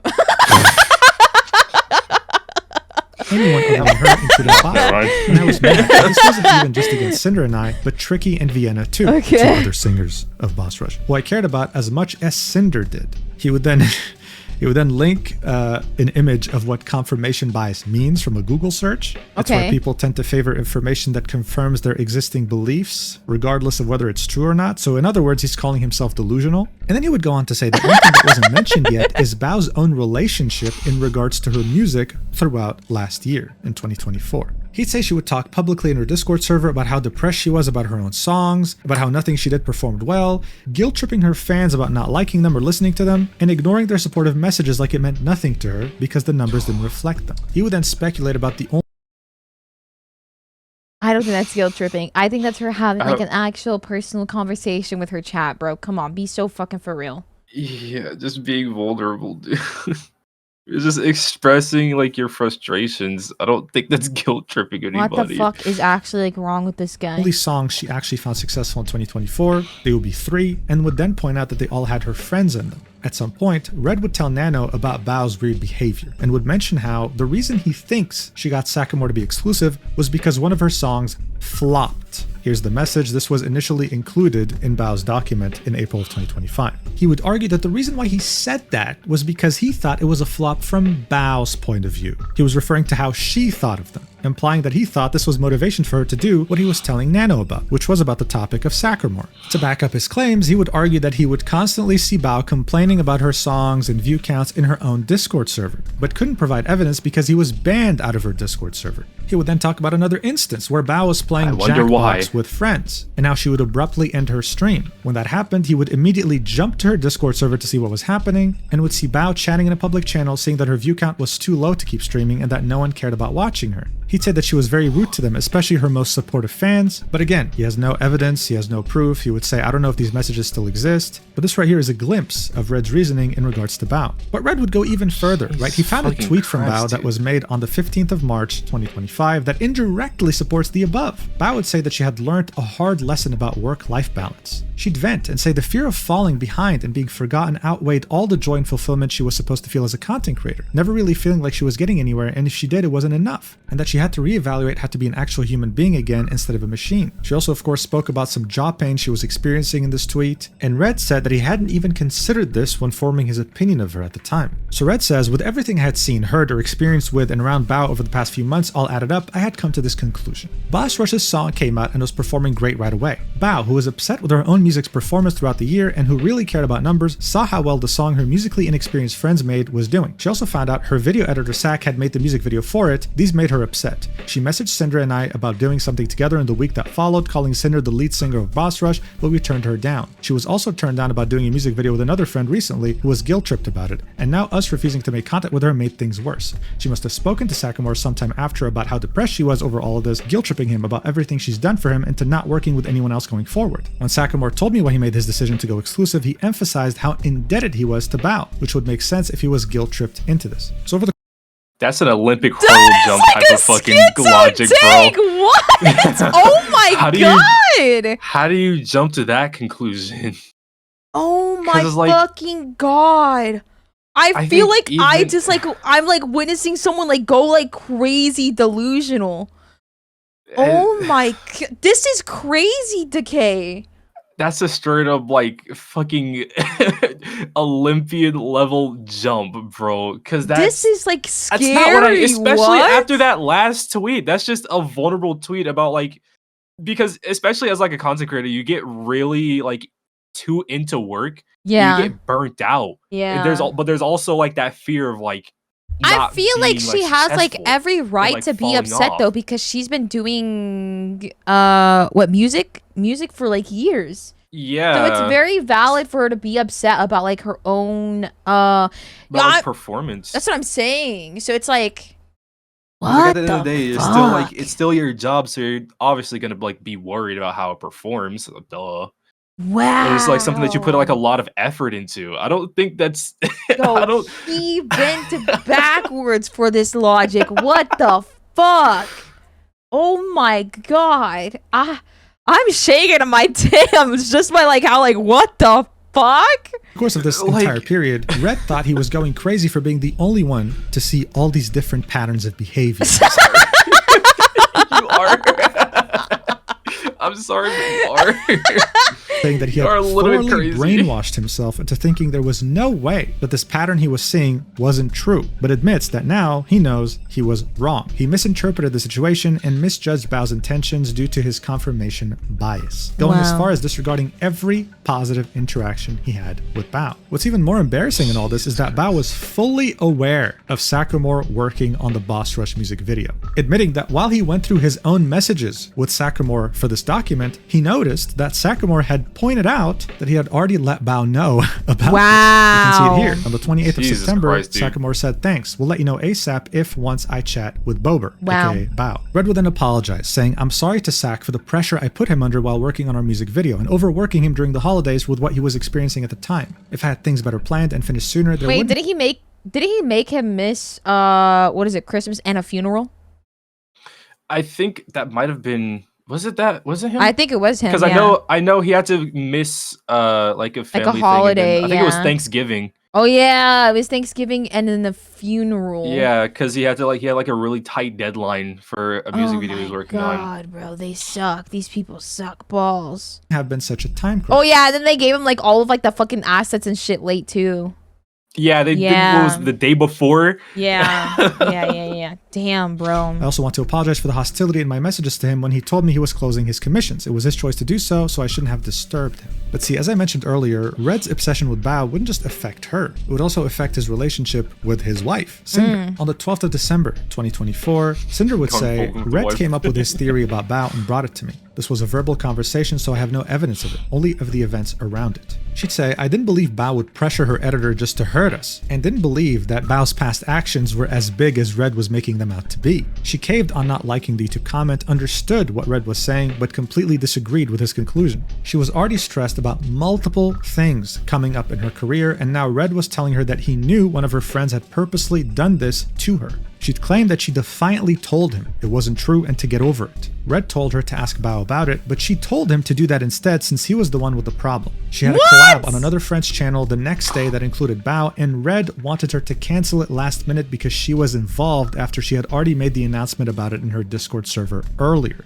She didn't want to hear it, she got upset, and she went to sleep because of their fight. As proof, she would show us a tweet about her missing out on a very important announcement for a game she liked. She would then continue in the document saying neither her or Red ever spoke to Bao about this. She had opportunities to clear this up, but she didn't. She just wanted this to go away by itself and keep the peace between her and her friends. Red would add, regardless of how I personally felt about Bao now, I was still friendly with her the couple times I talked to her afterwards. She was still Cinder's friend. I asked Bao for advice about something work-related in December, and the last time I spoke to her was at the end of the year when her, Cinder, and their friends were dealing with something else going on. Getting even with Bao wasn't something I ever thought about doing until the opportunity to came up when going to Nano about exclusivity. A day later, Bao would message Cinder about their collab that had just happened and apologized for the fact that she was not really very energetic or active near the end of the stream, saying she spaced out at the end. Cinder took a whole day to reply because she was busy, and even though she had the opportunity to talk to her about the topic of how Red felt about her, she didn't. The next day, Artist 1, who Red tried to make exclusive for Cinder, would tell him that he was starting to work with Bao now.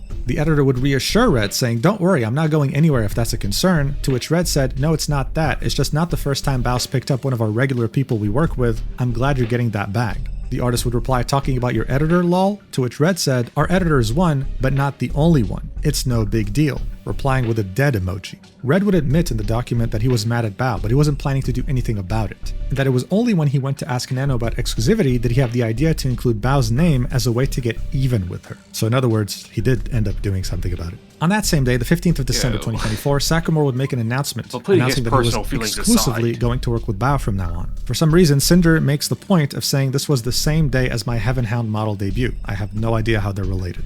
Red would then say, as far as I was aware, Sakamore was already basically exclusive to Bao to the same degree our video editor was to us, if not more so. For him to do a complete 180 in under 2 weeks from Boss Rush's release was unbelievable to me. He put his exclusivity with Bao in writing publicly and asked to be completely anonymous without being credited going forward with no reason other than he wanted to. I just couldn't believe there was more to it. I don't know if Sakamore ended up making any of his own content like he told me since this happened. Alright, I could confirm this since I do follow Sakamore on Twitter. He did. He ended up making quite a few cool edits regarding games he plays, and this is something he really didn't have the time to do beforehand. Red would then add, recently, Sak opened his commissions again and is apparently not working with Bao anymore. The very thing that sent me over the edge about Bao last December didn't seem to last. We can even see Bao congratulating him on opening commissions again, and Sak is seen saying, thank you for everything over the last 2 years. I will truly cherish all of the memories/content we've made together. This was on September 24th, 2025. So Sakamore had essentially been exclusive to Bao for only 9 months. And if Red and Cinder had waited, they would have been able to work with him again very easily. This section would continue on to the year 2025, more specifically January. This is when the topic of exclusivity would come up again. It would start off with Artist 1, messaging Red and deciding, you know what, I could go exclusive, citing competitiveness in the field as their main reason. Red and Sinder would talk about this, and they would come up with the idea of asking Nano for some kind of exclusivity too. Nano had already suggested some sort of exclusivity contract back in September 2024, and we'll see that in her own section, don't worry. But seeing that she had already breached the topic beforehand, Red and Sinder thought, you know what, let's actually offer it to her this time. Sinder says, Red and I had agreed we should ask Nano to not accept any more brand new model clients and not to make models or outfits for Silvervale anymore. Nano would have more time to work on my projects, and Silver wouldn't be able to get another model from Nano, and I wouldn't be compared to her if she chose to get a new one from someone else. Her artwork commissions and projects with her current model clients wouldn't be touched. On the 15th of January 2025, Nano and Red would make their exclusivity deal official. However, Sinder had no idea that it was going to take place that day. She'd only know about it after they'd agree. This is because Red would bring this up to Nano in their private DMs and not in the project server where Sinder, Red, and Nano were present in. Sinder would then specify in Nano's and Bao's documents this conversation was presented out of order and purposely left out information. So in these DMs, we can see Red bringing up the exclusivity deal with Nano just as he had discussed with Sinder. No more new clients, and not working with Silvervale anymore, who was already a past client. So here we can see the exact outline of what the deal is. Red says, well, I think the main things we're looking for are for you not to take any brand new model clients and to not make any new models or even outfits for Silvervale ever again. You'd still be able to work on models and outfits with all of your other existing clients, and your artwork comms wouldn't be affected. This is when Red would say something that was extremely controversial with the arts community and honestly in the VTuber industry in general, which was, one of our concerns is that more nano babies means nano models don't have the same value anymore. This was the second time he'd bring this up. There was another instance that was even more explicit, right? But we'll eventually get to that. Then he'd say, and second is that there's a few people that we just would rather not be able to have a model from you. Nano would ask, may I know who these people are? And Redacted would say, Silver, Bao, and Cotton. So even though he had explicitly agreed with Sinder that it would just be about Silver, he also decided to add Bao and Cotton. Nano would start to panic, saying, I have Bao on my list. Red would say, it's okay, Nano, you don't need to make any changes. To which Nano would reply, are you sure? I'm not really down on working with people who Sinder doesn't want to. But then Red would specify, yeah, but wouldn't this be the second time you're canceling on her? Plus, none of this can leave our chat. In the document, Red would explain what's going on, saying, I chose to include Bao's name to get even with her for what I thought she did to us. And I threw Cotton's name in there for hurting a friend and because I knew she was on Nano's waitlist in the past. And so even though Sinder completely disagreed with how he felt about Bao, he would still make sure to tell her how we this a long ass vid? Yes, felt, very right? much When he would tell her, there's a few people that we just would rather not be able to have a model from you, he was making it seem like both him and Cinder didn't want Nano to work with Silvervale, Bao, or speaking French. Red would admit, I took my it very hard. God. It made it sound like Cinder agreed with my feelings Really about good her at when I fucking knew it French, wasn't holy true. shit. It was the only time I lied about anything Give to Nano, and it was fucking wrong of me to lessons, do this. bro. Everything I said in this kidding. conversation were my own thoughts. My hesitancy and Nano's reassurance were both left out of Nano and Bao's documents. Cinder would then mention that she was completely unaware of what was going on in this conversation, and the DMs would continue. Redacted would start spilling the entire tea to Nanolist, telling her about how Silver gets more priority and bias at gamer subs, how Bao has been getting on our nerves for a while, hijacking Sacramore from them, and how Cotton hurt one of their close friends real bad. Again, we have no details on that, like none. This is also when he would say, oh yeah, I think Bao did this because her music video flopped, etc., right? And Red would mention in the document that the reason why this all sounded so harsh was because he was angry about it and he was venting to someone he trusted about something he genuinely believed happened. He thought that if Bao was going to gatekeep her editor, then he was going to try and gatekeep his artist. After seeing how much pain and anger her friend was going through, Nano would say, you know what, we can do a deal. I'll cancel my model with Bao, like forever. As Red would start to ask detailed questions, Nano would specify that they had to make a separate deal for new clients, separate from her proposed idea about canceling with Bao. According to Red, that deal is what she earlier said she'd want some kind of payment for. Instead of focusing on new model clients, I chose to focus on the people I listed to her and offered the deal above. She said she wanted some kind of payment agreement for new model exclusivity, which would be another deal, but I didn't refuse to pay her for it like it was claimed. The original proposition was only over models, but since I pivoted and new model clients were off the table and we were just talking about these three, I suggested that it include all work. I told her she wouldn't have to pay us the few thousand for her rigging back from her offer, and I'd guarantee her as many projects as she wanted. She worked with Silver occasionally, never with Cotton, and only with Bao on her model, so she wouldn't be missing out on income we wouldn't be ready to replace. In the DMs, Red would be specifying the deal. Okay, cool. We can pay blank for you, the rigger, and you don't have to discount it from the next payment. You don't work with Bao, Cotton, or Silver at all again, models or art. And then Nano would ask, is there any way to add a little bit more since Silver still asks for art every now and then? And then Red would say, well, hey, listen, when Silver asks for art, tell her no and tell us about it so that we commission another art piece instead of her. Nano would say, okay, sounds fair, but can I... Jesus fucking Christ, what? Hi, madre. Jeez. Yeah, he's fucking crazy, bro. I'm not even joking. Tell us about it so we can commission another art piece instead. So she doesn't have What? to. Yeah, that's Yes. crazy. What? I feel like if you're gonna be exclusive with someone too, you have to like charge them more as well. You know what I mean? Because it's like Yeah, because like if you're exclusive with someone, that's like kinda just, double. like one Yeah. of your more reliable sources of income at that point. yeah, Oh my yeah, gosh. bro. They're like, yeah, we'll be exclusive, but we only get to pay what we want to pay, basically. We will pay. Yeah, we will pay you the same Yeah. amount, if not. If you're probably, going like, whatever the fuck exclusive, we bro, want. you gotta pay the big bucks. That's just how it works. I'm not Yeah, joking. Like if you're going exclusive with someone, you have to be prepared to pay them exclusive like pricing. That's what I'm saying. Hi, chat. It's been so long since he's been here. It's been a while. It has been. How you doing, madre? Are you out? Are you out from your thing? It's like, yes, I am. Yes, I am. Yes, ma'am. Yes, ma'am, I am. All right. Are we ready? We're done for the day. Yeah. Okay, let's do this. Also ask for a Demon Cinder figure piece instead of her. Nano would say, okay, sounds fair, but can Also, I also chat, I'm ask still for a lagging, Demon by the Cinder way, so figure? just Red letting would you say, know. I'll ask about it right now. If you It's want on my one, internet, and it's Nano would literally say, Twitch "Yay, shitting itself." deal." When Red would confirm that she was getting a demon figure of Cinder, this is when Nano said, then we have a deal, and Red would make a recap of the entire deal again. No work at all with Bao, Cotton, Silver. We'll continue giving you more work. We'll pay for the rigger, and you're sent a free demon figure. Nano says, yes, yes. There was no official contract involved, and from Red's perspective, this was a negotiated deal. There was no manipulation of any sorts. He'd argue, why did I bother making a deal with her if I could have just manipulated her to do what I wanted for free? After this had happened, Cinder would say that from her point of view, she was told that Nano had agreed that she wouldn't work with Silverveil at all anymore, but that Red never told her that Bao and Cotton were ever talked about or included in their agreement, or that Bao was having her second model cancelled, even though her first one was already cancelled back in 2024. The deal didn't include the part about Nano not taking any new model clients they had talked about before, but Cinder was completely fine with leaving it that way. This is why in her apology in April 2025, she said she had nothing to do with the exclusivity Bro, deal. you She had can't no manipulate idea shit. what Yeah, the why real did he terms say were. when what I Cinder could have did know is manipulated that her Silver into couldn't that? work What? with Nano anymore, right? That's it. That was the entire deal. They'd be paying for Nano's rigging on her model, and the whole thing was about Silver. And Cinder was completely fine with that, even though the deal didn't include anything about not taking on new clients. Red would say, I didn't tell Cinder everything because I knew she disagreed with me about Bao, and she'd get pissed.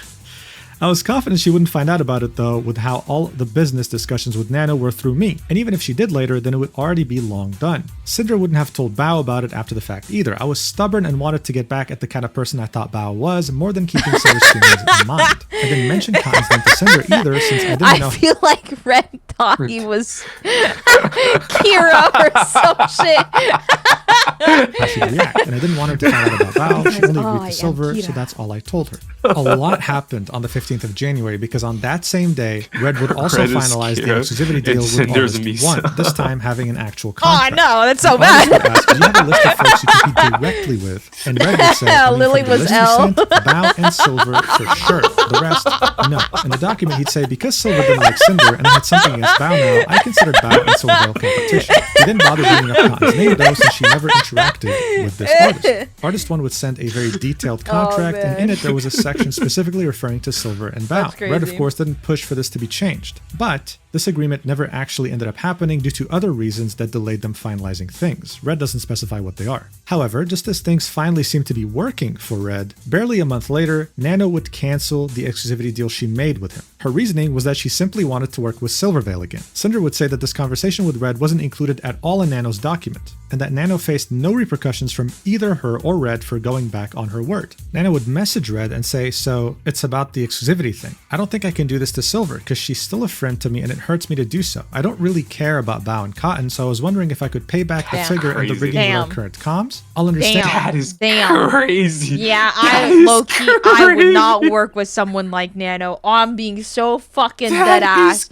I'm probably crazy. burning the bridge that was never there, but like, holy fuck. Again, like I said, if I'm working with an artist and they're saying shit like this, I would be pissed. That is actually crazy. I Like, would if be I'm so working with an fucking artist pissed, and bro. I think me and the artist are cool, and then the Mhm. artist has to like, cancel for me for like And then unknown reasons. and you like find out later they're saying you shit find like out this. later they're saying, yeah, I mean, I don't really care about like working with them. I'd be upset. I'd Yeah, just be kind of I sad. would be heartbroken. I'm like, yo, nope, don't say that.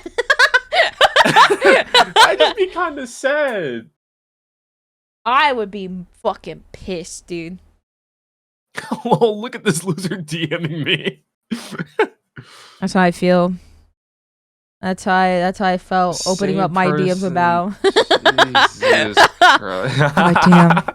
Donald for 2 years. I like how she replied to the tweet saying, "Lol, the way I don't know."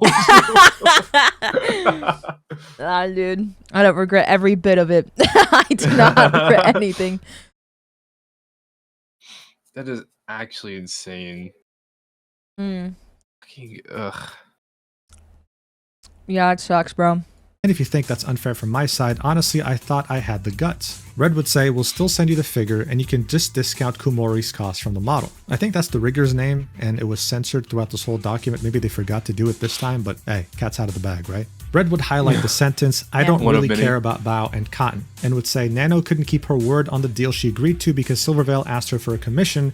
Silver lost no work with Nano. And just like in November of 2023, Silver was the tipping point for her, so I don't know why she agreed to our deal to begin with. Red never got confirmation on whether Nano cancelled Bao's model for the second time, but at this point didn't care. He had mostly moved on from his volatile feelings, and he no longer considered her competition. So of course, when it comes to November 2023, we'll be seeing that in Nano's section. But a huge chunk of what we're looking at now is also in Nano's section, right? The next day, Nano would personally message Sinder telling her about her walking back the deal she made with Red, and Sinder was already aware because Red already told her. Cinder would say Nano got tired of hearing about Silvervale and didn't want to be involved in any issues regarding her, but didn't say anything about keeping her out of drama to Red. She faced no backlash from Red or I from going back on her word, even though I was upset because this was my last resort to try ending the comparisons between Silver and I. I was content with Nano working on what she wanted to and didn't hold it against her like always. So in these DMs we can see that Cinder would say, I get it Nano and it was unfair to push this on you, but it's really confusing going back and forth about it. Venting and saying that she gets compared to Silvervale a lot and it's like a shadow on her and it's like she's always living in someone's shadow, etc. Is this not like very guilt trippy too? Like the way that she's talking to Nano? Am I wrong? No, I really yeah. I think it's kind of ironic they say Bao is guilt trippy, but like they're both just kind of like in the most trippy like tone. And he said, "I understand. Now made me feel like you're okay with me not working anymore, which hurts." Yeah, that's so fucking guilt trip. Yeah. It's venting, which can be guilt trippy. It is very guilt trippy. It is not venting. This is very much guilt trippy. I will say it is very confusing. The back and forth is very confusing on Nano's part. Again, like I said, I would hate to work with someone like this that's constantly like, oh, Yeah. I can't work on your model. Oh, wait, I'm sorry. Yes, I can now. Oh, I can't work on your model. Oh, wait, yes, I can. Now I can because I just canceled all of my work with the other clients. I'm so ugly type shit. I'm so ugly. But also, this is very guilt trippy because they've done this with the editor, and then they've done this with they're doing it with Nano. It's like it makes me feel like you're okay with not working with me anymore, which hurts. Like that feels like a very guilt trippy sentence. I'll be honest. Yeah, dude. Oh my god. It's like even if you Cinder didn't would need then it search to be that way, there are better ways to word it. Yeah. Way better both ways to word Bao it. and Cotton in her own DMs with Fuck, Nano. okay, we might have to break this up into a part 2 because I don't know if I'll be able to finish this today. That's so fucking fine. Oh my fucking We god. need at least get Bao section done because that's like a good like majority of like I think this section is probably like a good portion of like main points being Yeah. made throughout the document. I feel like we could stop and trying to see. Yeah, I feel like we could stop a newbie part. Yeah. Yeah. All right. And she would find nothing, hoping to prove that she truly had no idea that they were included in this whole exclusivity agreement. It's been that Red 4 had made. hours. This leads us to the final It has messages been that 4 Cinder hours. had ever had in DMs with Bao. It was on the 28th of March 2025. Something is smoking. Oh my fucking god. I'll be right back. Uh-oh.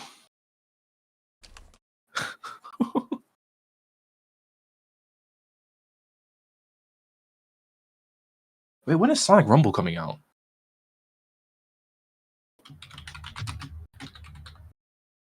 Oh wait, is it out? I didn't even. Holy shit! Oh no, it's coming out November 5th. Oh.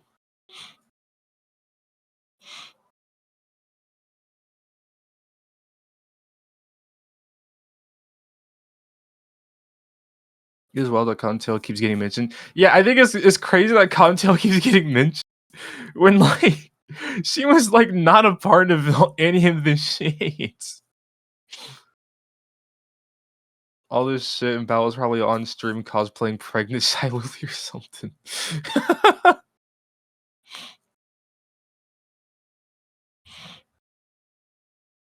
Do something to Red's buddy and Red just did it.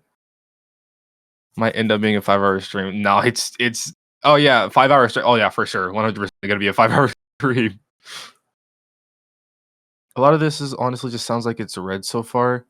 Yeah, but that's also because we're still mainly on one section of we're still on one section of the document.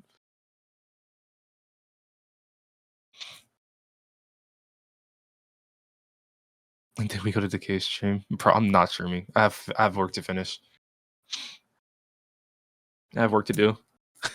I'm not streaming. It's been one section. Yeah, this is still all like, well, okay. Besides like the intro section, because like there was like 3 sections that was like the intro and then like quote unquote apologies and stuff. But like the sections talking about specific people, this is still just Bao's section. This is all still just Bao's section. There's like what in total 13 different like parts of the document. Everyone follow the K now, bro. You can follow me on Twitch. I'm not I'm not streaming on Twitch. Yeah, that's crazy because like there's 13 different like I think it's 13, if not 14. But there is a lot to this document. Also, wait, what? We also she told Red to take one for the team. But even both said Red was the aggressive one in the relationship. Cinder just went with it. Wait, I didn't even know she said that. Holy shit. I think most of the pages too, or like most of the parts are just very repetitive, like points from other parts.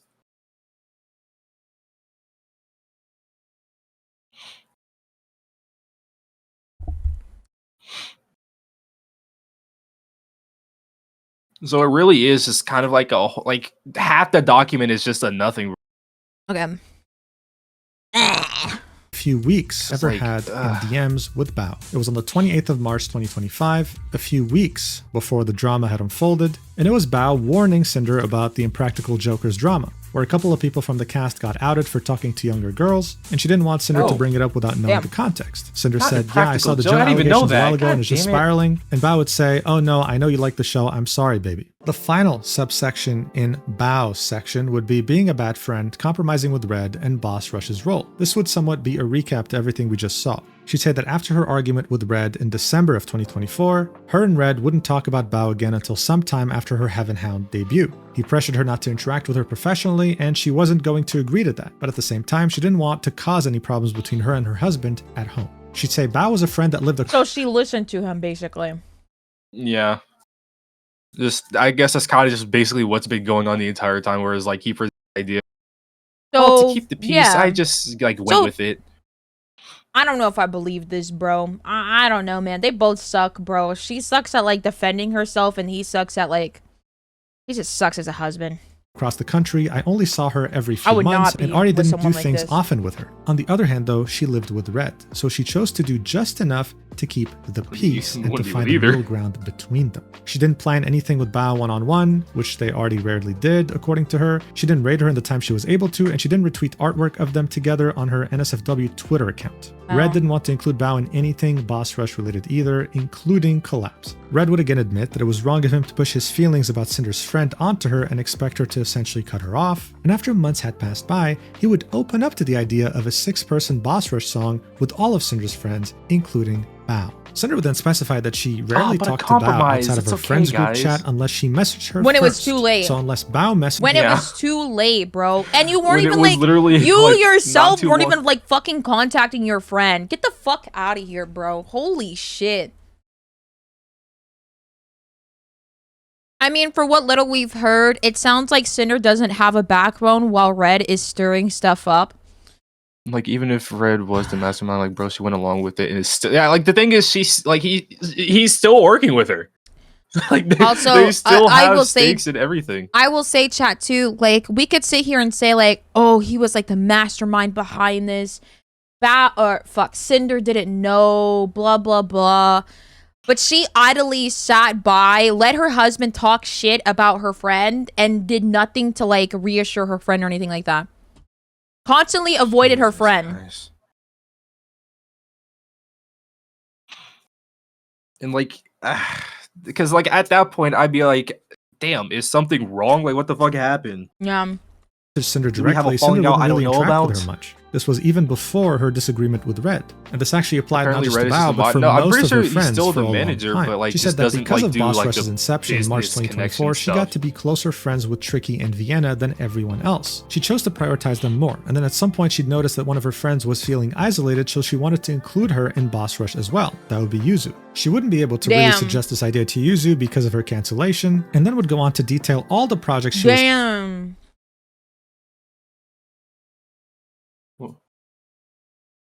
Wanting to invite Yuzu, as Bao wanted to do, like, a Boss Rush kind of theme as well. Hmm. Damn. Yeah, you suck as a friend, bro. Like, actually, holy shit. Oh my god. planning to do and had already done in 2025. This would all be in an effort to explain that she was spread too thin, that she was doing too much with too many different people and wasn't really able to give Bao the attention she deserved as a friend. Cinder would continue the document and say that the reason why she turned down Bao's song suggestion at the end of 2024 was because she didn't want to sacrifice the plans she already had for the year of 2025 and commit to another song, mentioning that even Numi said no to Bao at first because of her own schedule. This is in reference to the song that her, Numi, and Bao were meant to sing together. She'd then say, with how much more I was doing and planning with mine and Bao's other friends within our same friend group, and because of how I was neglecting her, and planning with mine and Let me slow this down for you guys to listen. Hear him one more time. Just hear him one more time, chat. the song that her, Numi, and Bao were meant to sing together. She'd then say, with how much more I was doing and planning with mine and Bao's other friends,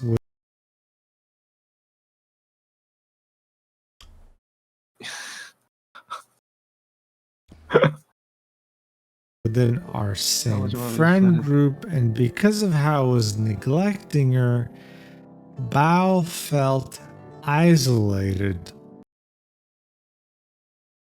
Her within our same and planning with mine and Bao's other friends within our same friend group, and because of how I was neglecting her, Bao felt isolated. We shouldn't be slowing this shit down, man. But it's like you fucking wonder why she feels so isolated, bro. Yeah, You ought Oh you my actively fucking like God, make bro. her feel like shit all the time. But you were the victim. Yeah, But like, you were the victim you of this actively make her orchestrated- feel bad all the time. Man, get the fuck out of here. Like, And the that's- funniest part is that she tried to attempt to hang out with Cinder or do something with Cinder with the boss rush. You know what I mean? And the fact that, like, they just suck. They suck. They both suck. I'm not even joking.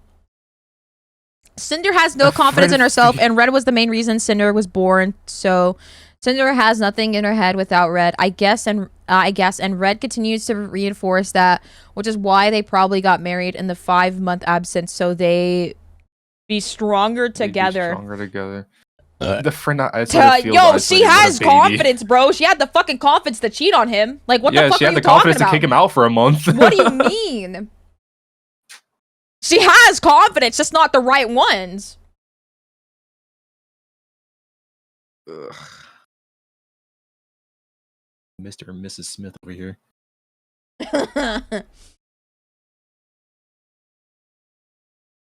Also evident from her tweets in March. In March of 2025, Bao would make 2 tweets. The first one being, "My friends are busy, they do not hate me. My friends are busy, they do not hate me." She'd repeat that a couple more times. The other tweet would say, "Feeling alone in a crowded room sucks so bad." It was Cinder Red would doing also- everything while Yeah. not telling Cinder.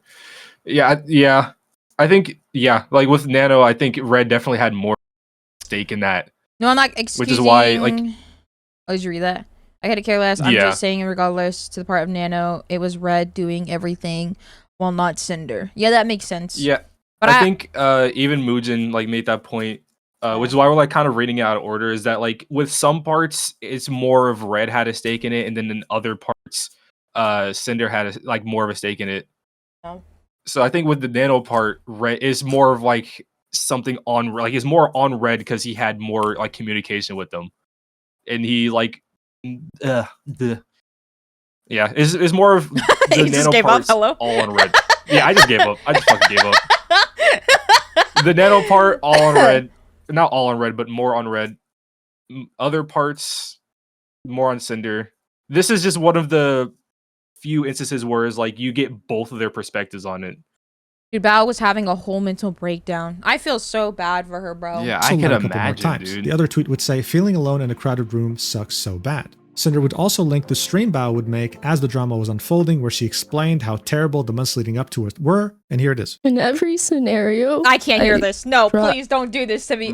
Not again. Oh, Not again. No. Not again. La la la la la la la. I can't hear this. Oh, I can't Not hear you. I can't hear you. again, La la la la la la. I can't see you. Oh man, come That on. was actually like so fucking heartbreaking to hear. Oh, my fucking. I'm not even hungry anymore. God damn it, bro.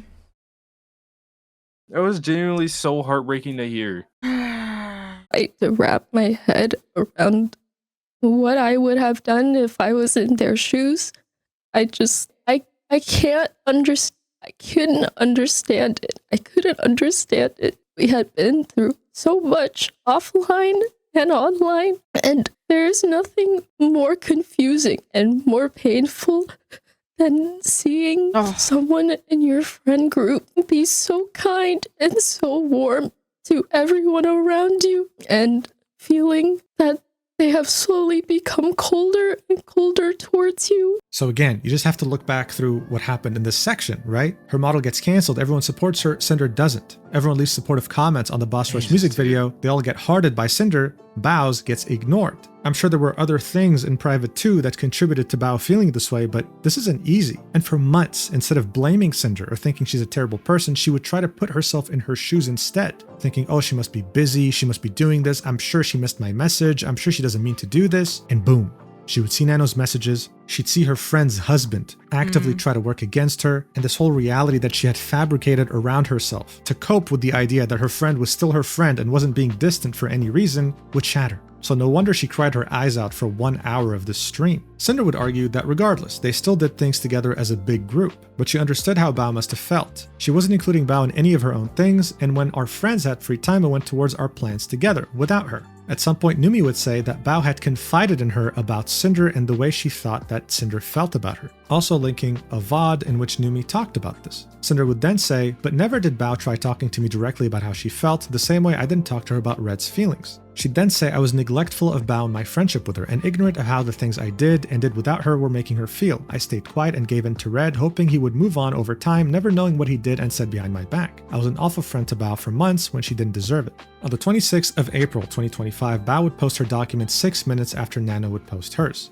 According to Cinder, she was already removed along with Red from Bao's friend list at this point and blocked on Twitter. Cinder would end this section about Bao with a very ironic message. That message would be sent on the 27th of December 2024, saying, "This is a message I sent to another close friend at the end of December. Ironically, I didn't have healthy communication with my friends. I couldn't open up to them or talk to them about difficult subjects. I never spoke to Bao about anything that was going on. In the next section, I go over how my lack of communication hurt Numi too," another one of Cinder's friends. That ironic message that Cinder was talking about said, "I love when friends have healthy communication. Ugh, it feels so." Ironic. That's what I like to call irony right there. Oh my god! That is You what they gotta call be irony. Good.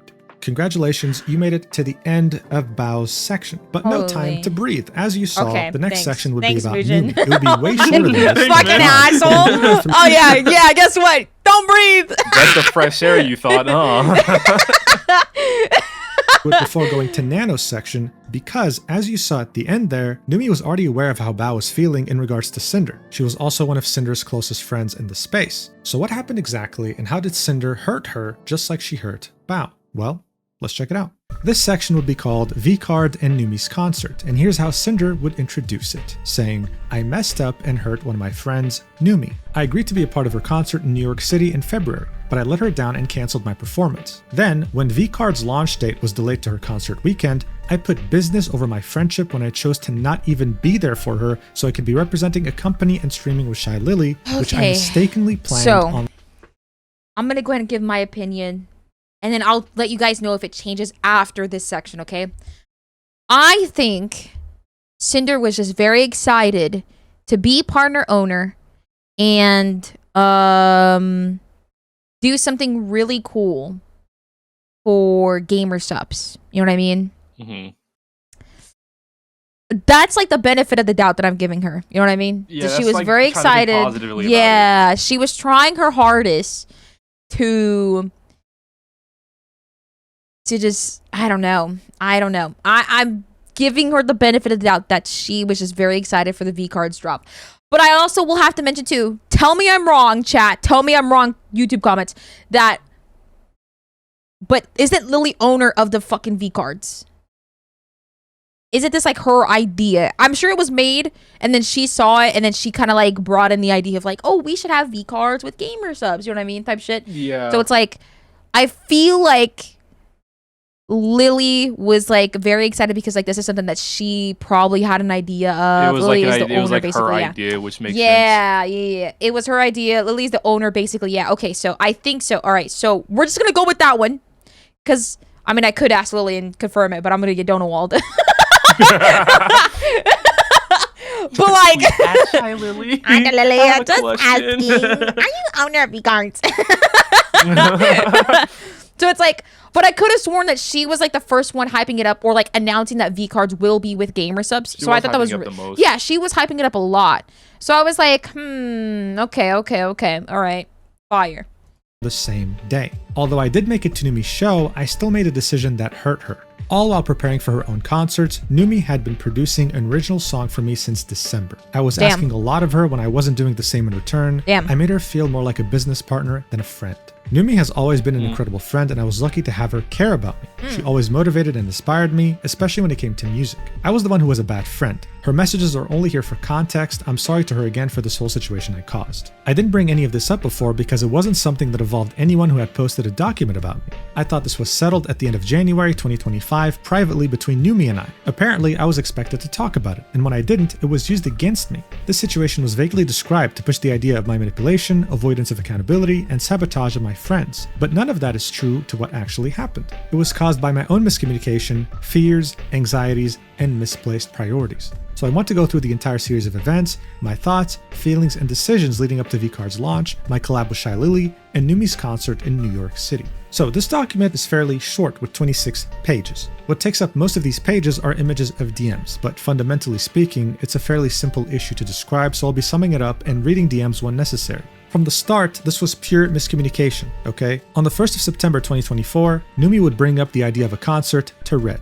Numi was asking if Sinder could come in November 2024. Red would tell her to message Sinder directly since she was her friend. Sinder doesn't really remember if Red brought this up to her before Numi messaged her, but regardless, a couple months later in November 2024, Numi would message Sinder and would invite her to her New York concert. Sinder would specify that she remembers that Numi had brought this up to her in person somewhere before this, but couldn't remember where, when, or even what was said. Numi most likely assumed that Sinder remembered the conversation they had IRL, so the only thing she sent her was, by the way, the New York concert will be February 1st if you'd still like to come. To which Sinder would say, I'd love to, where is it, and would get the details. A month later, on the 26th of December 2024, Numi would message Red about Cinder's attendance for the concert and would specifically say that she'd be performing with her on stage. At this point, Cinder would say that she was shocked when Red would tell her about this because she thought she'd be an audience member. However, instead of actually trying to clear it up with Numi, and hell, maybe even laugh about the misunderstanding, she chose to let Red handle everything for her and commit to singing. Cinder's logic here was that Numi had never messaged her directly about the concert, so you know what? Let Red handle it since he was talking to her about it anyway. The next day, on the 27th of December... That's your friend.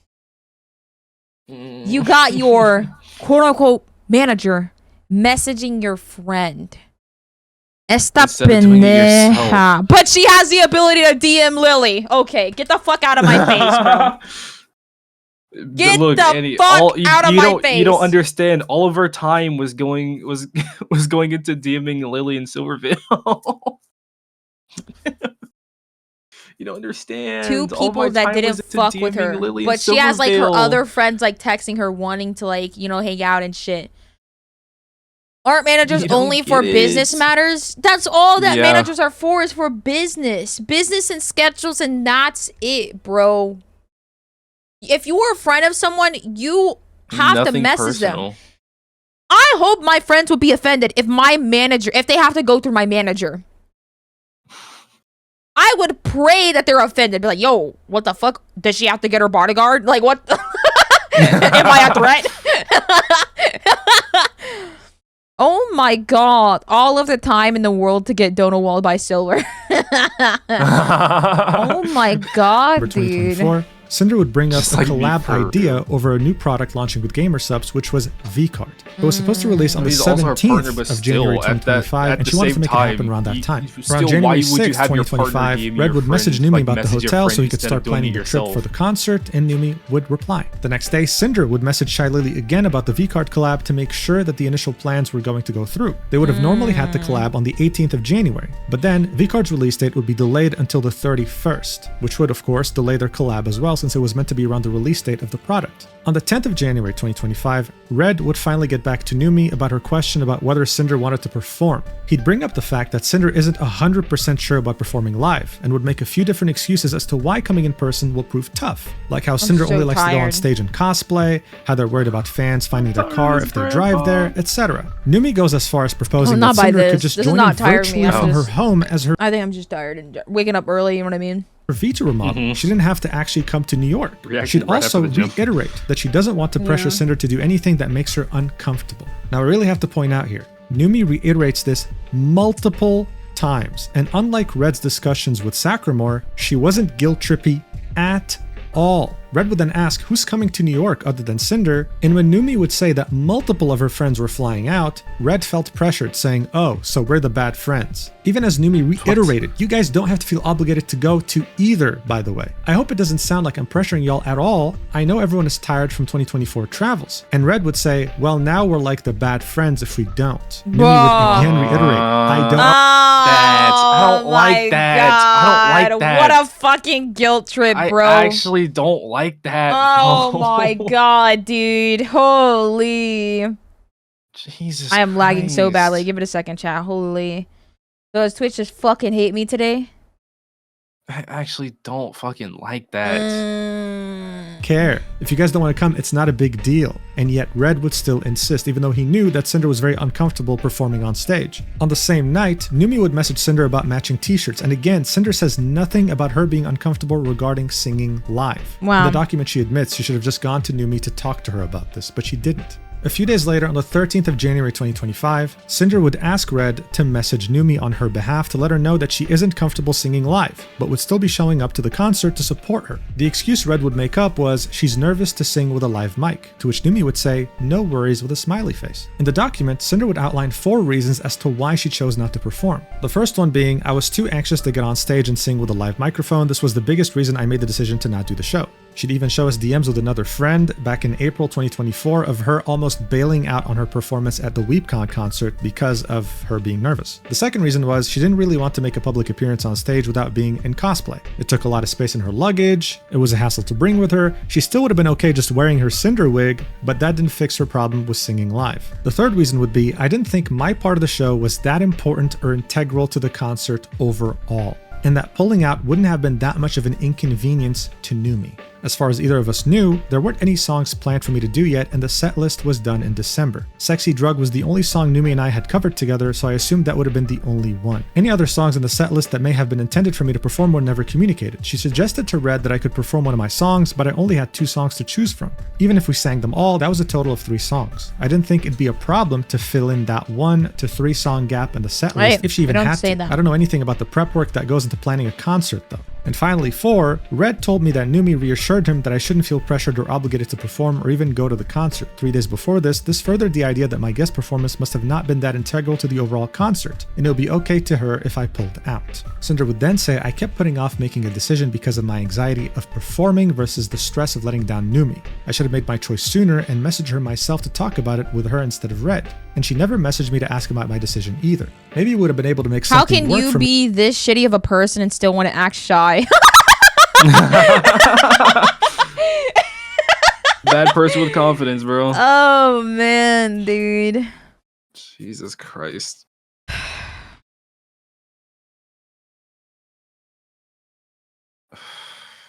think this is really funny, bro. I just think this is like amazing. Instead of letting my fears get the better of me.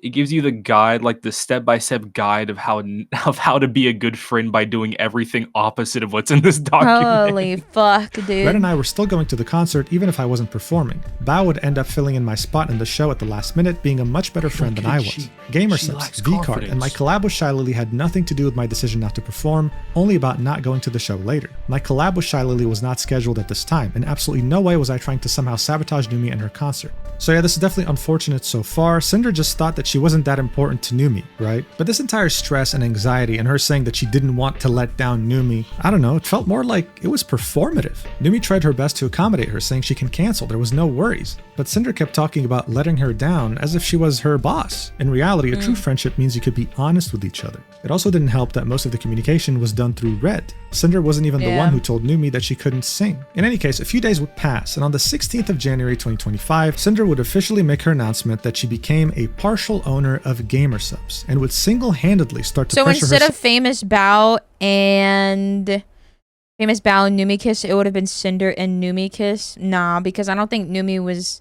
I think Numi was starting to feel a certain way about Cinder, because I think in the document when I read it, she had mentioned like I was already having like a certain feeling about you. So yeah. Yeah, bro.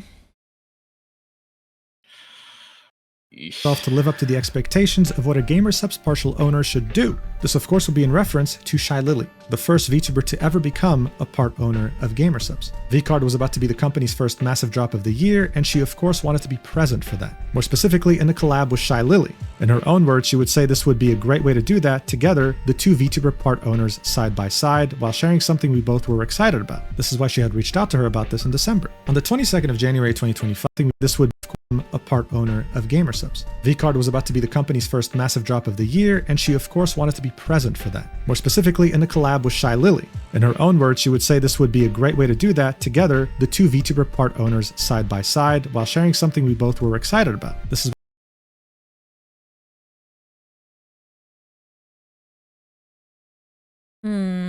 why she had reached out to her about this in December. On the 22nd of January 2025, in her song production server, Numi would tell Redacted and Cinder that the shows that are coming up will affect her schedule around the song she was making for Cinder. We can see Red talking about the release date for the song, but eventually they pushed it back to her birthday sometime after this. A few days would pass by again, and on January 26th, Cinder would tell Shy Lily that she is still down to do a collab a day after Vcard's release. This confirmation would effectively be throwing Numi's concert under the bus. friends. Cinder would specify that Red had nothing to do with this decision. She was the one who had chosen business over friendship. Shy Lily could have very easily rescheduled or been more flexible, but it was Cinder that confirmed the date with her and wanted February 1st, the day in which Numi would be performing her concert. From Cinder's perspective, Red telling her that Numi That is crazy. Give me a second. You good?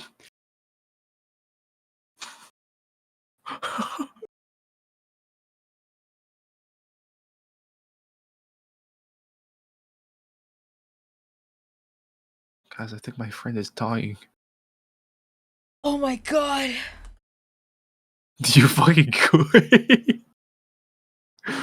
Oh, I'm in pain. Oh my god, it fucking got me. What the fuck happened? I burped and it wasn't a burp. Oh, my throat burned so badly. Oh, it got you, bro. That shit got you. She's just choking on the audacity.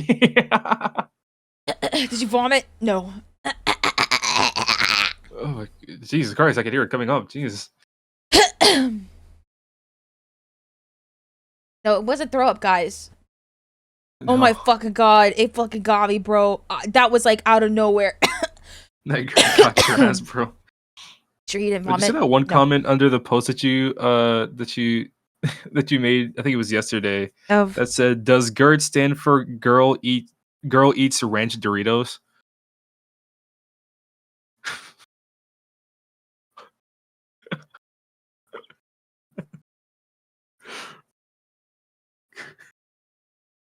what left more of a sour taste? That acid reflex or the person in this video?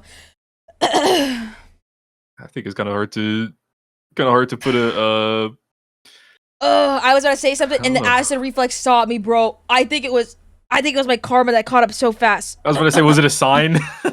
Was it a sign or I was gonna talk my shit. Fuck, bro. Fuck, that the shit universe is telling you scared the not to say fuck it? out of me. Oh, you know when you get acid reflex and then your ears start burning? Oh my fucking god, that's what it feels like. Fucking got me! They got me! said it was And the you're day in dead. which flexible, but it was Cinder that confirmed the Oh date my with God, her scared and the fuck wanted out of me, February bro. 1st, the day in which Numi would be performing her concert. From Cinder's perspective, Well, I Red guess I telling her can't that eat it Numi said today. it was okay if All she I had couldn't was go to the yogurt. concert. I had like 2 fucking things of yogurt and that was it. That's it. God damn. You think that would like... Oh my god, oh my god, dude. I'm gonna like fucking blow up the earth. This bitch tweaking? Oh my god, you're alive, exiled? Holy shit. My god. That was the first thing you do. Holy Hang shit. that guy by his toes, please. Thank you. Performing her concert. From Cinder's perspective, Red telling her that Numi said it was okay if she couldn't go Hanging to the by his concert was toes also for a factor in her leaving decision. us, bro. She'd say in her document, I'd come to find out that this was Man. just Numi being Numi, and it really did mean a lot to her that we'd be there. She'd then continue and say, my brain goblins told lactose me is- Numi alright, would yeah, have yeah, yeah. lots of our other friends Milk is there bad cheering her for me. on, and that my presence wouldn't be missed if I wasn't. I never It's told bad this to for her a either. thyroid. So on January 27th, Cinder would message Numi and tell her, Look hey, at what Crow sorry I said. can't make it to your concert. I didn't expect V-Card's release date to get pushed back. Look at what Fuck Crow in. said. What are you doing? Look- Oh! Ooh! He was so fast. Oh! Ooh! Oh was so no! Oh no, bro! Oh! Oh, bro! Well, I was talking about what Crumb said, but yeah, I saw that one too. I didn't see this one. What the fuck? Eee. Oh no, bro. Oh shit. Am I gonna get jumped? Please don't jump me, guys. I don't know. Mm. They fucking got me, dog. What he said. That's how I felt. Hey, yo, you're supposed to be working, bro. Yeah, we're just supposed to be at work. You're supposed to be working, man. That really hurt. That scared the fuck out of me. I'm not gonna lie. Because I was like leaned all the way back in my chair, too. Can't wait for the raid. Oof. Eesh.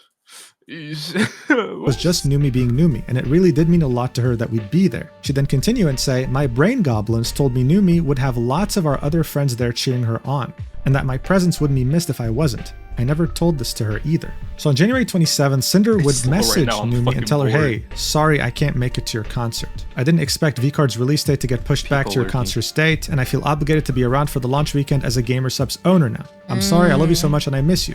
The next day though, on January 28th, Red would find a last-minute train ticket to New York that would allow her and him to show up to the concert as it's starting. Numi wouldn't reply to Cinder's initial message, and the next day she'd message her saying this, hey, I think I found a train that can leave later. Red and I are trying to figure it out. When does your show start? Red would message the same thing to Numi, and still... It's the fact that she gets involved this late, you know what I mean? And it's like, oh, Yeah, I'm like, such a bad friend. Ooh, Like, everybody here has been guilt tripping me and blah blah blah. I think that's probably one of the worst things too. Is like, sure, you can't make your friend show, but you also, your friend had to hear that from your manager's boyfriend. Like, yeah, like, yo, she had to hear that not shit even from your from you husband, yourself. not you, Yeah, from the your husband, friend. Bro, come on. you had to hear that from everyone but the person that you want to be there. That's what I'm saying. No reply. On that same day, Cinder would ask Lily if they could start their collab an hour earlier so that she can make it to the train. She didn't tell Lily about the concert, she just wanted everything to work out. And to shy Lily, that was completely fine. On that day, she would stay up very late, until close to 4 a.m. She'd make a tweet talking about how she feels like she's been neglecting her friends, and how she was very stressed about this, adding, things have been so crazy in my life, but I'm trying my best. Then, in the evening of January 29th, Numi would finally respond to Cinder, and it would be a message loaded with a lot of emotions, thoughts, and feelings. Before we get into that, Cinder would say, I've never been able to open up about my feelings, anxieties, self-esteem, or insecurities, and I never even tried to go to Numi and talk things out sooner. She was getting mixed signals from Red and I wish I handled communicating with her I don't understand better. why I think it's really important that we read Numi's message, even though it's a bit lengthy, because it has a lot to You wouldn't say brain goblins in your excuse. do with how she felt Yeah, in regards to Cinder and how many of Cinder's friends were feeling too, including Bao. She'd say, hey Cinder, I wanted to apologize for my late reply. I was in the mountains for a few days after the concert and wanted to focus on spending time with friends that were here before really checking my messages. I just wanted to say I appreciate you trying to make the time to see the concert, and I understand you have been working hard and want to focus on your business, so I wouldn't ever hold it against you if you felt obligated to be there for VCard. What did disappoint me though was when I asked you about the concert months ago and you said yes and kept reassuring your commitment to the concert until last week. I understand every single anxiety and fear that comes with performing and going out of your comfort zone as well, so I completely felt your reasoning and would never want to put you in a situation where you felt uncomfortable. What made me sad was that I had to hear it from Red and not from you about all your thoughts, while you were texting me about being excited for the concert and off collabs. Even when checking my messages when I got home yesterday, Red was the one telling me about you feeling guilty, whereas you were telling me you felt obligated to be around for the launch of GamerSupps. The messages between you Jesus Christ. Dude, you could tell the frustrations of that first sentence too. I wanted to focus on spending time with friends that were actually here before really checking my messages. Like, you could tell there was like a little bit of salt in there. You both were completely different, and ultimately it felt as though I was being treated like a business partner rather than a best friend. It's just business! She said the line! To Numi, Cinder was a best friend, not just any friend, not a coworker, not an acquaintance. She said the line! It's just business. It's just business. Best friend. Anyway, she'd continue. I truly understand all the reasoning, but it had me feeling frustrated and confused about whether or not you truly cared about how important this was to me, or how much Blank and I spent planning the New York concert with you as a guest in our minds and having little real time to find a replacement. I didn't hear anything from you or any of your actual thoughts or fears. I only heard about some feelings from Red. I want to apologize if I ever made you feel hesitant to share your feelings, or if I gave off the impression that I'd be anything other than empathetic towards the reasons I was given. But I truly hope in the future we can be more open to communicate our feelings so that the other feels less nervous or upset about things. I know you've never given me a reason to doubt the strength of our friendship until this year, so I want to trust and believe that it isn't as bad as I was imagining when I received the messages from Red. I hope that things can be okay, and that you know I'll still be here to listen to you if you ever want to talk about it all more. So as we can see, Cinder in her mind so far, I mean, this wasn't a big deal, right? Like, oh, she can find a replacement. It was probably not a big deal for me to perform in the concert anyway. It was only like 1 or 3 songs. And oh, she'll probably have many more friends there anyway. She doesn't need me. It could be insecurity. It could be the idea of work taking over your mind. It could be many factors. But there's a huge difference to how Numi perceived their friendship versus how Cinder perceived their friendship, right? To Numi, this was a best friend. It would have meant the world if she was there. To Cinder, She has a bunch of other friends. Yeah, she's a good friend, but I just can't make it. I'm sure she can find a replacement. Sinder would reply saying, it's okay, Numi. I hope you had a good time with everyone after this past weekend. I'm really sorry for putting you in this situation.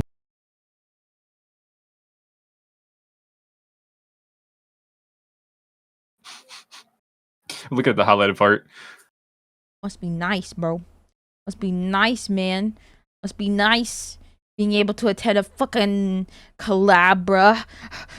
Oh, must be nice. Must be nice. Well, I'm over here like I fucking like switched my Social day anxiety. up. I switched my fucking day up to hang out with my friends, and I can't even do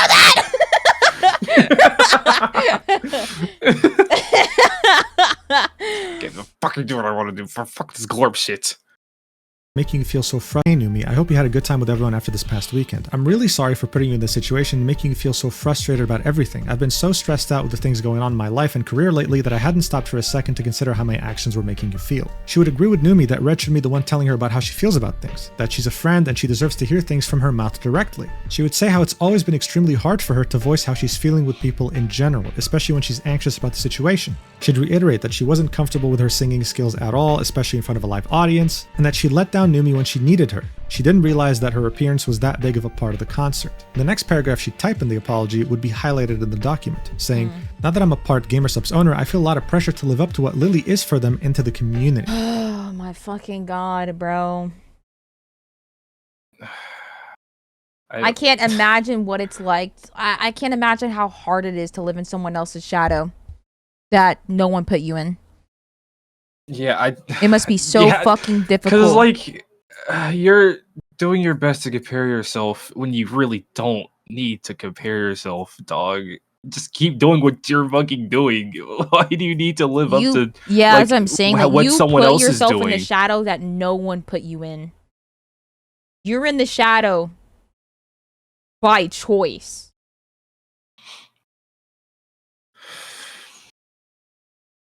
Yeah, I can't imagine that. Just Holy shit. Putting like imaginary standards on yourself, you really don't need to. I got out of that mindset real fast, and that was like with the Technoblade stuff. You know what I mean? I didn't want to be called like recently. I didn't want to be called like the female Technoblade. And I even confided in him with it, and I was like, yeah, I just don't know if like Minecraft's for me. I don't know. Maybe I'm just gonna stop doing content because no. And then he was just like, yeah, I mean, you got the personality to do whatever content you want as long as you're having fun with it, Annie. I was like, really? He's like, yeah. Like, oh. Well, that's not how the conversation went. But anyway, something like that. It's something, yeah, like yeah, it's just like worded down because there was like a whole paragraphs and fucking Minecraft about it. But like, it's so like, I can't imagine. I just can't imagine that, bro. And it's this conversation is just screaming me. You know what I mean? Like, oh, I'm sorry, but really I like, had a hard time. anything. I did all these things. I am feeling this way. I, and it's like not a like I don't know, man. You're not really like confiding in your friend. You're just making excuses as to why you didn't show up. And the number one excuse is that you put your how do you say what was it called? You put your business above like the only thing that was like there for you, and that was like your friend. I would rather claw my face off than interact with people.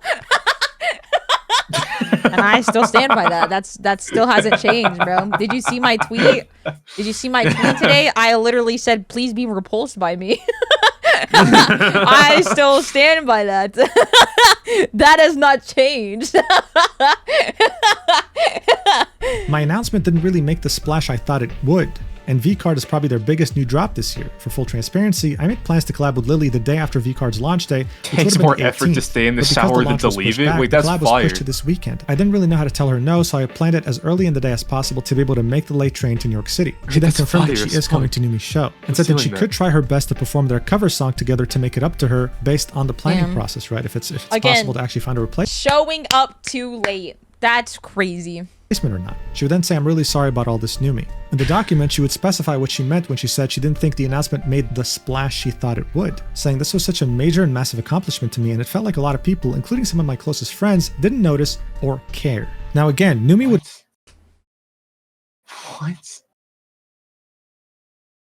Didn't Numi express like this is like the concert was like their first concert, and then like Yeah. it was something that she wanted to experience like with all her friends that Yeah, with uplifted all her her. closer friends, like her you know, closest do friends. something so nice with them because this is an accomplishment for her as well. But I feel like if like she also like invited you up on stage, bro.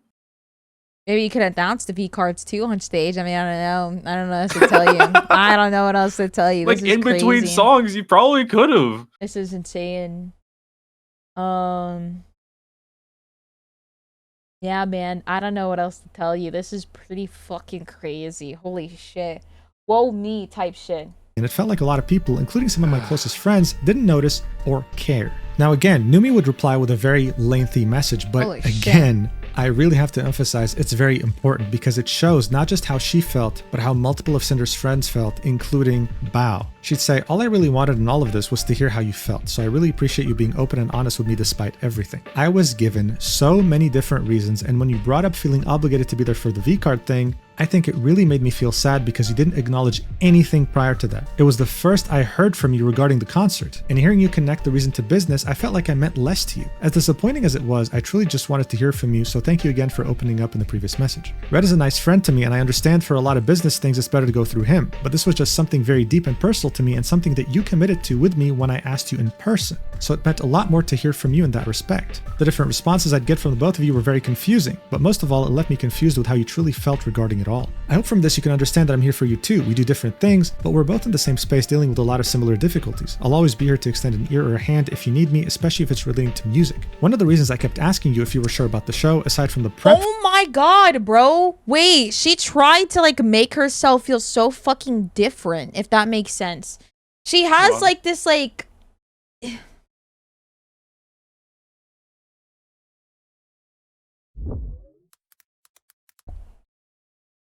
Main character energy? Oh, syndrome. self-centered, prioritizing one's own needs and feelings. Oh, is this a huge stretch or am I like right? Prioritizing one's own needs and feelings as the most important. Exaggerating I or think creating it's a good situations to be assumption the to make. exaggerating or creating situations to be focused on attention. Viewing life events as a part of a personal story. Giving undue importance as to their own fault. I would be honest, I feel like it's a great assumption to make. Diminish though. awareness or consideration for others. Oh my god! Oh my Ooh. god! Oh my Ooh. god! Hello? Oh. Oh my god! Over dramatizing events or situations. Oh. Oh, wow. Oof. Yeah, I think it's a great assumption to make because, like, I feel like those are all the characteristics we've seen so far, and we're still, like, what, 2 hours into the video? Damn, bro.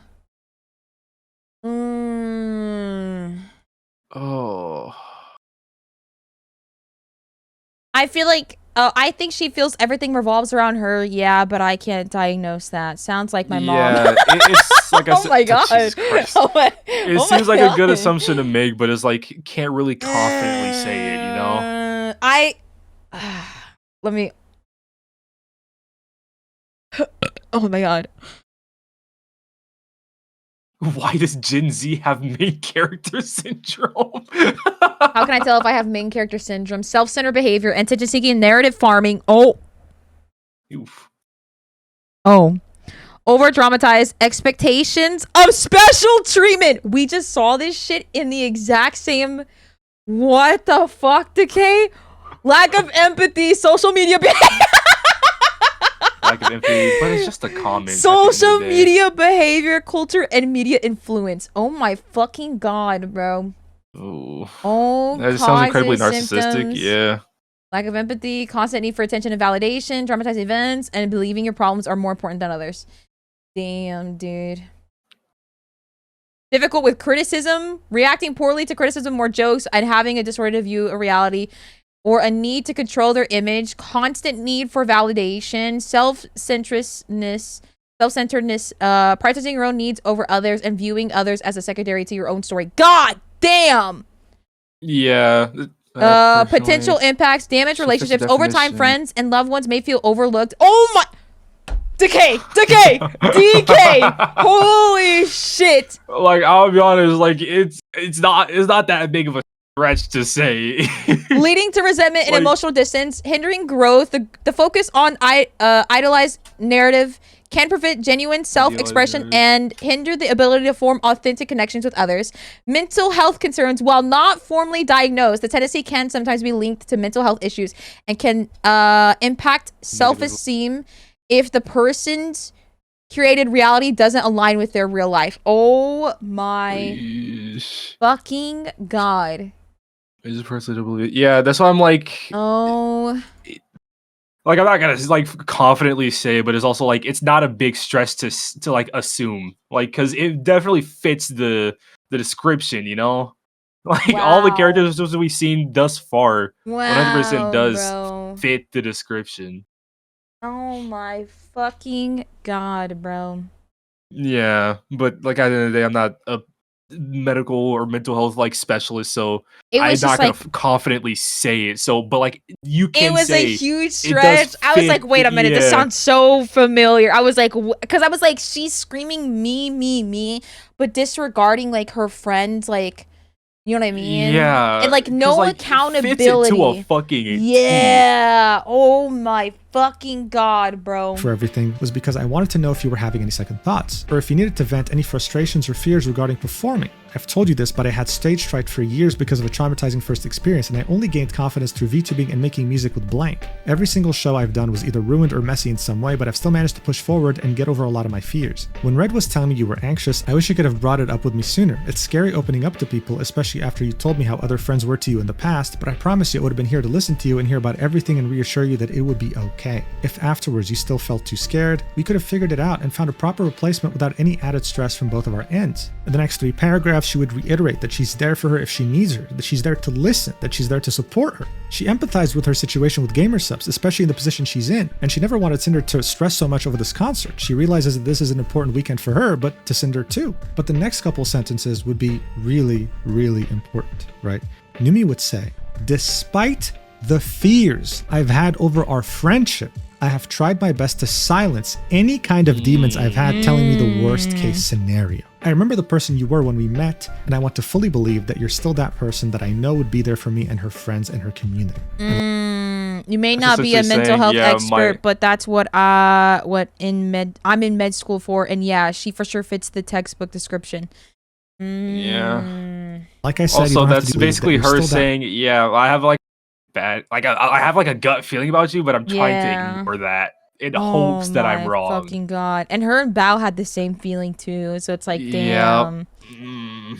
And then Lily started having the same feeling as well. Like it slowly started like, This is what happens when you are business orientated. You could sit there and blame your husband all you want, but it's a duo effort. You had every right to shut this shit down, and you did nothing to fix it. You still This fucking allowed your husband in contact with your friends and to speak for you. You may have said, I didn't know, but I feel like there is... I feel like there's a little semblance of like knowledge. Like you even if you don't know fully, you definitely know to a point of like what's you happening. got the hint, bro. Come on.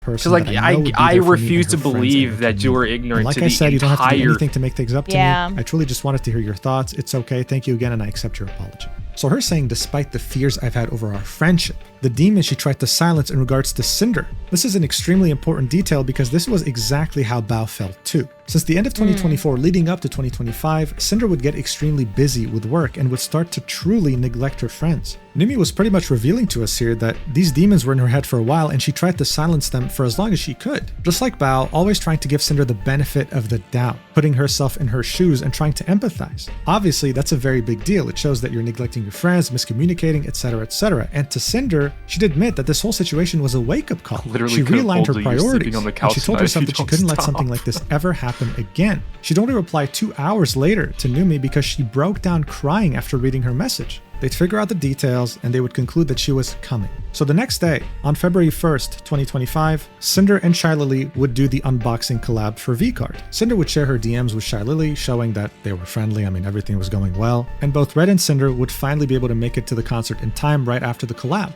They wore their matching shirts together and they spent the rest of the weekend there with friends. At this point, Sinder would claim that she was already planning to be at Numi's next concert in the US, if not both of them. She simply wasn't going to let Numi down again. These two shows ended up happening at the end of July, and she wasn't there for obvious reasons, because she was cancelled. This would mark the end of the Numi section, and like I said, it's pretty important in parallel to what happened to Bao. Even though Numi had, essentially suffered a bit less than Bao, I think Sinder was still communicating with her fairly regularly. She didn't neglect her as hard, but I mean, Numi was aware of what was going on with Bao. They were truly trying to find the best case scenario while trying their best to give Sinder the benefit of the doubt. Of course, that would all come crashing down though on April 2025, when Nanolys, otherwise known as Nano, would post her document about Sinder. Let's head to her section in the document. I think we gotta stop here. Yeah, that's where we stop now. This is Fucking where we Jesus stop. We Christ. gotta pick this back up like tomorrow or some shit. Holy Yeah, fuck. because we're 2 hours into the video, but we're like 5.5 into 3. Oh my fucking My god. God. Okay. Yeah, my opinion changed after that selection. She definitely became about 100% business orientated. There was like no accountability taken until she got called out, until she got cornered by herself. So it's like, yeah, no, bro. It's I don't know, really like man. I'm not sorry. It's more of I'm sorry I got caught, and I didn't really realize until I got caught. Yeah, bro. Like, God damn. So far, she became business orientated, or was she always like that? I'm sure she was always like no this, actually. idea. Because even her, like, as she was Tashi, or the fuck, she was already like this, dude.